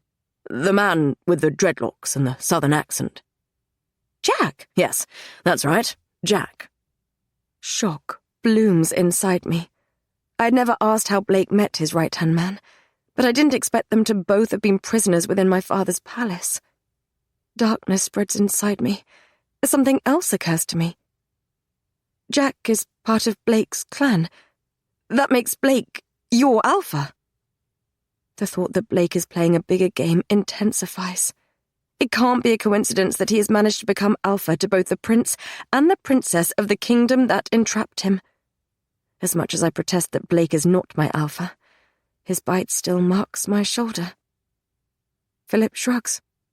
He certainly thinks he is. He tried to use the Anya on me when he had me in the infirmary. It didn't work. He shakes his head. No, although I let him think it did. I did the same thing. A dimple creases his cheek. After that, I realized I had to get out of the kingdom before the following full moon. Shifting in front of father. Can you imagine? Despite my ill feeling toward my brother, the corner of my lip twitches. Philip grins. No, I decided I would spare myself that experience. I told father I was ready to go to war. I took the guard who had told me about the wolves in the dungeons with me, and as soon as we had arrived at the war camp, we set off to the snowlands in search of answers. Did you find them? I found a divided kingdom. I found the fear of the god of night. There's a distant look in his eyes. And I found Ingrid. You love her, I say softly. It doesn't matter how I feel about her. It's unrequited, I assure you. I did little to warm her to me when we first met. She is... He bites his bottom lip, his face uncharacteristically serious. He looks almost like the prince he should be. She is quite extraordinary. Is that why you're looking for the heart of the moon? He laughs. Nothing escapes you, sister. He shrugs. Yes, I'm looking for it. It wasn't my primary reason for coming here, but I spoke to a tribe in the snowlands who said it was sent here years ago, although they have a different name for it there. It translates to blood of the moon. I thought Ingrid might forgive me of my sins if I found it. The blood of the moon? Yes. I bite my bottom lip. And you decided to try and arrange a marriage between this extraordinary woman and the man I am... The words die in my throat, and I shift on the boulder. I'm going to return to Callum, and I'm going to fight for him. But he still wanted to end things between us. The man I was courting. How brotherly of you. A dimple punctures his cheek. What does it matter, little sister? Blake is your... Don't! I push down the rise of panic. How did you know about the bond? He pulls a face. Aside from the fact it's blatantly obvious. He shrugs. Every time you were both in the same room, he couldn't take his eyes off you. Be careful around him, though. He's changed since I met him. Back then there was... He shakes his head. I don't know. There was something off about him. He hides it now. I agree that he's hiding something, yet I feel a little indignant on Blake's behalf. Perhaps that's because you met him when he'd just been tortured, Philip. Perhaps. Philip lowers himself onto the ground by the boulder and puts his pack down beneath him to use as a pillow before lying down. Perhaps not. He closes his eyes. A smile spreads across his lips. What? I say. Father would be so displeased to know what has become of us. I lie down on the pine needles and settle down for sleep. 2 half-wolves, each helping a different enemy kingdom. Yes, he would be, wouldn't he? Philip laughs. Good night, little sister. Good night, Philip. I open my eyes. I'm no longer in the forest. The scent of pine is heady in the air, A fire crackles in a black iron fireplace, adorned with books and a decanter of whiskey. Blake's chambers. The mattress creaks behind me, followed by a muffled moan. I turn and freeze. I'm in Blake's dream. There is a version of me on my knees on his bed, framed by the bedposts and the dark silk curtains. I am naked, and my skin glows like moonlight. Blake kneels behind me. One of his hands is cupped between my parted thighs. The other roughly squeezes my breast. His teeth are at my throat, and he thrusts his fingers into me. The dream version of me moans and pushes back into him, and he groans. My legs turn to liquid. I feel him. I feel him everywhere. He's not touching the real version of me, yet pressure builds between my legs, and my core aches. I need to get out of here, but I'm transfixed. It's not just the fervent nature of Blake's movements, when he's usually so in control. It's the glow of my skin, almost goddess-like, as if that is how he sees me. He pushes me down onto the mattress, and I snap to my senses. I stagger back. My back hits something solid and warm. I spin around. Blake, the real Blake, stands before me. His gaze is fixed on the bed, and his lips are slightly parted. I grab his shirt and push him against the wall by the fireplace. Stop it! His eyes flit to mine, panicked. I cannot. A female groan, my groan, fills the air, and I can't breathe. The creaking gets louder, faster, drawing Blake's attention. The bond trembles, and I feel the word that builds like a growl. Hunt. I glance over my shoulder, and my breathing almost stops. He has me face down on the mattress, one hand on the nape of my neck to hold me down. The other grips my hip as he thrusts into me. The look on his face. Goddess, the look on his face. My chest is too tight. My blood is molten gold. I swing back toward him. Blake, you can't think of me like this. I feel the moment he changes. He feels like he did in the chapel. Feral, animal, not himself. His eyes shift, then glow. No one would know. What? Almost delicately, he takes a strand of my hair and tucks it behind my ear. The gentleness is at odds with the look in his eye and what is going on behind me.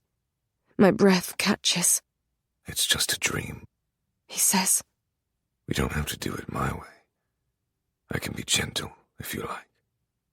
My mouth dries. Blake. He cups my face in both hands.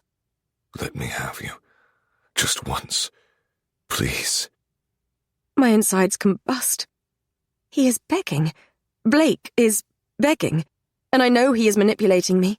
I know he will do or say anything he needs to in order to get what he wants, because that is how his mind works. Yet my blood heats. I cannot move. I cannot think. He steps closer, and his body is flush to mine. His lips are inches away, and his breath brushes my mouth. He smiles, a dark, wicked smile, and tilts my head back. It's just you and me. He doesn't have to know. Callum. Ice crashes through me and douses the traitorous flames. I block the moaning and the slapping and the deep grunts. I stagger back. You cannot think of me like this. I try to put a command in my tone, but my voice trembles. This will never happen. He has the audacity to look sad. I turn and crash through the door. Chapter 55. Something tugs inside my chest. There's a familiar press of attention on my skin, a whisper of air on my cheek. My pulse kicks up, as if my body senses a threat before my mind has caught it. I open my eyes. The night is thick. I must have turned onto my side, because pine needles dig into my cheek. The fire burns low, and the orange embers glow in the darkness. The trees sway overhead. Philip snores gently, long legs stretched out, though one hand rests on the dagger at his belt. Everything seems normal, yet my blood thrums. I blink a couple of times, then warily push myself upright. I breathe in sharply. Blake watches me from the edge of the clearing. He sits against one of the tree trunks with his knees raised, his hands dangling between them. Hello, little rabbit. My stomach plummets. What are you? My question dies in my throat as my eyes adjust. He is not sitting in the forest a few feet away. He's on a cot, the mattress thin, and there's a dark stone wall behind him. There are books scattered on the bed around him, and his wrists are bound in shackles. His dark hair is messy, as if he's been dragging his fingers through it, and the top buttons of his shirt are undone. Both the forest and the cell have a shimmer to them. It's like I'm seeing everything underwater. The sound of the stream nearby echoes in my ears, and everything feels far away. This is a dream, yet I've no doubt that the wolf before me is really Blake. Panic twinges inside me. It's not just because of the aftermath of our shared dream. I don't want him to know where I am. I believe Callum. Blake will come for me when he gets free. I can't face him. He tilts his head to one side. Weren't you going to say goodbye? I thought it best that I did not. I waited for you. I thought you would come. I shake my head. We're not friends, Blake. Perhaps not. Did you figure out the nature of the bond? Yes. And? It changes nothing. You may not have created it, but you manipulated me. He tips his head back against the wall, exposing his throat. A laugh escapes him, cold and hollow. It echoes around his prison cell. You still believe that? It's true, is it not? I sit straighter, twigs crunching beneath me. Stones dig into my palm. Mrs. MacDonald told me it needed to be accepted to come into effect. That's what happened that night, when James bit me, isn't it? I think of the light I saw in the depths of my subconscious, and I remember Blake coaxing me to take it. You tricked me into accepting it, so you could use it against Callum, and my father too, I imagine. Then you hid its true nature from me. Perhaps. He shrugs. Or perhaps I merely used the bond to save your life, because I was the only one who could. Perhaps I've suffered the consequences of that decision every day since. Anger stains my cheeks. You ruined my life. Do you think you have not destroyed me? I shake my head. You're playing a game, Blake. You said as much. Yes, but it's not the game that you think. And my part in it? Is it over? He clasps his hands together, and the chains binding him rattle. Regret flickers across his features. No, I don't think so. It doesn't matter. You will not find me. Darling, I will always find you. His gaze flicks from me to my surroundings. Your master let you go, then, fool. He is not my master. Where are you? My laugh is as cold as Blake's. I'm not going to tell you, am I? Come back to me. A dimple punctures his cheek. We can figure this out together. No. The trees don't grow that tall in the Southlands. Whatever your destination, he would have sent you north first, to avoid Alexander's army. Panic tightens my chest. Yet I assure myself that Callum won't free him until a few days have passed at least. He shouldn't have done that. Alexander will come. We've taken precautions. Blake shakes his head. I know things about Alexander that you and Callum do not. He wants you more than anything, Aurora. He wishes to gain Knight's favor, and he thinks your soul will help him do so. Why? Does it matter? He's a zealot, a fanatic.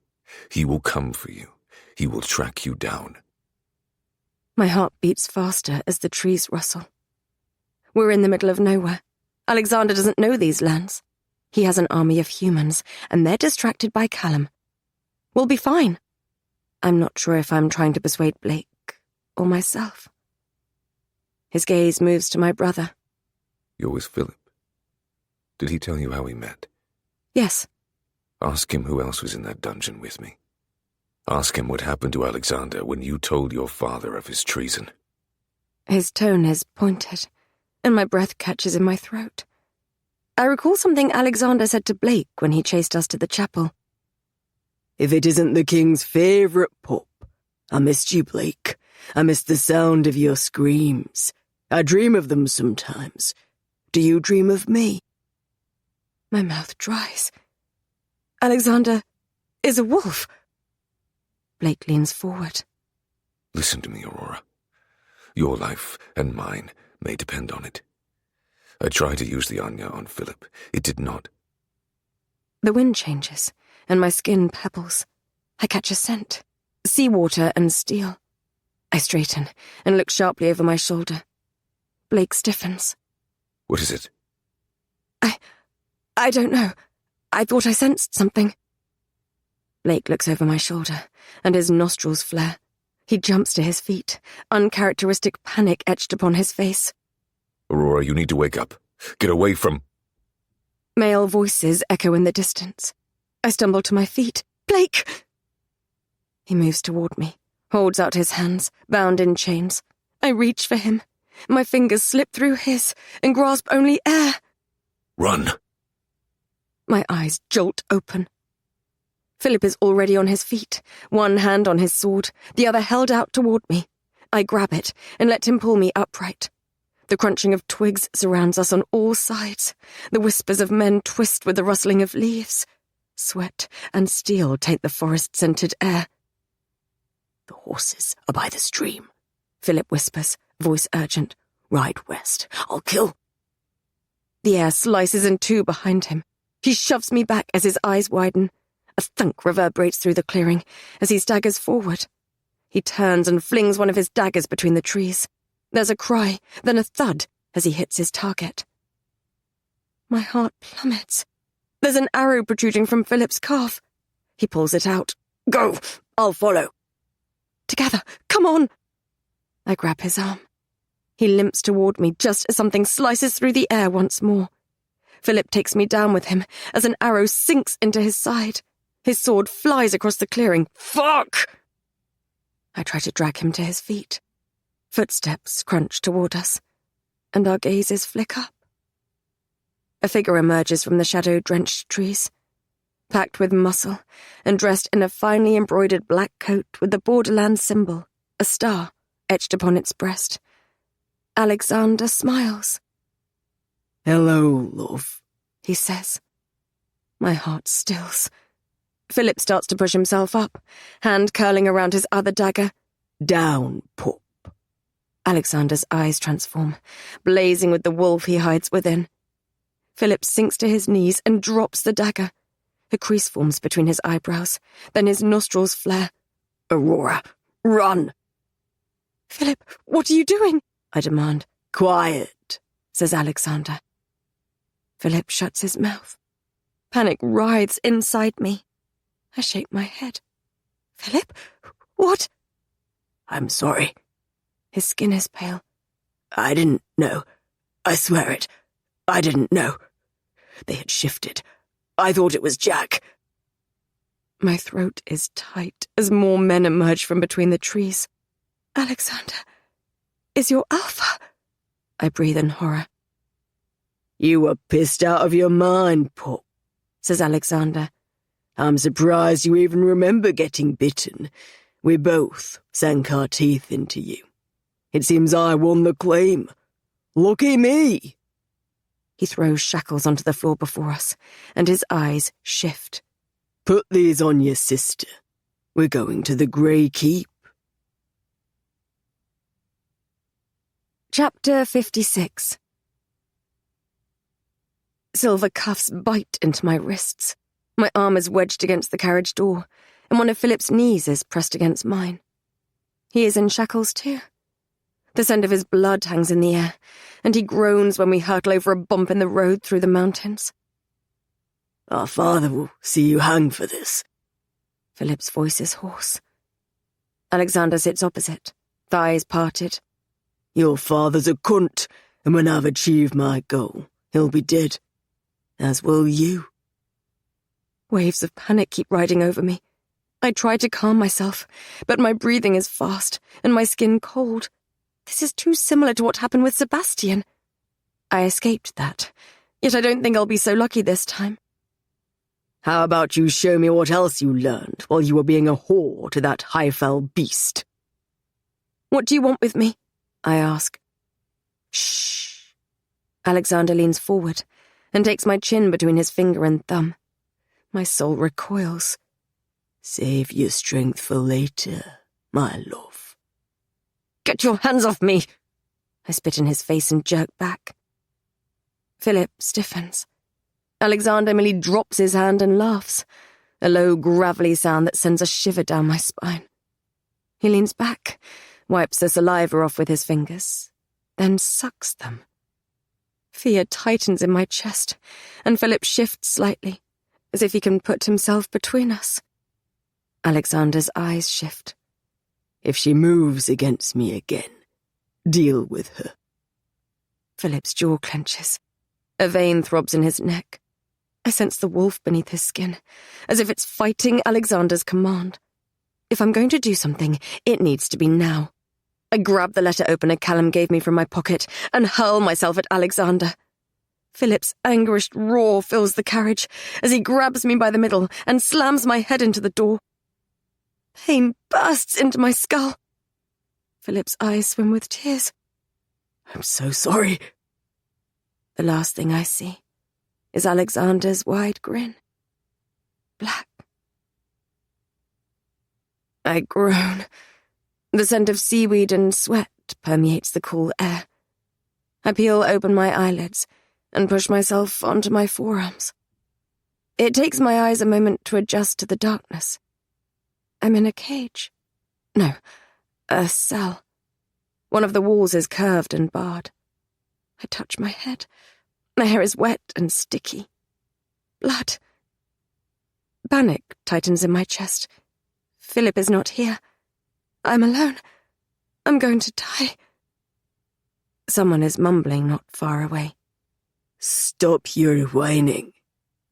The voice is rough and familiar, thick with the Northland's accent. My heart jumps. I turn toward the next cell. The wolf inside grins. Hello, princess. He has the same powerful shoulders and almond-shaped eyes as Callum.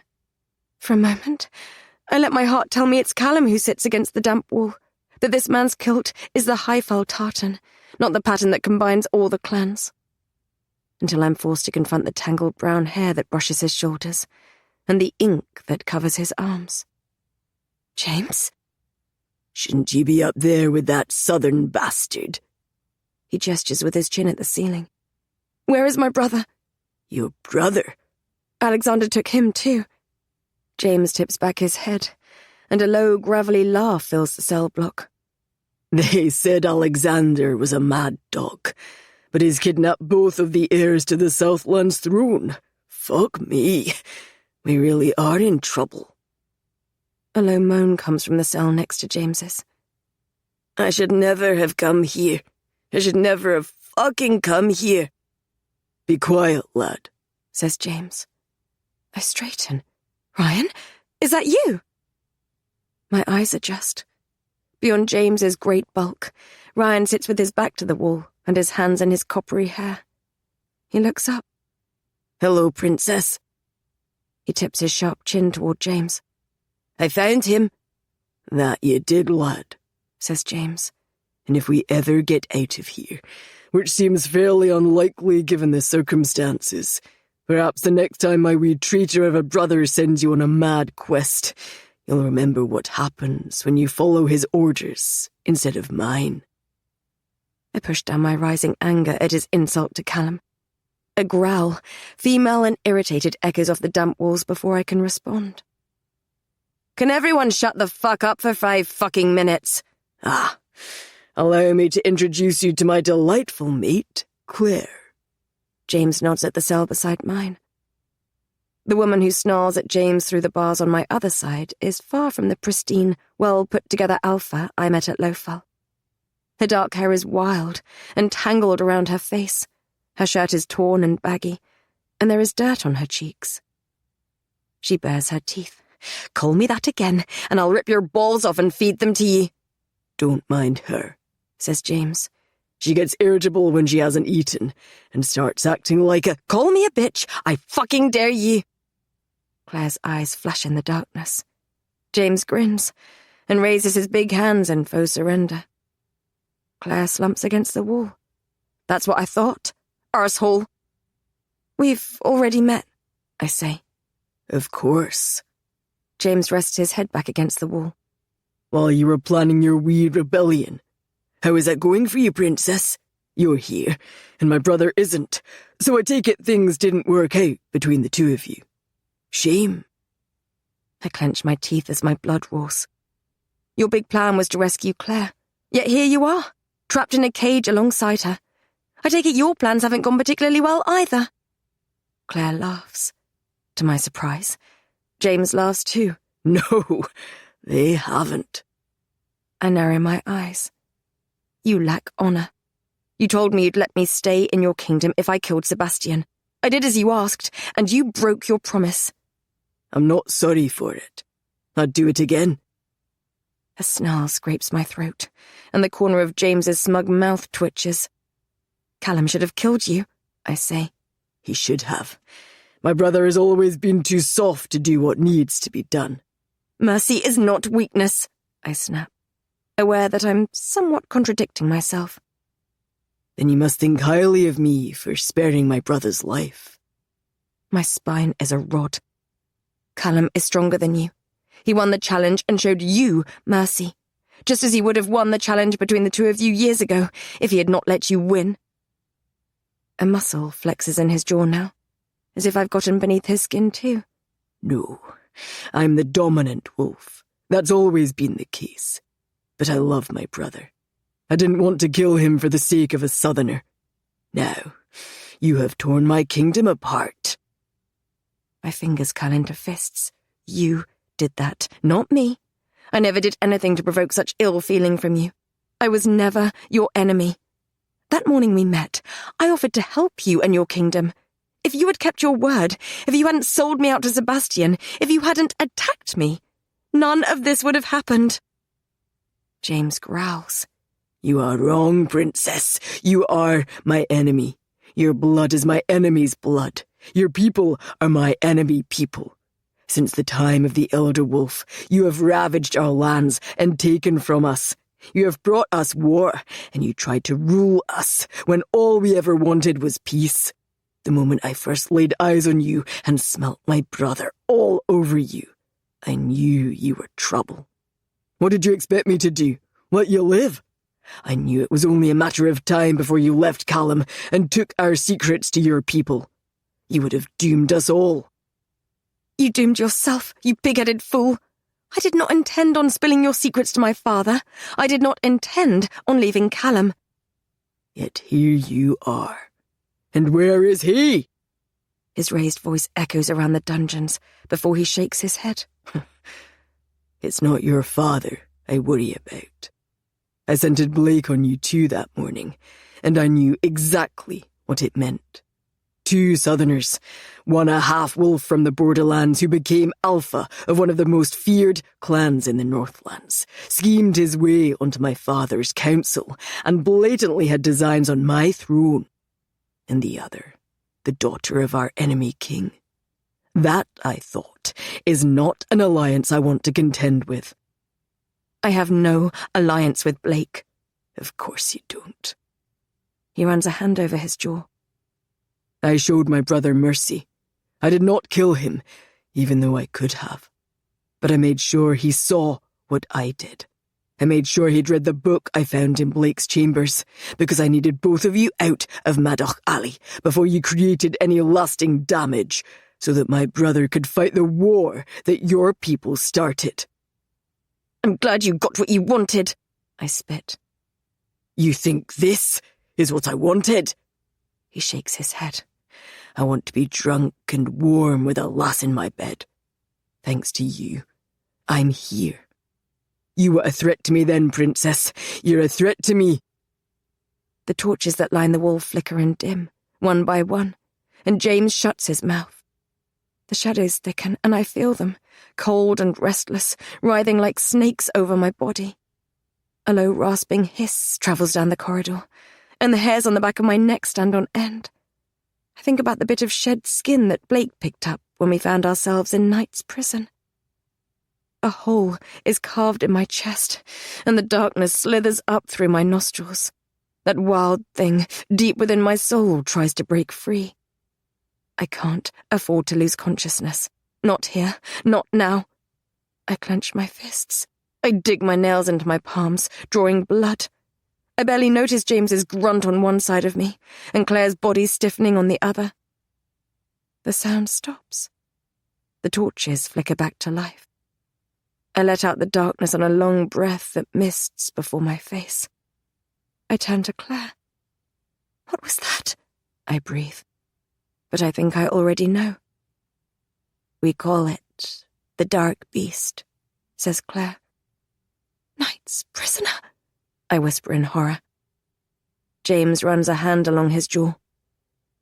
It's what we've been brought here to fight. Chapter 57.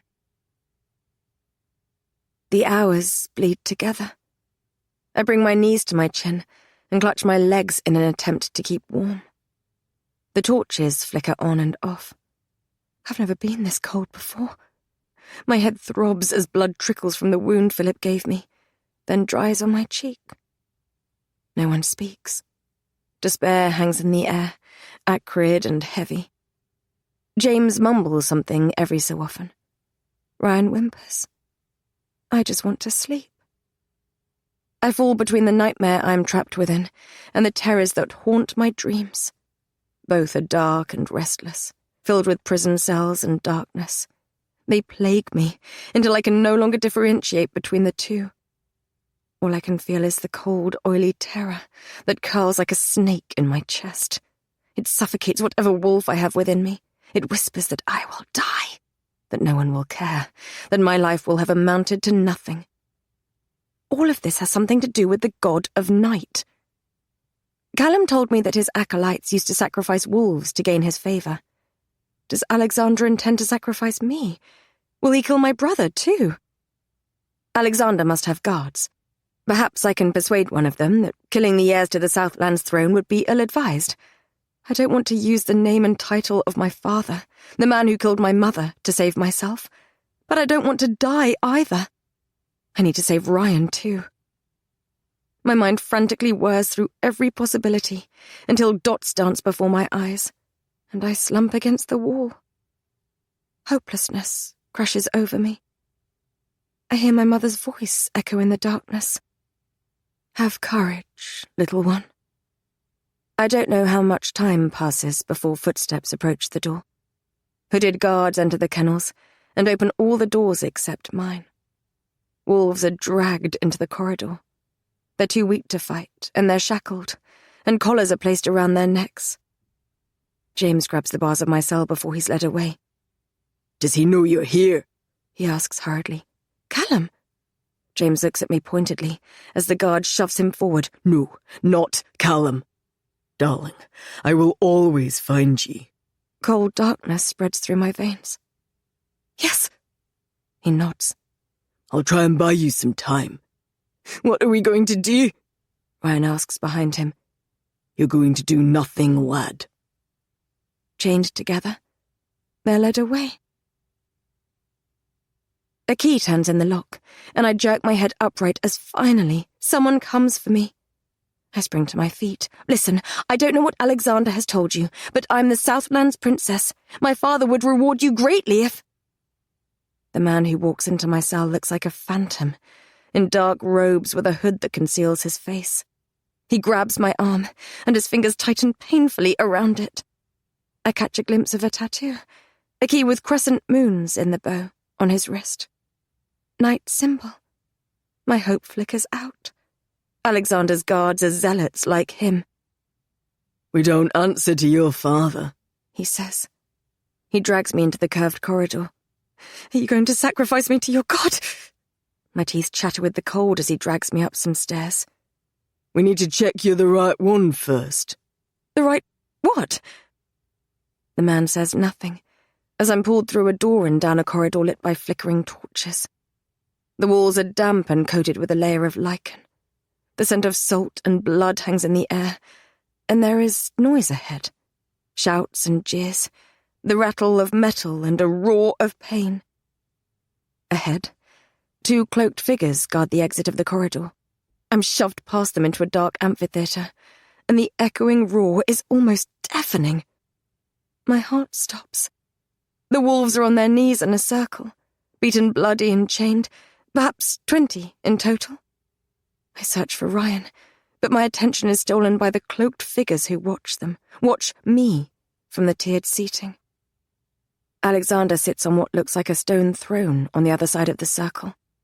My brother is on his knees, in chains beside him. He's no longer wearing his coat, and his shirt is bloody. Torchlight flickers across his pale face.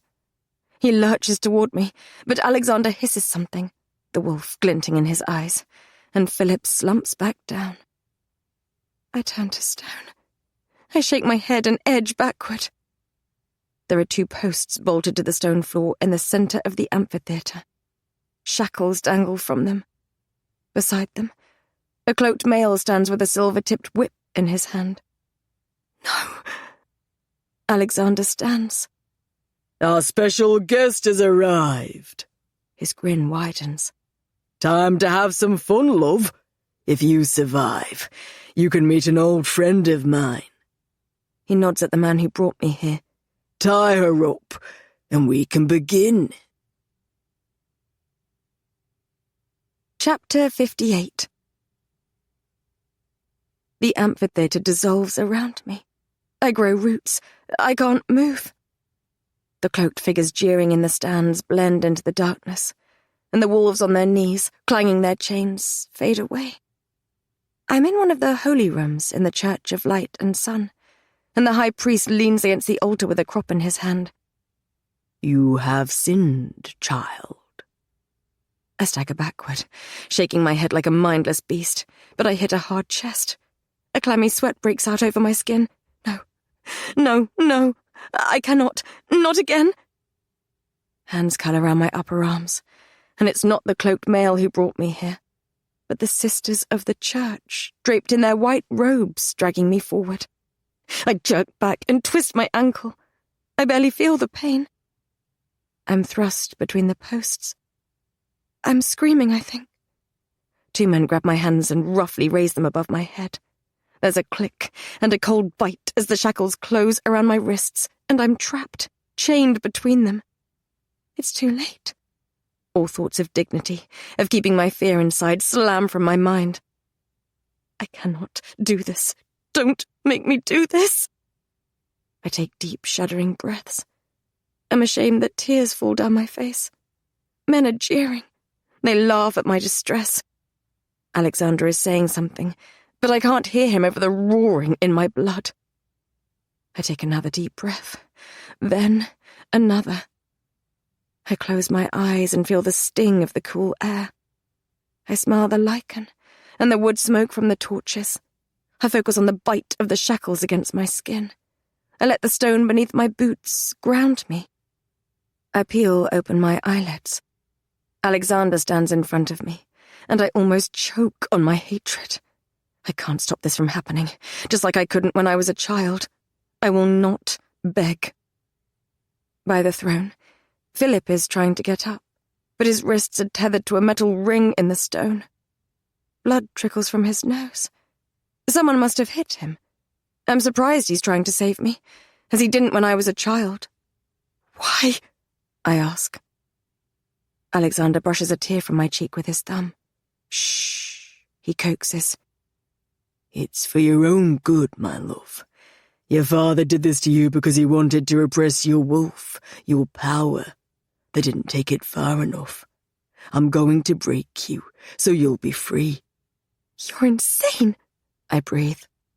Sometimes things need to be broken to be rebuilt, love. Your father broke me in a cell beneath the palace, and I'm stronger for it. Now it's your turn. Alexander, don't touch her, says Philip. Whatever you want, my father will give it to... Quiet, dog. Alexander's irises shift. He strokes my face, and I try to scramble back, but the chains hold me in place.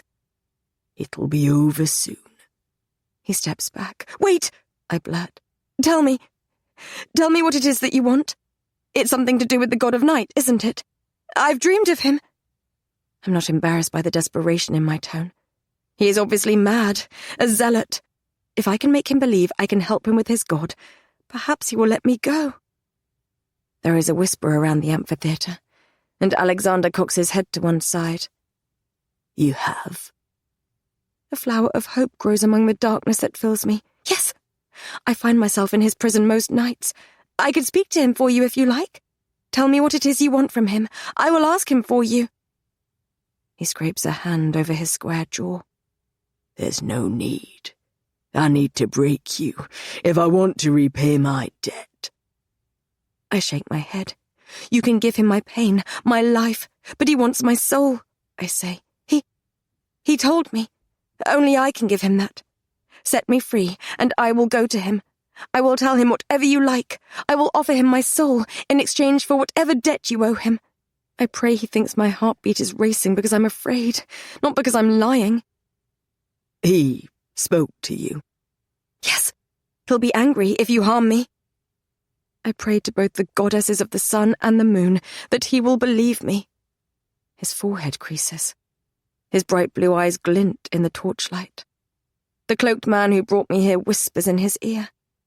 The two step back to have a murmured conversation.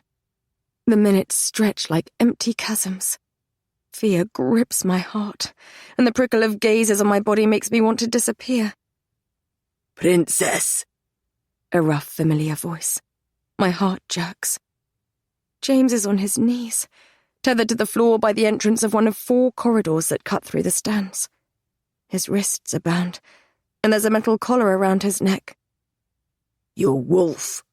His eyes shine, the beast behind them. The wolf part of you will protect you from the worst of it. I can't, I whisper. You can. You fought my Anya back in the manor. You're stronger than you look. Alexander strolls back toward me. He smiles, almost lovingly at me. Nice try, love. I know you're afraid, but it must be this way. I'm falling. My stomach plummets, and darkness claims me. Philip is shouting something. Alexander steps back, and the man with the whip stands near me. I'm losing feeling in my hands, but I manage to clench my fists. I grit my teeth. I cannot do this. I cannot. James roars. He elbows the wolf to his side in the face, and there's a crack as he breaks his nose. My eyes widen as I catch a flicker of blonde hair and a soiled yellow kilt. It's Ian, the male from Lachlan's clan. The two brawl, and the chained wolves are knocked into one another. Shouting and snarling fills the air. Ryan tries to join in and lands a hit on Ian, but quickly gets shoved back by James. A female cry echoes around the amphitheatre. The wolves fall silent. James's gaze snaps across the circle. Alexander has his fist in Claire's hair. Her eyes are wild, furious, and a dagger is held to her throat. She bares her teeth. Get the fuck off me! I will, if your king behaves himself. Do I have your attention, your majesty? Alexander mocks. A feral grin spreads across his face. You will submit, or I will maim your mate, then throw her into the pit for my other special guest to play with. James's steely gaze moves from Alexander to a trapdoor in the floor a few meters from where I'm bound. A hiss creeps through the cracks, and I suppress my whimper. The dark beast. We must be directly above its cell in the dungeons. James releases Ian and sinks back to his knees.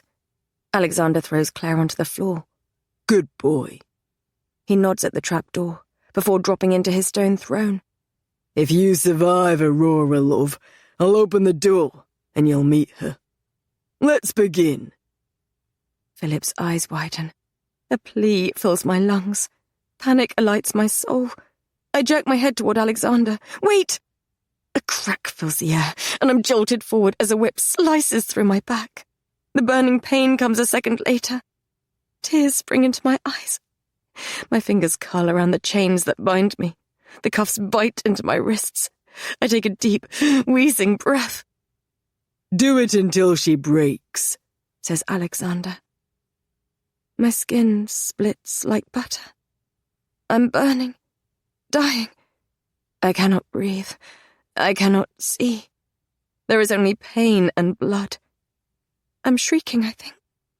My knees are weak, and my shoulders jerk in their sockets. My fingers are numb as I clutch the chains. Tears stream down my face. I try to recite one of my mother's stories, but the pain is too great. I cannot focus on anything but my body being broken. Something rises, angry within. A scream builds in my chest that needs to break free. What good is screaming? What good is crying? Dots dance before my eyes, and I'm floating above my body, watching the broken girl, covered in blood, in the center of the amphitheater. My vision darkens, and I don't know if it's my life leaking away, or if that thing beneath the arena is making the torches flicker. I can watch no more. I can bear no more. I retreat into myself. I hide with the emotions and the wildness I have contained since I was a girl. I coat myself in armor. I turn myself to stone. I let my soul flicker and blink out. Alexander roars. The noise stops. The onslaught stops. I'm limp, my hair sticking to my tear-stained face, my arms pulling out of their sockets. My back is on fire. Alexander storms toward me, grabs my face, and jerks my gaze to his. His red face blurs in front of me. Why aren't you doing it, you stupid bitch? He backhands me, and my head snaps to one side. He grabs me again. I know it's you. It has to be you. Show me your power. Show me your fucking power, or I'll rip you apart. There's a gurgling noise behind him, and he turns. A blade protrudes from the neck of one of the men guarding the exit. His hood has fallen, and blood dribbles from his mouth. It spills down his chin, and puddles between his boots. His eyes are wide, shocked. In a fluid movement, someone pulls the blade out, and he slumps to his knees before face-planting the floor. Blake stands behind him. His face... he is fury incarnate. His shirt is wet, plastered to his hard chest and torso, and a couple of dark curls stick to his forehead. His jaw is as sharp as the dagger in his fist. There's a sword strapped to his back, and 2 more blades holstered in his belt. His essence overpowers me. It fills my hollow chest. It's dark and cold and inhuman, and puts out the fire that burns within. I thought I had felt his emotions before, but they were nothing compared to this. I cannot breathe. I cannot move. I can feel nothing but him. I'm reminded of that well that he told me about, and I wonder now if there is a bottom to the darkness. The wolf blazes, amber in his eyes, as he holds Alexander in his steely glare. Get your hands off my mate. Chapter 59. My eyes meet Blake's. Something erupts inside me. The wild and dangerous thought I've been trying to cull spreads through my body and sets my soul aflame. My breaths come out fast and shallow. He came. I feel the whisper of his attention brush over me, even when he moves his gaze back to Alexander. Alexander releases his grip on my chin. My head is a ballast. I can't support it. It rolls onto my neck. My back is shredded, my shirt blood-drenched. It sticks to the welts that mar my skin, and every breath I take is excruciating. A slow grin spreads across Alexander's face. I wondered if you would try and take her from me. Too bad you're alone. Blake's lips curve into a cold smile.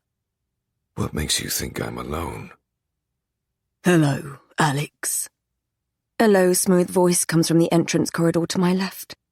Jack leans against the stand and waves, a guard dead at his feet. His dark skin is wet from the rain, and it glints in the torchlight. He holds a bloody sword in one hand. How have you been? Long time no see. A gruff voice, thick with the Northlands accent. Aaron blocks the exit to my right, big arms folded across his chest, his one good eye focused on Alexander. 2 guards are sprawled before him, hoods askew and necks twisted at unnatural angles. A murmur fills the tiered seating. The cloaked people rise to their feet all around me. How nice. A family reunion. Alexander turns on the spot, spreading his arms. If we had Fenrir and Farah here, we'd have the old back together. Jack shrugs. They were otherwise engaged. Get Farah's name out of your filthy mouth, growls Aaron. Alexander laughs. Still pining for that bitch, I see. Too bad she rejected you. Whatever Aaron growls in response fades into the background, as Blake bends down and plucks something from the pocket of the guard at his feet. It glints in the torchlight as he tosses it to James a few feet away from him. It's a key. No one you don't trust leaves here alive. Says Blake quietly. Wolf or man. They're enemies. They despise one another, and I think James is going to say something unsavory to Blake. He nods. Except for you, presumably, he says under his breath.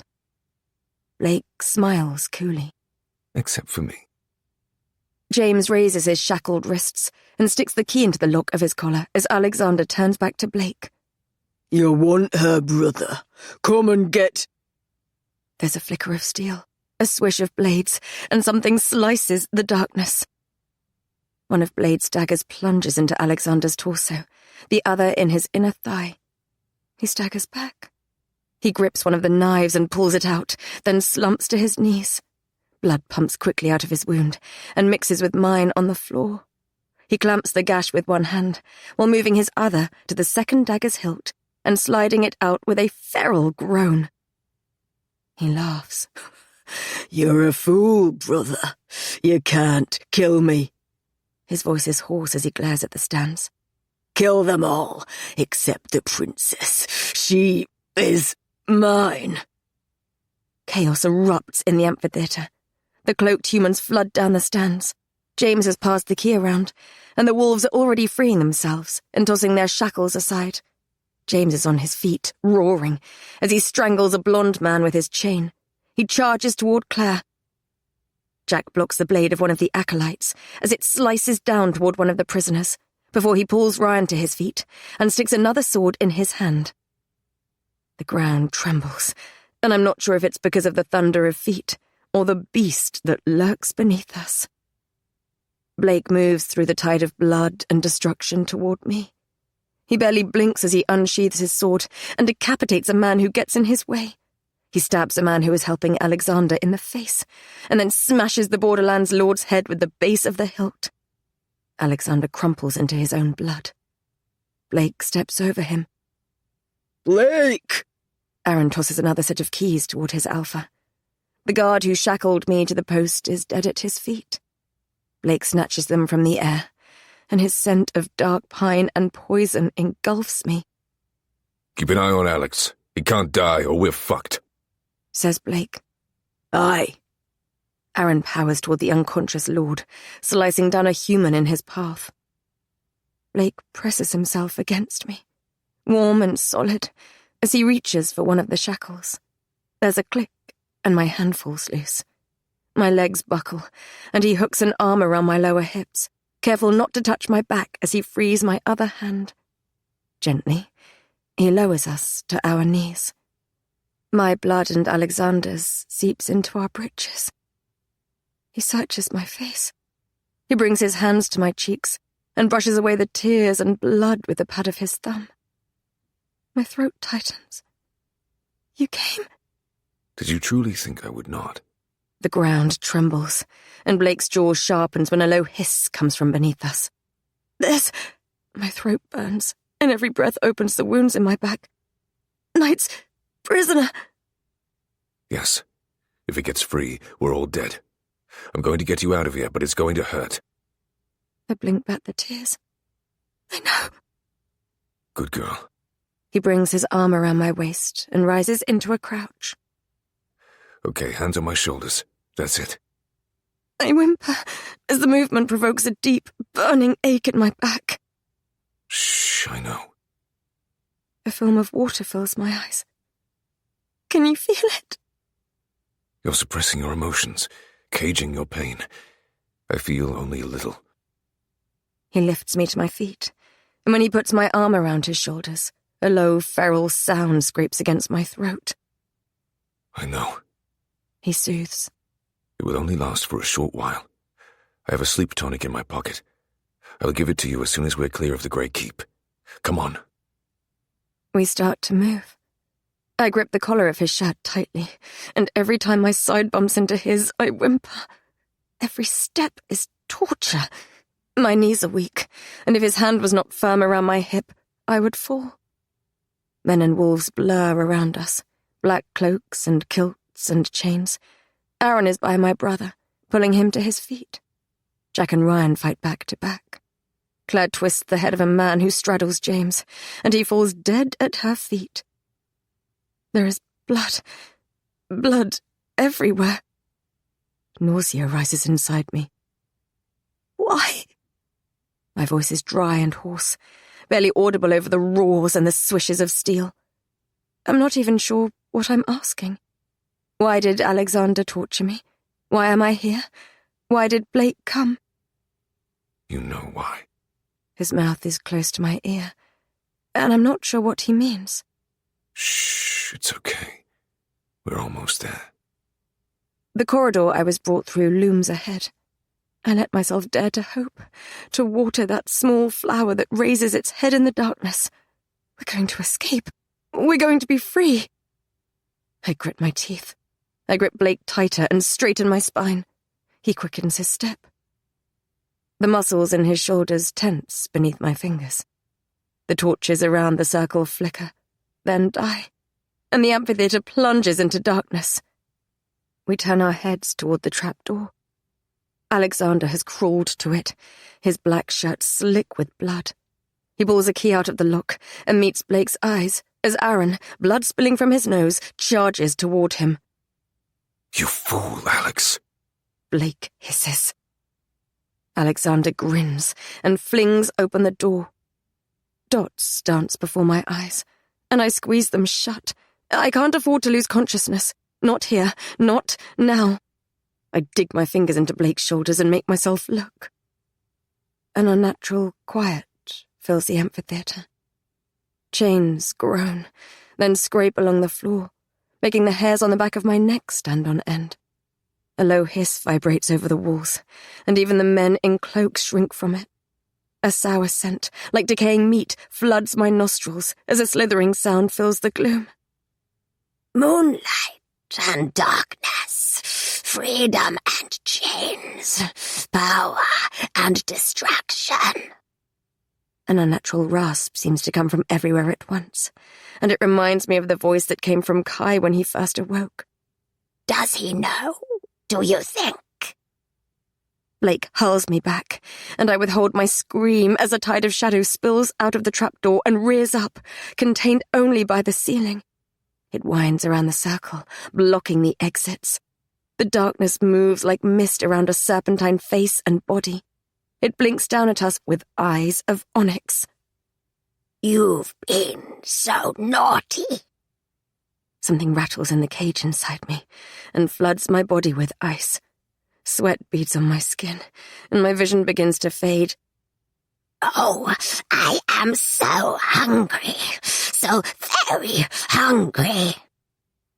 The darkness crashes down into the amphitheatre like a stormy obsidian wave. Shouts fill the air as men and wolves scatter, and two males are plucked up as if they're weightless. A horrible crunch is followed by a squelch as they disappear, screaming, into the maw of the beast. Black blood spatters the ground. My pulse is racing so quickly, I think I'm going to pass out. The fever is coming for me, and I can't keep it at bay. I fight it with everything I have, even though darkness would be a relief. I can't give up. I can't expect someone else to save me.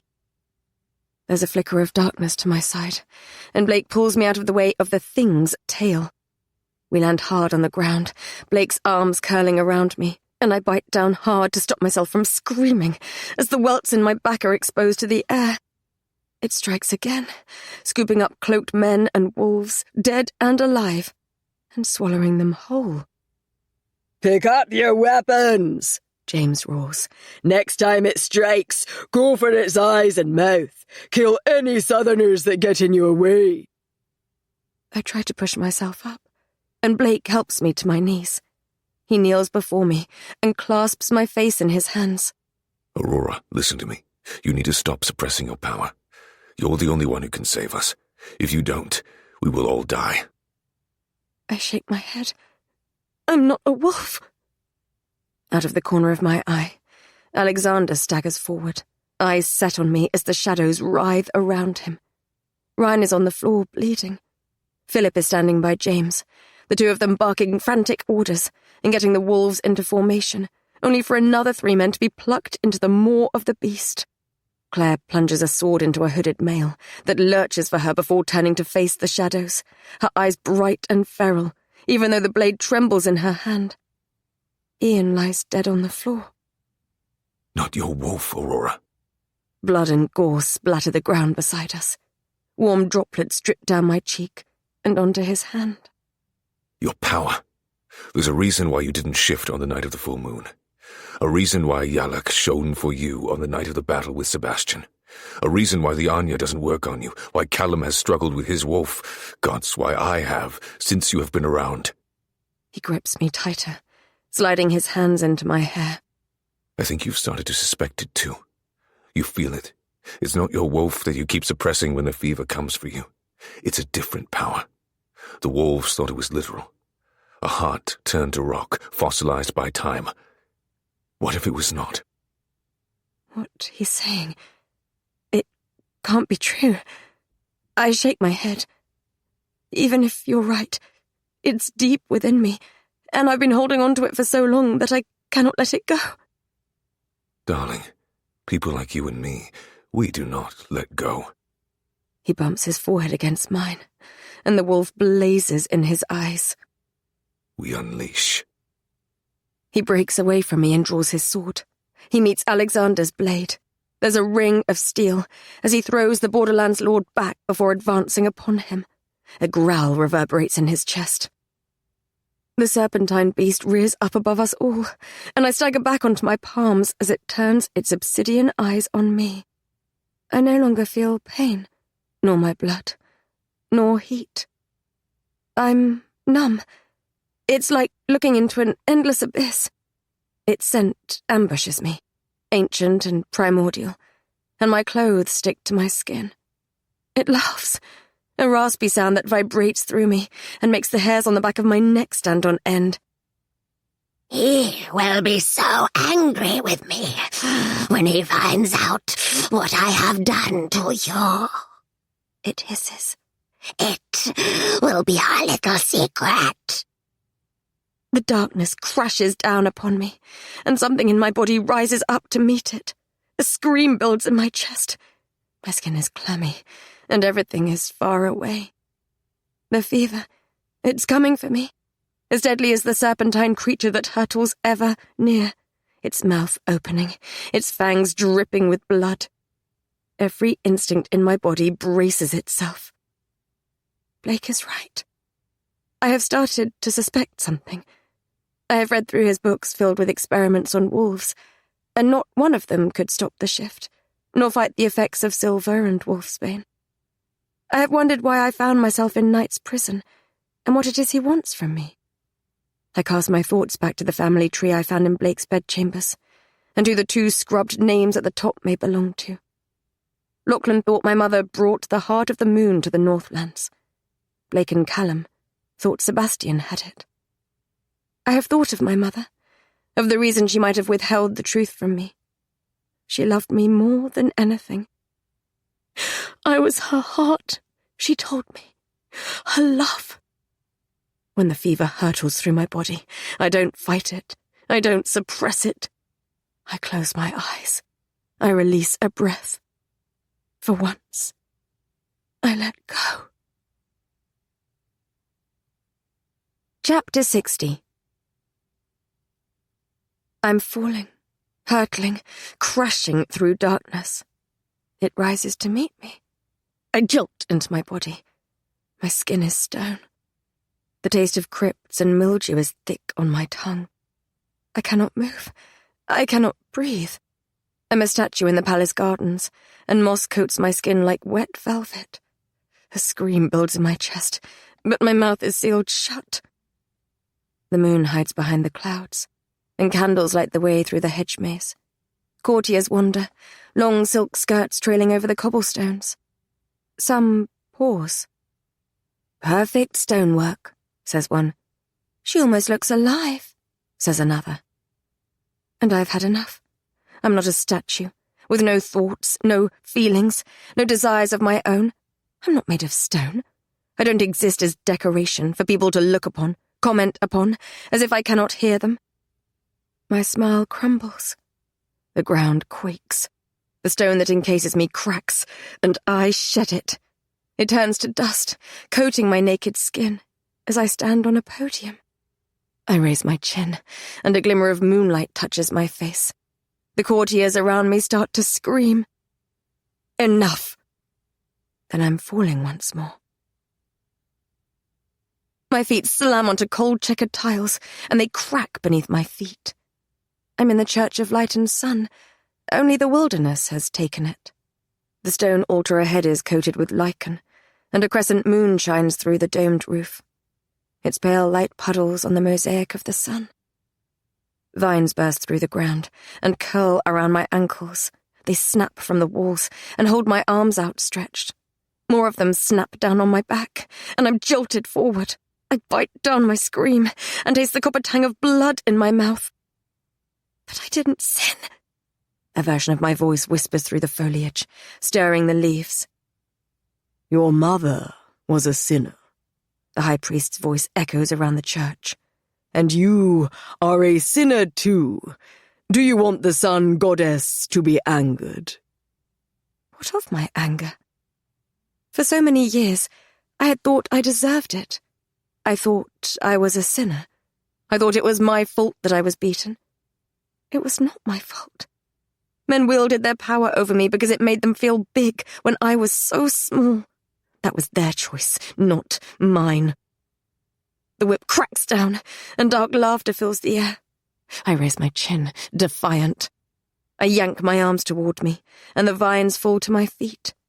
They uncurl from my ankles, and wither and decay until they're pools of thick darkness. I clench my fist, and sap runs between my fingers. The tiles crack and crumble around me. I raise my head to the glass dome. Enough! I'm falling once more. I land. My skin pulls taut on my arms, and there are hundreds of hooks piercing me and holding me upright. I try to scream, but my mouth is sewn shut. I've been here before, in the palace's throne room. Once again, I'm a marionette, controlled by a hand I can't see. My father's golden throne looms over me on the dais ahead.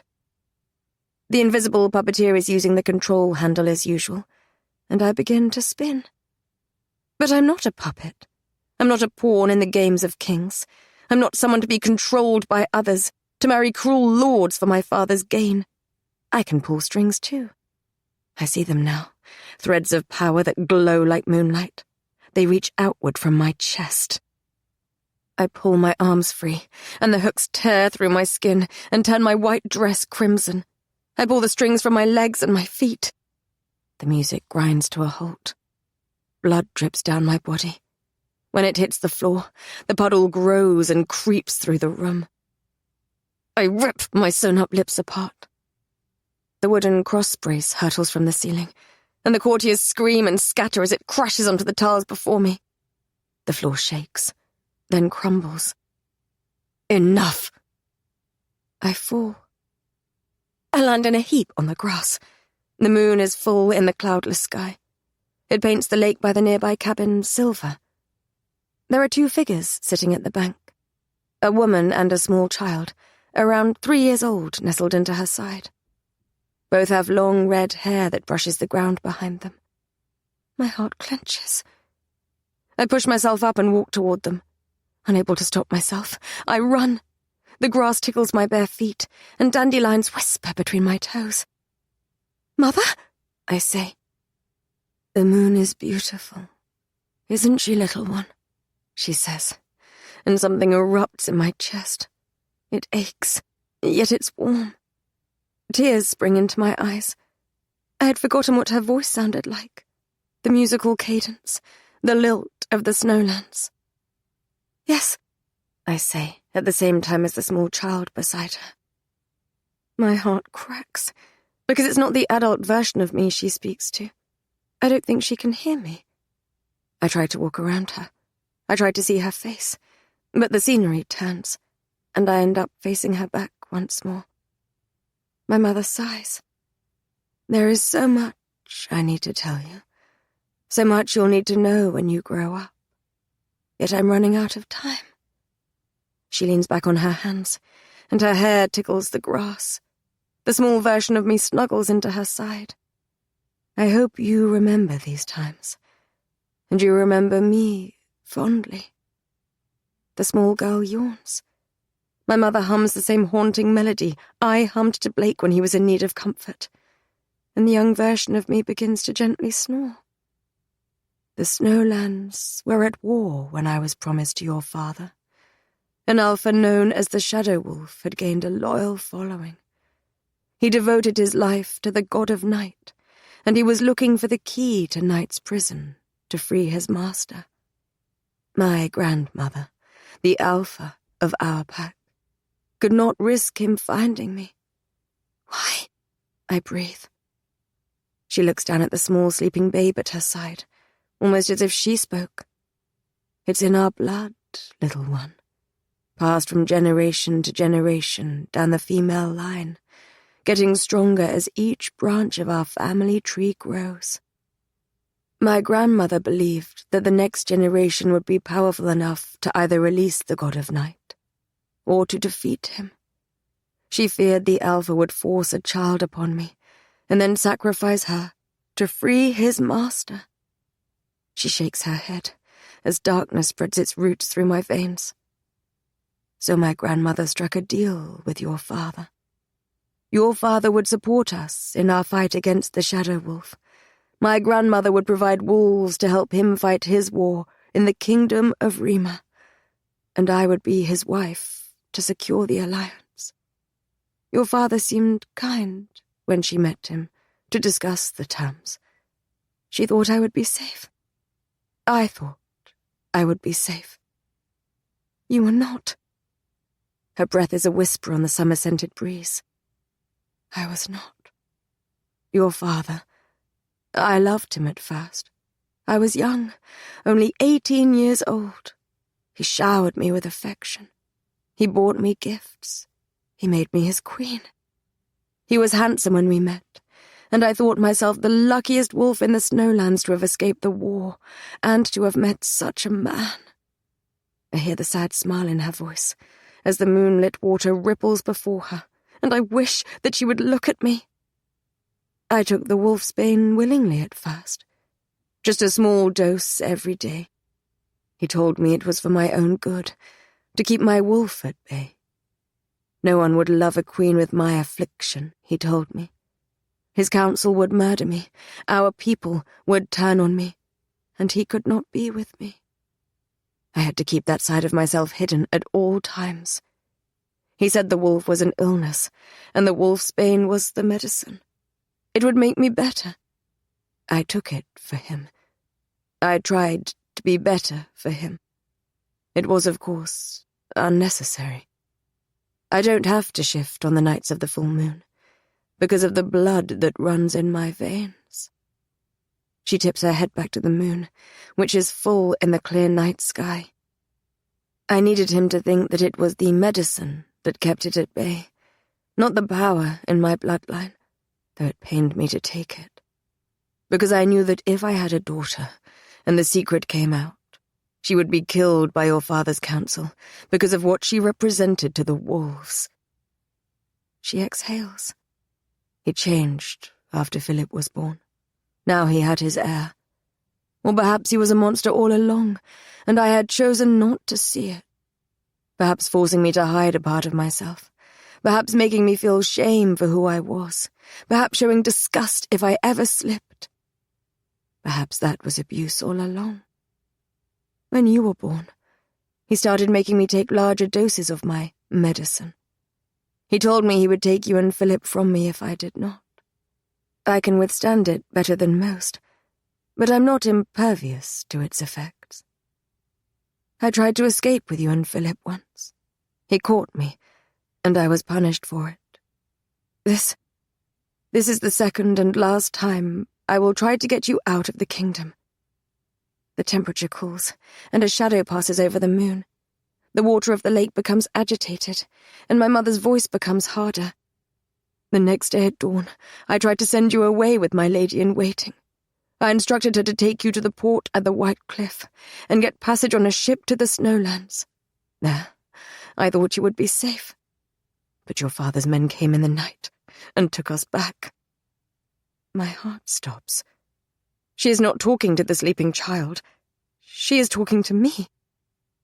He locked me in my chambers, and made me take more and more of my medicine as punishment. He told me he would kill you if I did not. My breath mists in front of my face, and the soft grass hardens beneath my feet. A crack fills the air as the lake freezes, and snow falls from the sky. I knew he had killed her, had taken her from me. But the knowledge of how long his abuse lasted, and that my mother knew she was being poisoned, I cannot bear it. So I took it. I got weaker day by day. I let him kill me because I was afraid. Afraid of him. Afraid he would harm you. And because I was afraid he would find out the truth. Tears slide down my cheeks, hot in the winter air. My throat is tight. What truth? I whisper. Yellach did not rip out her heart so the elder wolf could be close to her power. She sent him her daughter so that he would protect her. The power the wolves seek. It was never a rock or a relic or a tool to be used. It was a person, and then a bloodline. We are descended from Yallach and the elder wolf, little one. You are the heart of the moon. My heart shatters into 1,000 jagged pieces. My fists clench, and my fingernails bite into my palms. The ice thaws, and the snow stops falling. The shadows shift, and the moon lights the lake once more. The summer breeze makes the green trees rustle. She kisses the small version of me on the head, then lays her down in the grass. My mother stands up and looks out onto the water. What do I do now? I ask her. Whatever you want to do. Slowly, she turns. My heart almost bursts when I look upon her face. I had forgotten how blue her eyes were, and the way she wore kohl to underline them. I had lost count of the freckles that covered her nose, and I misremembered the warmth of her smile. I forgot how she smelt like lavender and snow and horses, and how that scent made me feel warm and safe, and like no one could harm me. Facing her as an adult, there are things I don't think I even recognized as a child, like the grit in her stance and the steel in her gaze. My mother, I realize, was a warrior. She did not fight her battles in the field with swords and shields, but she was a warrior nonetheless. She fought every day to protect my brother and me, to keep us safe from the man who would harm us. First, she says, you must fight. I miss you so much. She touches my cheek. Her hands are delicate yet calloused. Warm. I had forgotten. I'm so proud of the woman you have become. A tear slides down my cheek. Her face starts to fade. The warmth of her touch disappears. The sounds of the summer become distant. Panic swells within me. "Don't go," I plead. "I'm not ready. Don't go." "They will make you feel as if you have no choice. There is always a choice." She smiles, and her voice sounds like it comes from a whole universe away. "Have courage, little one." I'm hurtling upward. The wind tears at my face and my clothes. I squeeze my eyes shut. I cannot breathe. I cannot feel. My knees slam onto hard earth. I open my eyes. Pain sears my back, and the sounds of battle fill my ears. I'm in the amphitheatre, and a wave of shadow crashes toward me. I let myself feel the rage of losing my mother, the emotion I was beaten into suppressing, the wildness I was taught to prune. It fills my lungs and makes my entire body vibrate with the force of it. It hurtles inside me. It presses against my skin. I push myself to my feet. Enough! I meet the obsidian gaze of the darkness, and the scream that has been building in my chest all of my life. I let it go. No. I unleash. Chapter 61. A scream erupts from my lungs. The jagged pieces of my heart tear like glass, and the wild thing inside me extends its claws. Power flares up from my soul. I taste it. Night and untouched mountains and moonlit forests, long before the first men came to this world. My back knits itself together, and the pain melts from my bones. My skin glows, and a bright, blinding light flashes before my eyes. As the tide of darkness crashes down, a wave of my moonlight rises to meet it. The serpentine creature rears back and releases a blood-curdling shriek of its own. Its eyes bleed like ink as it looks upon me, as if it's used to only darkness. And still, I scream. The shadows that shield its body dissolve and expose scales the colour of obsidian. When my light touches its skin, the sizzle of burning flesh fills the air. The creature flails. Its tail cracks the stands. Debris rains down upon me, but still I scream. Threads of light burst from my body, and they link me to the wolves. I'm pulled in what feels like 1,000 different directions. It's like the night of the full moon. My soul is being pulled apart, and I don't stop. My senses erupt. I taste seawater and rum. Jack. There's a flicker of black fur beside me, and when he leaps past me and crashes into Night's prisoner, he is a snarling wolf with claws like knives. I catch the scent of heather, and as a man swipes his sword at Claire, he finds himself pinned by a grey wolf. The smell of the battle and bracken crashes through me, and James shifts at my side and rips off the head of one of the acolytes. I can't breathe. Whispers fill my ears. Fingers claw my body. They pull at me, try to take my soul from me. I scream. I catch the scent of the mountains at dawn. There's coolness against my skin. Then pine and shadow fills my lungs until they're all I can breathe. Blake is there, fighting. The thread that connects me to him is stronger than the others. I tip back my head, and my light brightens. The serpent hisses and whimpers. It tries to retreat back into the pit from whence it came. I won't let it. It burns. Its head bashes against the ceiling as its flesh melts from its bones. It lets out a heart-curdling shriek that turns into a rasping laugh. She thought it would save you. He is coming. Burning scales float like snowfall from above. They scatter and cover the blood and destruction with ash. They hiss as they touch my skin, then dissolve into shadow. My scream dies with the beast. Silence. It shrouds the amphitheatre. My glowing skin is the only light in the darkness.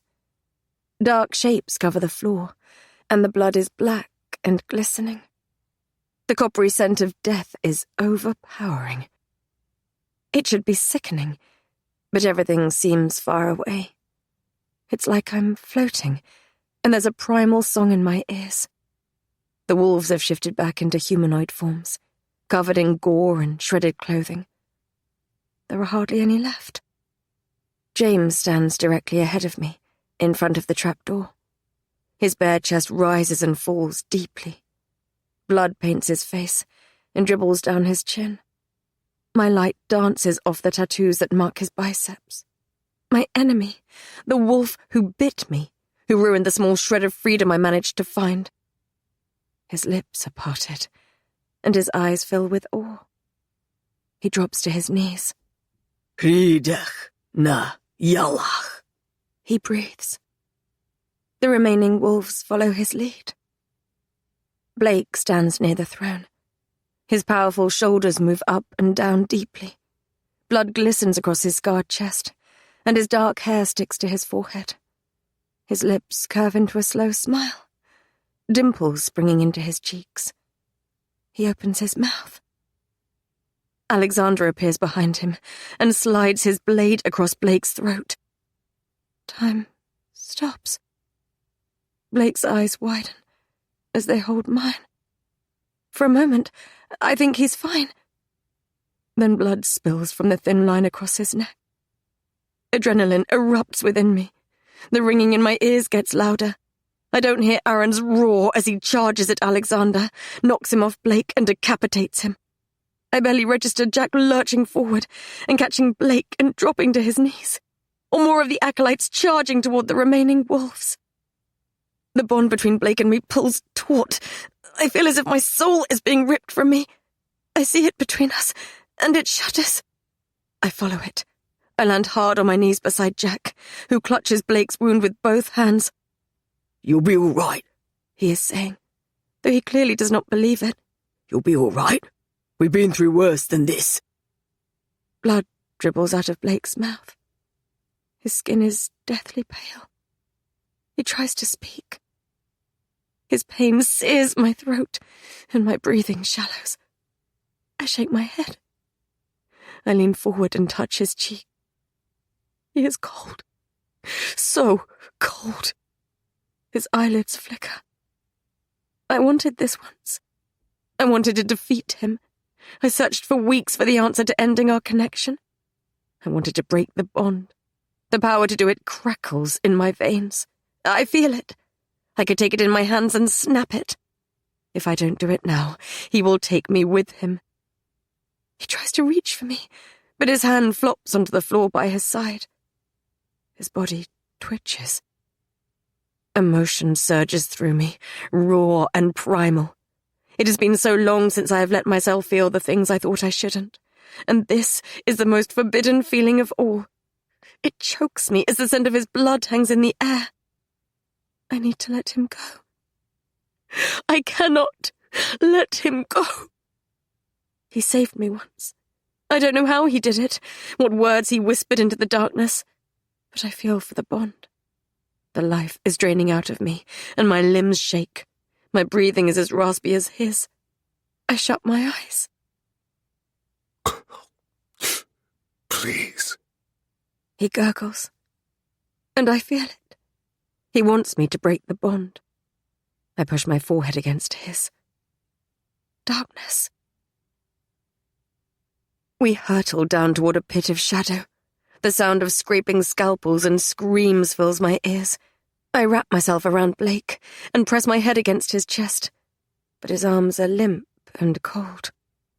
I catch a glimpse of a dark room, a candle-lit cell filled with books and the scent of citrus, a torture chamber with workbenches that creak beneath the weight of tools and jars. We fall through the ceiling of a small room lit by a fire in the hearth. A woman holds a rabbit while a small boy cries. Water splashes as my body makes impact with the ground. I'm sinking into soft mud. Rain pelts my back, and the air tastes like lightning. I claw my fingers into the earth and push myself onto my knees. Thunder rumbles across the sky. I'm alone. I'm not far from the edge of a small village. Small stone houses stand on either side of a dirt road. Lights flicker in their windows. Blake is nowhere to be seen, but something tugs my chest, and I turn. Lightning forks across the sky and illuminates a well in the distance. A thread of light links me to it, spluttering in the rain and the shadow. I put my arm in front of my face to shield me from the rain that is coming down so fast, it feels like it's cutting my skin. There's another rumble of thunder, and the ground shakes beneath my feet. The ground is like sludge, and it threatens to swallow me with every step I take. I walk. The wind hurtles into me and blows my hair into my face. It tries to push me back, but I fight against it. I grip the edges of the well, and the moss-coated stone is slippery beneath my fingers. A small boy with ink-black hair cowers in the darkness, half submerged in water that is steadily rising. He is crying. "Blake!" My voice echoes, then is swallowed by the darkness. The boy looks up. He flickers and changes into the man who tricked me, deceived me, manipulated me, saved me. His skin is white. He breathes in sharply. His chest and torso are bare. The wolf shines in his eyes, and his jaw clenches as lightning floods the well. Aurora? The water drains, and the bottom drops beneath him. He gasps and grabs the sides, digging his fingers into the cracks in the stone. His biceps ripple, and he grunts as he slides down. The bond between us jerks and pulls me forward. It flickers, a fraying rope between us. Break it! He shouts. Thunder rumbles, and he flinches and slips down a few meters. I cry out as my torso slams against the edge of the well. I grab the bond between us with my numb fingers. It jerks and frays. Break it! His voice echoes. You have the power! You always have! No! Don't be obtuse, Aurora! Rain rolls down his face, his lips. I'll pull you down with me! I think of every dream he wandered into, smugness etched onto his face as he told me to fight. The hypocritical, condescending, obnoxious fool. "You are not even trying!" I shriek. His throat bobs. The thread of the bond flickers in front of his face. Blake's gaze moves to it. I feel what he's about to do. Panic bursts within me. "Don't you dare!" I grip the bond harder and grit my teeth. "People like you and me, we do not let go, Blake." He's breathing as hard as I am. He's steeling himself for something, and I can't tell what. His emotions no longer run through me. You will regret this, little rabbit, He says. "It's my mistake to make." Stubborn fool! "Obnoxious snake! Climb!" He grunts as, inch by inch, he hauls himself higher. I bend over the side of the well and stretch my arms as far as I can. He reaches for me. He starts to slip, and he roars as he swings and manages to grip onto my fingers. His hand is cold and wet. I cry out as I grab his wrist with my other hand. I pull with all my strength, but he is a dead weight. I reach for the frayed rope instead. I put all my anguish into it, and it mends, then strengthens beneath my fingers. He grabs my upper arm, and I hook my arms beneath his armpits. I scream as I hurl myself backward. We fall from the well and collapse onto the ground. Blake's body pushes me into the mud. I can't catch my breath. The scenery dissolves. We hurtle upward. I hook my arms around his back, and he presses his face into the crook of my neck. We break through the room with the woman and the rabbit, the torture chamber, the cell, and the darkness. And we're back in the amphitheatre. I'm on top of Blake. People fight around us. But it all fades. His eyes blink open. A tear slips down my cheek. He looks for once as if he's struggling to know what to say. He hooks his arm around my neck and pulls me into his chest. Thank you, He whispers. Even though I shouldn't feel safe, he's warm and solid, and I melt into his embrace. He holds me tighter, and my nose presses against his shoulder. Everything that has happened crashes full force into me. My strength wanes. My bones turn to liquid. Everything fades away. I don't know if a minute passes or an hour before I find myself scooped off the floor and held against a strong chest. The scent of pine fills my lungs as I'm carried away. I don't know where I'm going. I have no strength left to care. He's alive. James's rough voice sounds distant. So, she's the heart of the moon. So it seems. Blake's breath brushes against my forehead. Why you? Says James. Of all the wolves in the kingdom, why would you be her mate? I don't know. But he does. Blake knows why. I feel this with a certainty that tightens my chest.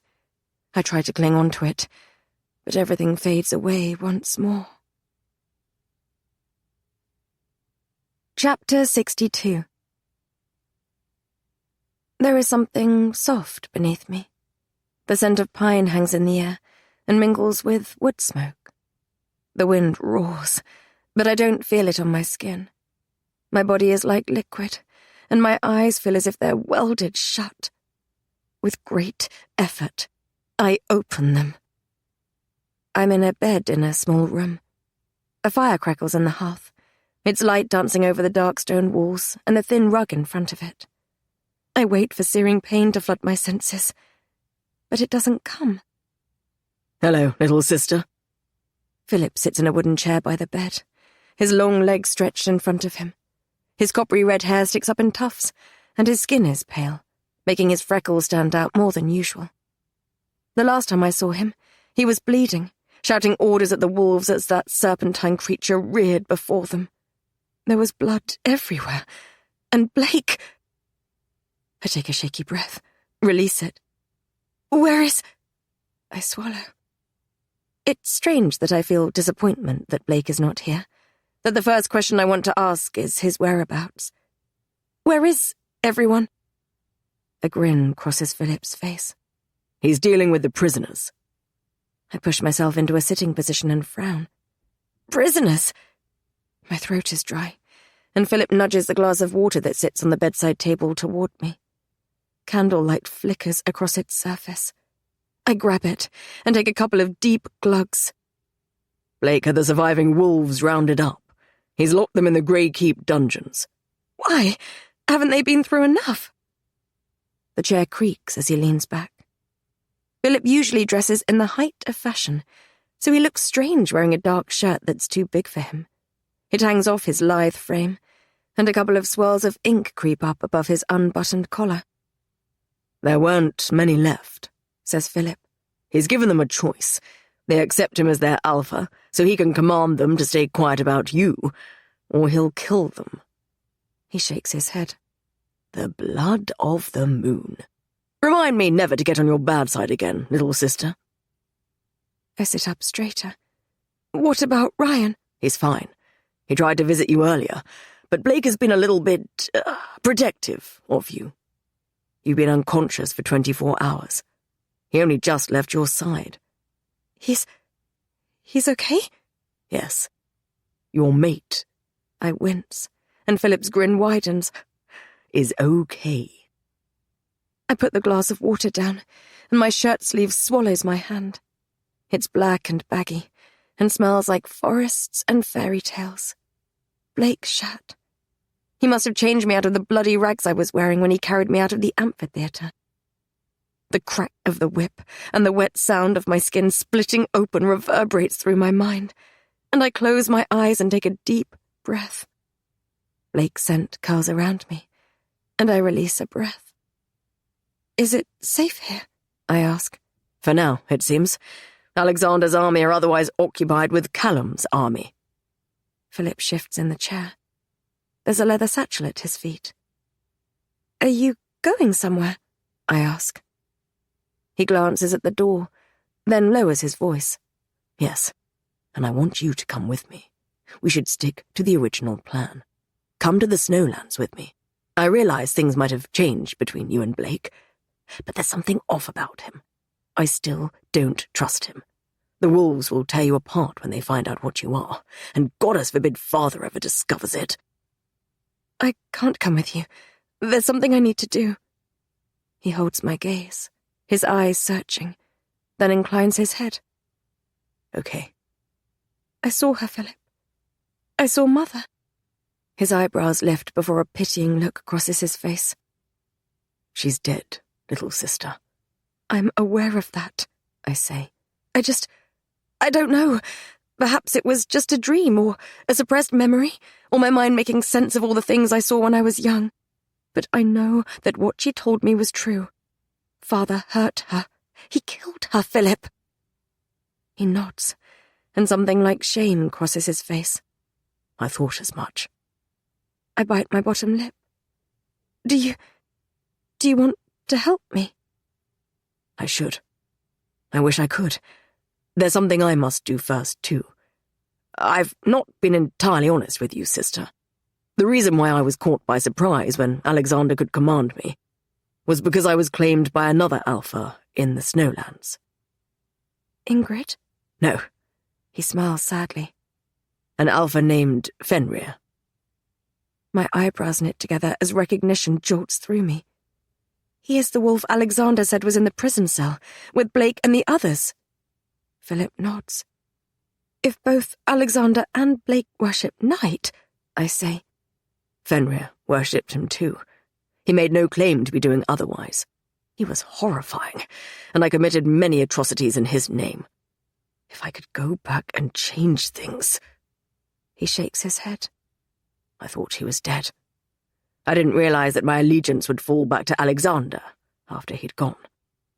His expression darkens, and I get a rare glimpse of what my brother, the heir to the throne, would look like if he actually cared about ruling the kingdom. The thing is, when Alexander died, something snapped, then reformed. I felt him again. Fenrir. I think he's back. And if he's back, Ingrid needs me. Because you love her, I say. Philip bites his cheek. When he doesn't reply, I smile weakly. Go to her. I've a feeling we will need an alliance with her in the coming months. Philip nods. An awkward silence hangs between us, before Philip pulls me into an embrace. We have never hugged before, and I'm not sure what to do with my limbs. From the tension in his arms, I don't think he quite knows what to do either. I'm not sure we should attempt this again. His words are muffled in my hair. I pull back, the corners of my lips tugging upward, despite everything that has happened. I'm not sure. Perhaps we'll get better at it. He grins, then stands.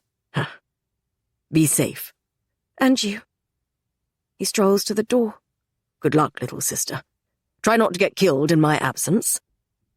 He winks before disappearing into the corridor. I wonder if I'll ever see him again.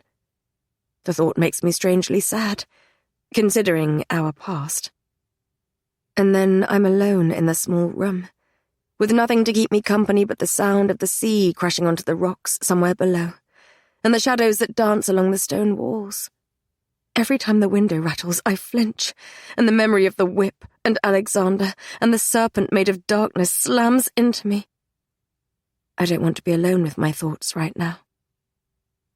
I can feel him, Blake. The thread that links us feels tighter, stronger somehow.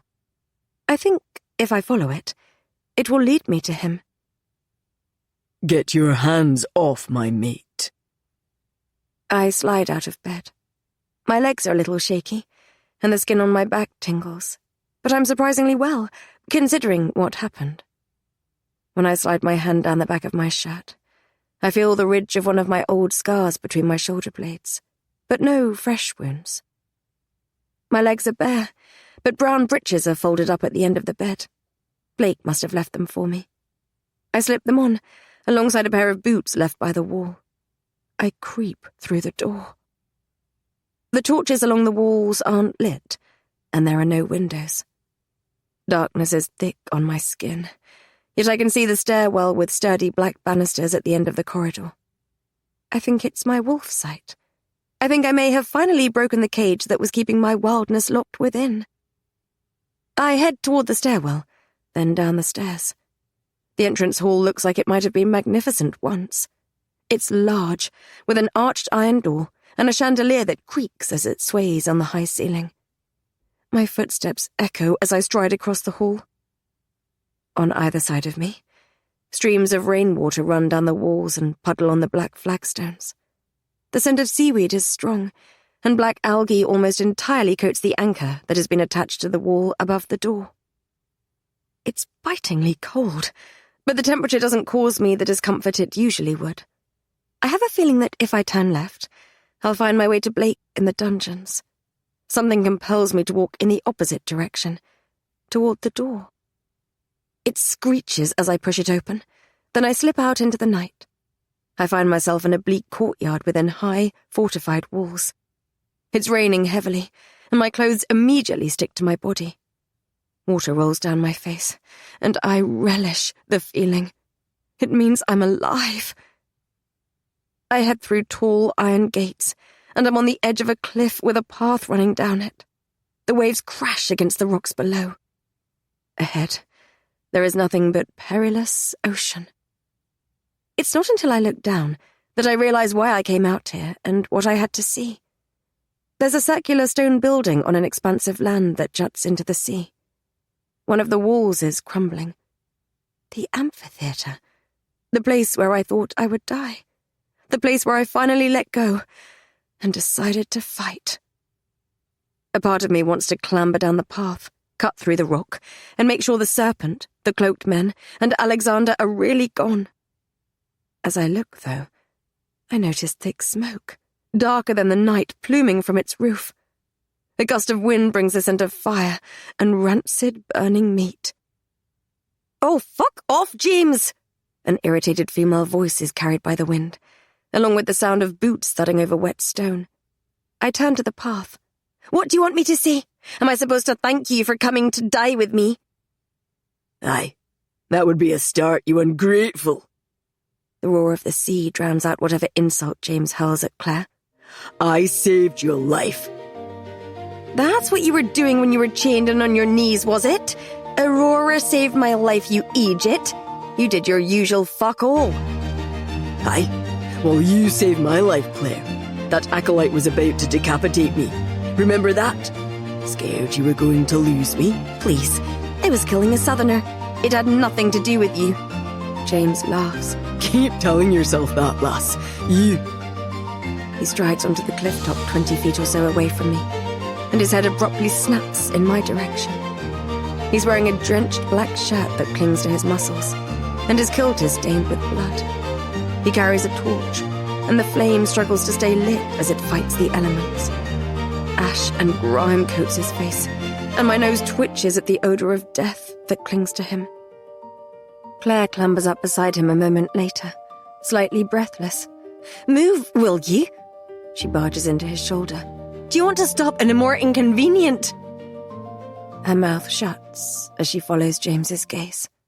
Her hair clings to her cheeks, and she's just as grimy as James. There's a dying torch in one of her hands, too. She dips her head in my direction, then walks toward the tall iron gates behind me. "I'm done.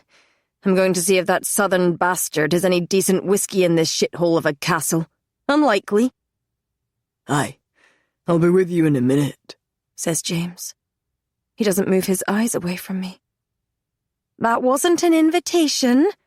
Claire disappears into the courtyard, and James shakes his head as he strolls toward me. I straighten. I can't tell whether or not he's a threat. He's my enemy, yet the memory of him falling to his knees before me flashes through my mind. He's not looking at me with deference now. There's more of a wry amusement in his eyes.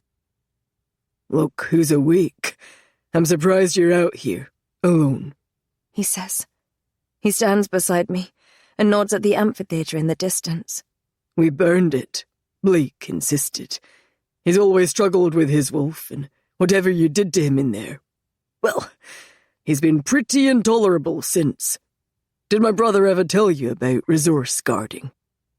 Wolves guard things of value to them." Blake told me that. "What do you want, James?" He releases a dark chuckle, then swipes a hand over his stubble. "Simple things, I assure ye. The same thing I wanted when I was in the kennels down there. To be drunk, warm, and well fucked. You've nothing to fear from me, lass. We may be enemies, but you've got the blood of my goddess in your veins. I won't hurt you. If my people discover who you are..." He shakes his head, and strands of brown hair stick to his cheeks. "My kingdom will tear itself apart to gain possession of you. I'll keep my mouth shut. You have my word." Some of the tension inside me uncoils. James may not be as honourable as Callum, yet I believe him. He tried to help me in the amphitheatre, even before he knew what I was. I have a feeling that there may be some good in him, buried deep. James shrugs a big shoulder. "I know you found the idea of marriage to me abhorrent." "I find almost everything about you abhorrent." "Almost. Are you warming to me, princess?" "No. You're not going to suggest we wed again, are you?" He rolls his eyes. "That ship has long sailed away. Aye, you're bonny enough, but I only asked you before to piss off the Southlands, and because I knew Blake was up to something. You should be in the north, with the wolves, with my brother. His honour won't let him marry another wolf's mate, but still, a marriage alliance with Callum would be sensible. I hate to say it, but with all this talk of night lately, I think something worse may be coming. We may need to unite the kingdoms to defeat this threat." "No," I say. James arches an eyebrow. "Don't be stubborn. I know things are complicated between the two of you, but for our kingdoms to be united in marriage, my father would have to agree. He is ruler, not me." I shake my head. Even if he was willing to work with the people he has oppressed and killed, even if Callum could be persuaded to join forces with a monster, I will not be presented to the wolves as a political pawn. My spine is like a rod as something wild and thorny jolts through me. I'm not sure why I'm telling James this, of all people, yet I feel like he'll understand. "My father has ruled for long enough," I say over the roar of the waves. "He is not fit to be king. Philip has no designs on the throne, and with him in the Snowlands, there is only one heir left.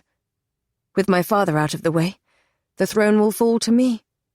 Maybe we need to bring the kingdoms together, but I won't come to Callum as the princess of nothing, with no power or influence, and ask for an alliance. I will come to him as his equal. I will come to him as the queen." James's eyes glint in the darkness. "I was planning on heading back to Highfell to challenge whoever the new Alpha is, but if you need some help killing Southerners, I think I'm long overdue a visit to your father." I assess him. Ruthless, with big, powerful muscles and experience of ruling a kingdom. With me, he could shift at will, too. I don't like him, but maybe he could be useful. It's not as if I have many allies, so perhaps enemies with shared interests will have to do. Perhaps. He releases a dark chuckle. "You really are warming to me." I open my mouth to refute his claim. "Oi! Thanks for waiting!" Ryan shouts. He's climbing up the steep, rocky path toward us, his copper-coloured hair plastered to his scarf. His face breaks into a grin when he sees me. "Princess, how are you?" His face pales. At the same time, the velvety scent of the forest caresses my senses, and that thread that's coiled around my soul tightens. Ryan dips his head and scurries past James and me toward the grey keep. James shakes his head, amusement tickling his lips. I turn around. Blake stands between us and the iron gates of the keep. The rain plasters his black shirt to his body, and the wind ruffles his hair. His eyes find mine, and that thread between us hums. At once, I'm falling and frozen. Slipping his hands into his pocket, he walks toward us. "Excellent plan, little rabbit," he says, and I realize he was listening in on our conversation. A dimple punctures his cheek. "Would you like my help?"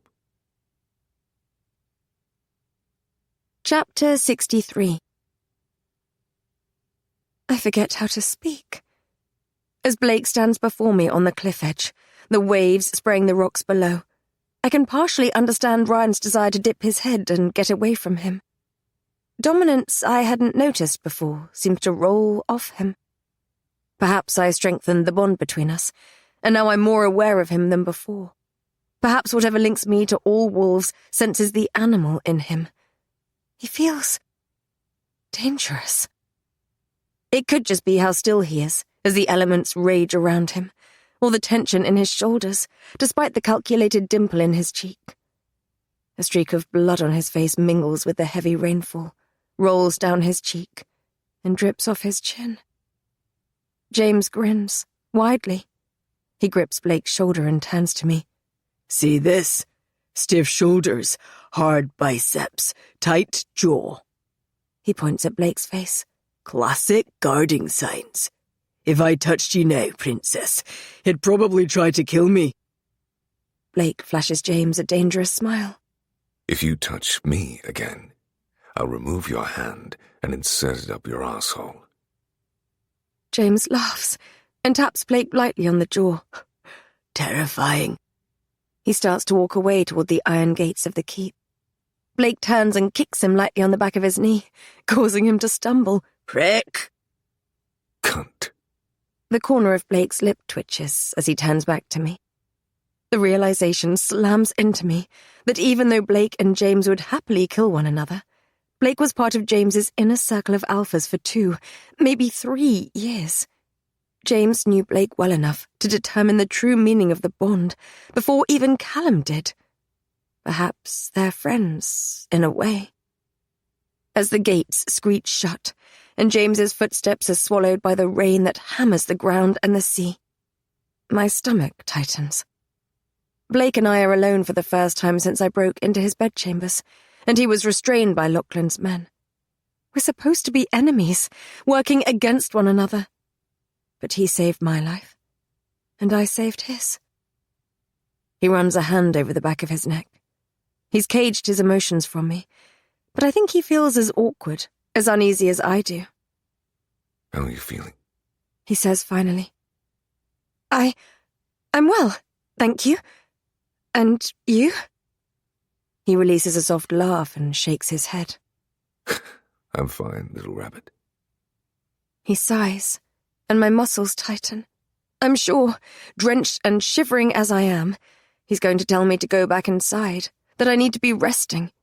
I don't want to go back to bed, not yet. I don't want to be alone with my thoughts. I don't want to risk the nightmares that I'm sure will come. He strolls over to a boulder on the edge of the cliff and sits down so he's facing the ocean. I release a soft breath. I walk toward another rock a few feet away from him and sit down. My legs dangle over the side of the cliff. In the distance, the amphitheatre is almost completely consumed by black smoke. James said you insisted it was burned, I say. Why? It was the bodies I wanted burned. The acolytes spawn Night's mark, which means they've offered their souls to Night. I've heard stories that some of his prisoners are strong enough to possess the dead. They got me thinking about Kai, back at Madar Ali, and the way his eyes changed. Do you think he was possessed? He shrugs. I don't know. But they know the truth about you. I didn't want to risk it. He turns his head to look at me. What you did in there, you were magnificent. My blood cools. A crease forms between Blake's eyebrows. What's wrong? I felt powerful for a moment. But then, I shake my head. I wanted to escape my fate. I wanted to feel like more than someone else's puppet. I didn't want to be an object anymore. Wars will be fought over me, won't they? People will try to kill me. Not because of who I am, but what I am and how people can use me. I'm a weapon. Darling, no. His voice, silk soft, cuts through the roar of the wind. You're not a weapon. You're a fucking tornado. There is something so intense in his eyes. I have to drag my gaze to the roiling waves. Alexander called you his brother, I say. We're not related, but we are brothers, in a way. Just as Jack and Aaron are my brothers, too. Some bonds are forged by blood, some by light and love and hope. Others are forged in the darkness. Where are Jack and Aaron? Aaron went to check on Lofel. Jack is making sure the Great Keep is secure. They'll be back. I suck in a deep breath of algae-scented air. I'm ready to talk about it. A long silence stretches between us. He clasps his hands between his thighs. Okay. What do you want to know? The truth. When did you know about this? I touch my chest, not wanting to say it aloud. I'm not sure. I thought I just wanted to play with you at first. But the longer you were around, I told you before, I thought you seemed familiar when I first met you, even though we'd never met. Aaron was kept prisoner with me, beneath the palace. So was his mate. Farah, I say softly. He nods. Our captor experimented on them and recorded it in the pages of the book you took from my chambers. I learned more about the mate bond than I ever wanted to know during those dark days. It's why I first took the book from my old room, not long after you arrived in the Northlands. I'd started to suspect something. I didn't know for sure, though. Not until I had you in the dungeons, with your legs wrapped around my waist. I recall that moment, how he looked like he was going to kiss me, and seemed disgusted with himself for it. He sighs. So, later that night, when you were dying, I knew I could share my life force with you, because Aaron and Farah had done it, time and time again. He shakes his head. You think I tricked you. In truth, I did not. I did it because I didn't want you to die. The words sound raw against his throat, and I can find none to fill the heavy silence that stretches between us. He shrugs. I suppose the full truth of it is, I was arrogant enough to think I could pull away at the last minute.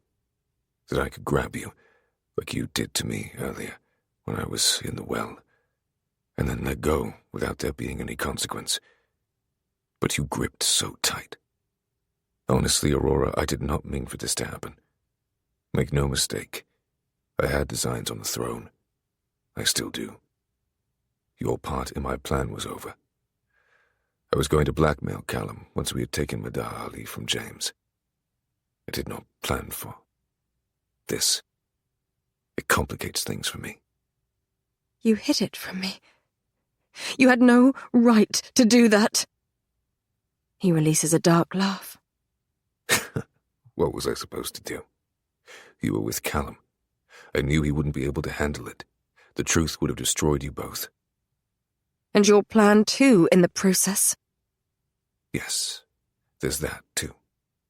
A smile plays on his lips. You have the power. Break the bond now if you must. I think I made it stronger before. It feels different. Yes, I think so too. The amusement dies from his eyes. You may have missed your chance. You could have broken the bond when I was dying. Why didn't you? I drag my hands down my face. Oh, I don't know, Blake. You're obnoxious and devious and manipulative. You have intentionally provoked me time and time again. You bit me. You plotted against me. You keep secrets and hide things, and I don't trust you in the slightest. You are the most irritating person I have ever met in my life, and yet... I sigh heavily. I feel exposed, naked in front of him. And yet...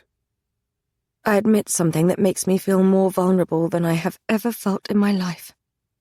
You are my friend. My voice sounds small. I expect him to mock me, taunt me. I await the sly curve of his lips and the antagonistic glint in his eyes. Instead, his expression is more serious than I have ever seen it. When he smiles, it's sad. I wonder if he has ever had a real friend before, or at least one that was not forged in the depths of a prison cell. The truth is, though, that I have never had a real friend either, no matter how much I have longed for one. Overwhelming remorse floods me before he pulls it back. Likewise, little rabbit. The air feels awkward again. Suddenly, I'm exhausted. I shiver and rub my arms. I stand. I'm going to go back inside. I'm tired. He nods and pushes himself to his feet. I'll come with you. Together, we walk back into the grey keep. Darkness. It washes over me, so thick I can taste it. I breathe in sharply. I'm in a long, dark corridor, and shadows whisper across the ground as if they have a mind of their own. They coil around my bare ankles. My pulse quickens when the scent of something old and ancient hits my nostrils. I creep forward, past locked doors. Something hisses behind one, the sound raspy and familiar. I swallow the lump that forms in my throat and hurry past. I need to get out of here. I walk through an archway into a hexagonal room. Something about the shape seems familiar, and I recall the drawing of the labyrinth I found in Blake's bedchambers. It's of no consequence to me. Blake's silky smooth voice comes from one of the archways to my left, where Knight's mark is carved into the stone. If you want an army, I can build you one. My blood turns to ice. I follow his voice, and I halt. I'm behind a large obsidian throne. A male sits upon it, and fear grips me so tightly I can't move. He radiates a cold, ancient power that makes the hairs on my arms stand on end. I can't see his face, but I catch a glimpse of short hair as white as moonlight, and a tall, jagged crown encrusted with diamonds. He drums his long fingers on the arm of his throne, and my soul knows who he is, even if I have never seen him depicted before. I do not trust you.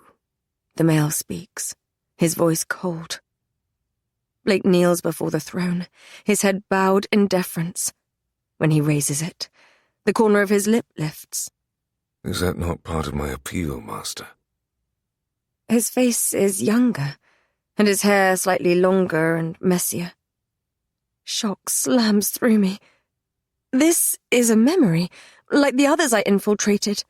A dream, Blake's dream. And we are in Knight's prison. Knight laughs, a cold, dark sound that makes me shiver. You are one of my favorite toys. Very well. Take the Kingdom of Wolves in preparation for my return. It will pain Yalok when I break her creatures and find the key.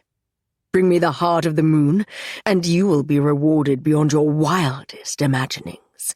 But fail me, and your punishment will be severe. I will not fail you. My heartbeat thunders. It's a cacophony in my ears. I inch back, and Blake's eyes lock onto mine. They widen slightly.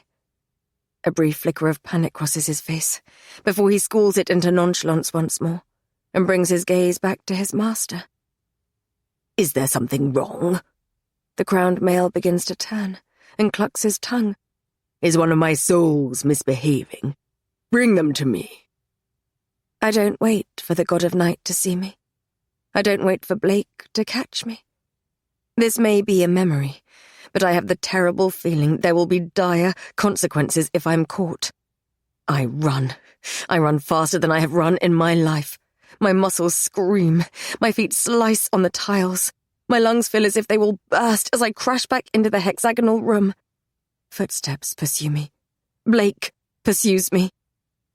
One of the archways glimmers with light. I turn to it and pray it's the exit. I ram my entire being against the door within it. I catch the scent of pine and shadow. It crashes open. Darkness engulfs me, and I'm falling. Bright, blinding light. Chapter 64. My eyes jolt open. I'm in the small room in the grey keep, and the embers in the hearth glow orange. Blake sleeps on the chair, with his head dipped onto his chest. I'm breathing too quickly, and I try to calm myself, terrified I will wake him. 1,000 emotions rattle around in my chest, but the one that slices through is a cold, icy fear. At some point in his lifetime, Blake called Knight his master. I need to get out of here. Blake's eyes open. I'm restricted by the bedsheets. My pulse thrums beneath my skin. It's loud, so loud. I know he can hear it. I turn my body to stone, as if I can block out the sound, but it beats faster, faster, faster. His midnight hair is dishevelled, and strands of it curl over his forehead. His shirt is unbuttoned at the collar. He looks relaxed, with the fire in the hearth flickering low behind him as he sits in the chair. He seems unthreatening, vulnerable. I wonder how carefully he practiced his act, or perhaps lying just comes naturally to him. He's working for Knight. He has been all of this time. He's been looking for me. I'm always pretending, he told me once. I should have listened more closely. I know he's acting now. I can see it. His hands tighten on the arms of the chair. His back ever so slightly straightens. I feel that coil of wariness as it tightens around my soul. For so long, he has felt like a spring wound tight. I think this is the moment when it finally snaps. I know his secret. My pulse becomes a cacophony in my ears. Does he know that I know? He stares at me, and there's the hint of a challenge in his eyes. Say it, he seems to dare me. Bite. My breathing quickens. I need to get away. I need to warn Ryan, James too, I suppose. I need to warn the whole bloody kingdom, and my people too. I need to stop him from using me to release his master. My gaze darts to the door, but I know he'd catch me.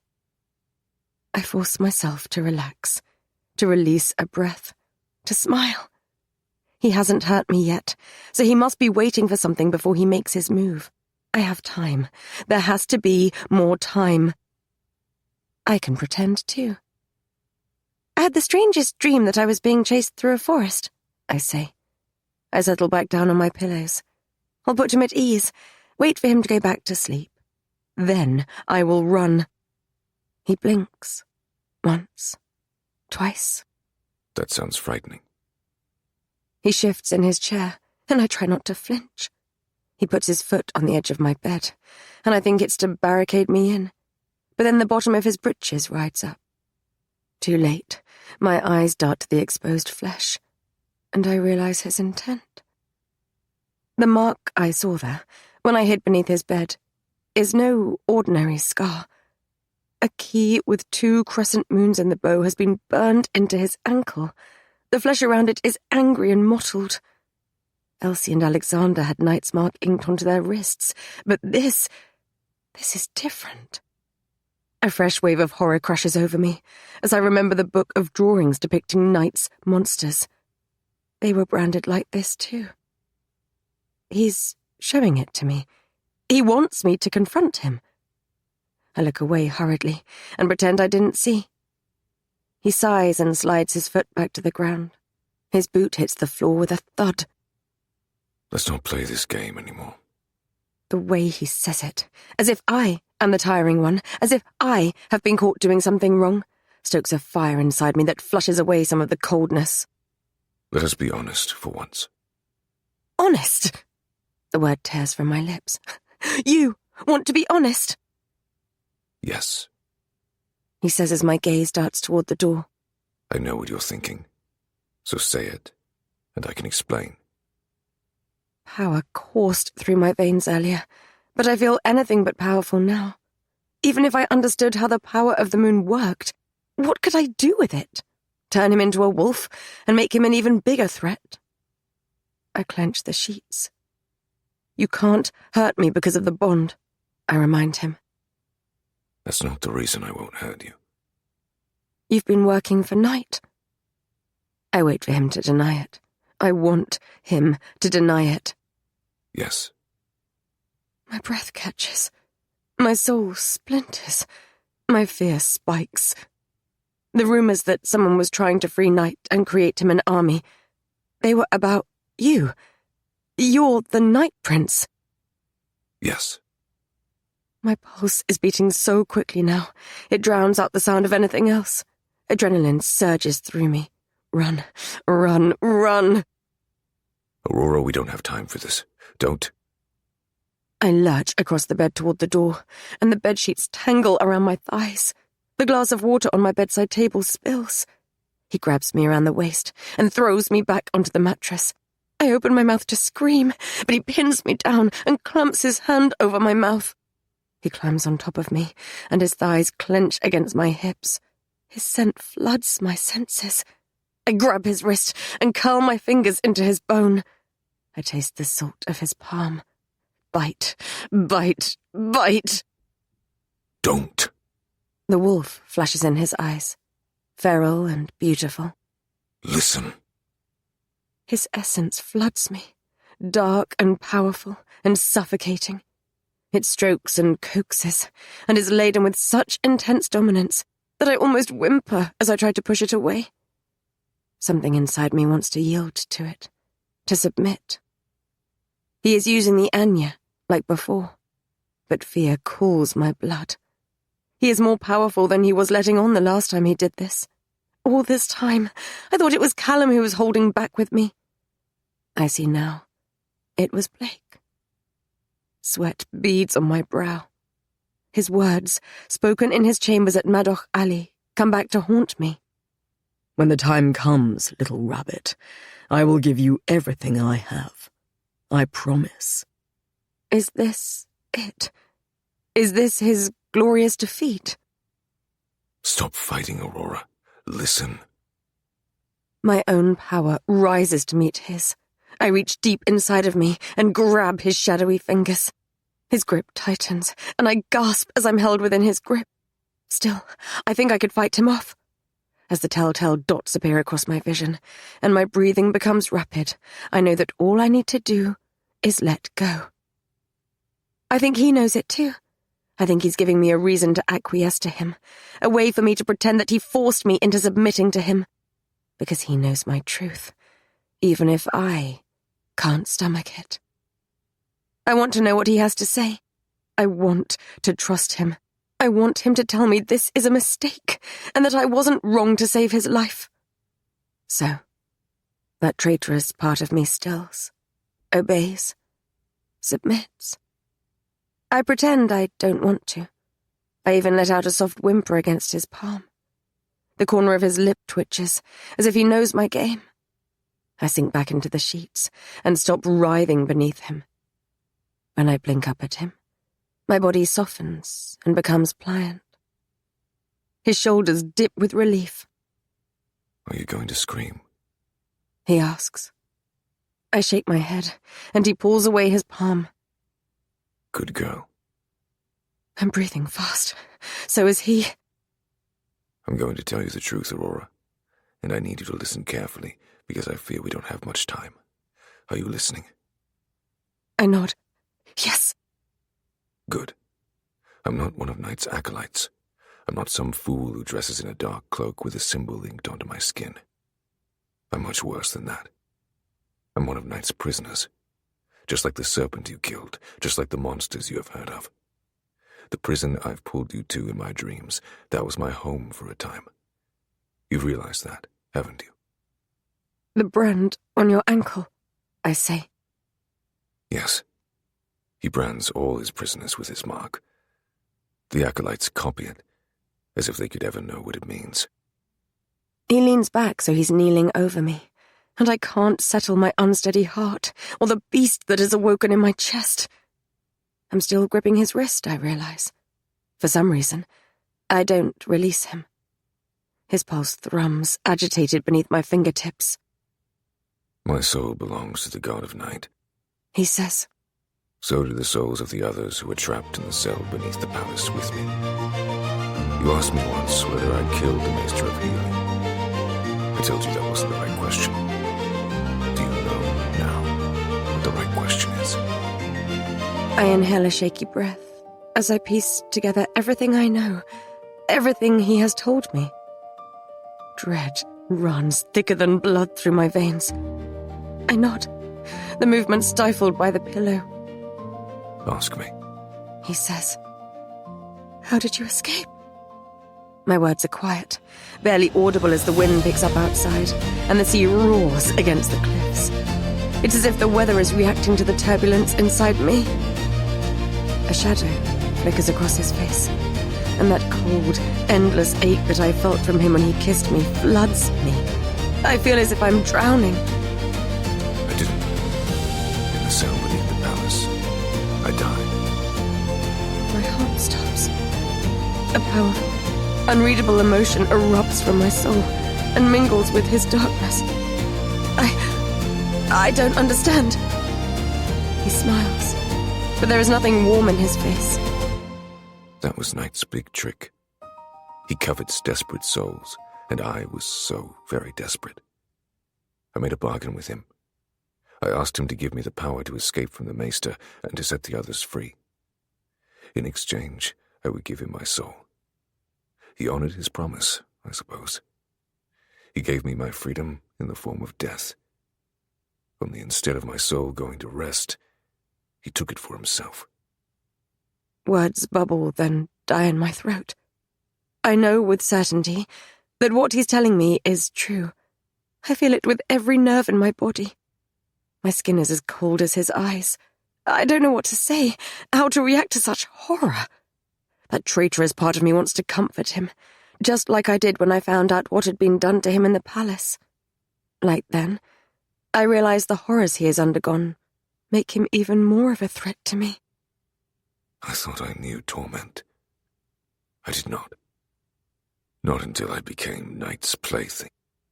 I would have done anything to gain my freedom.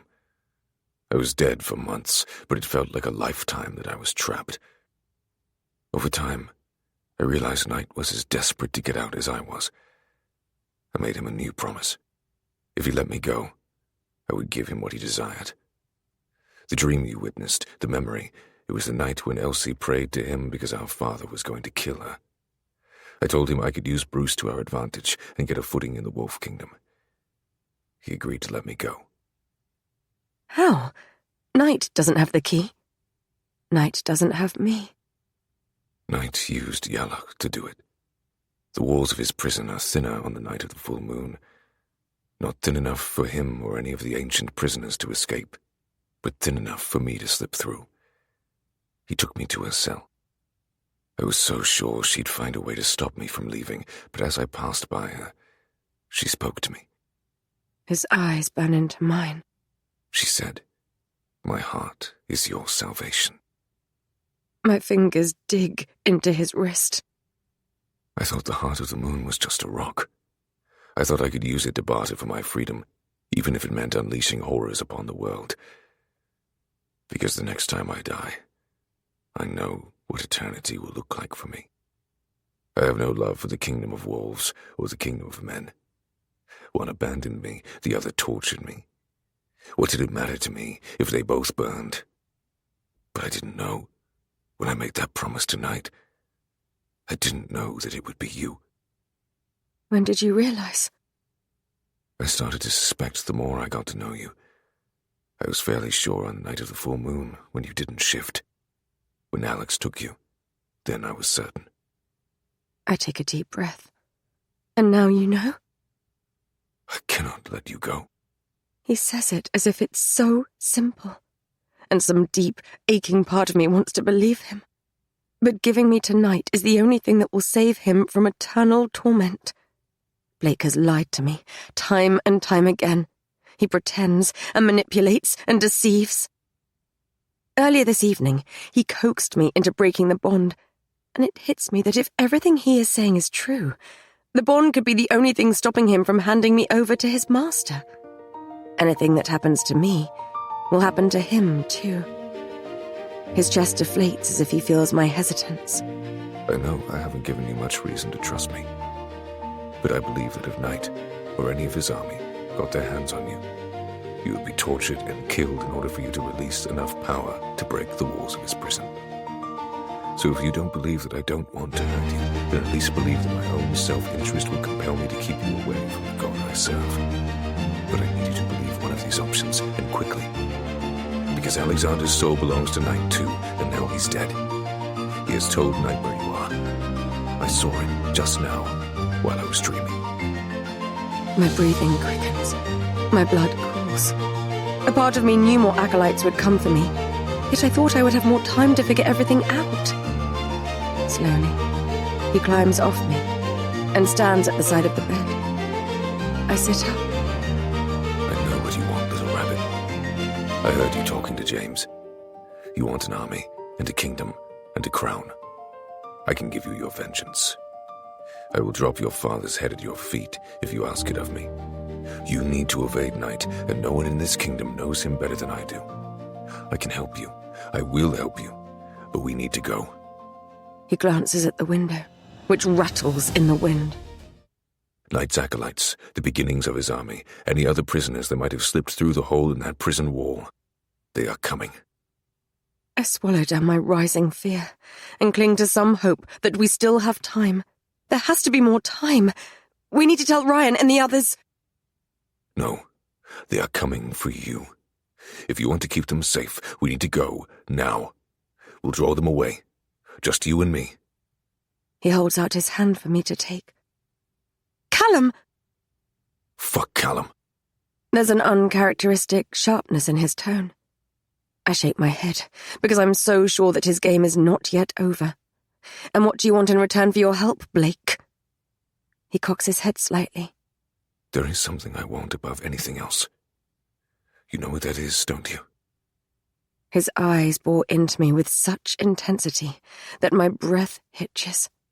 The air in the room suddenly feels hot and thick. My skin prickles as the bond vibrates between us.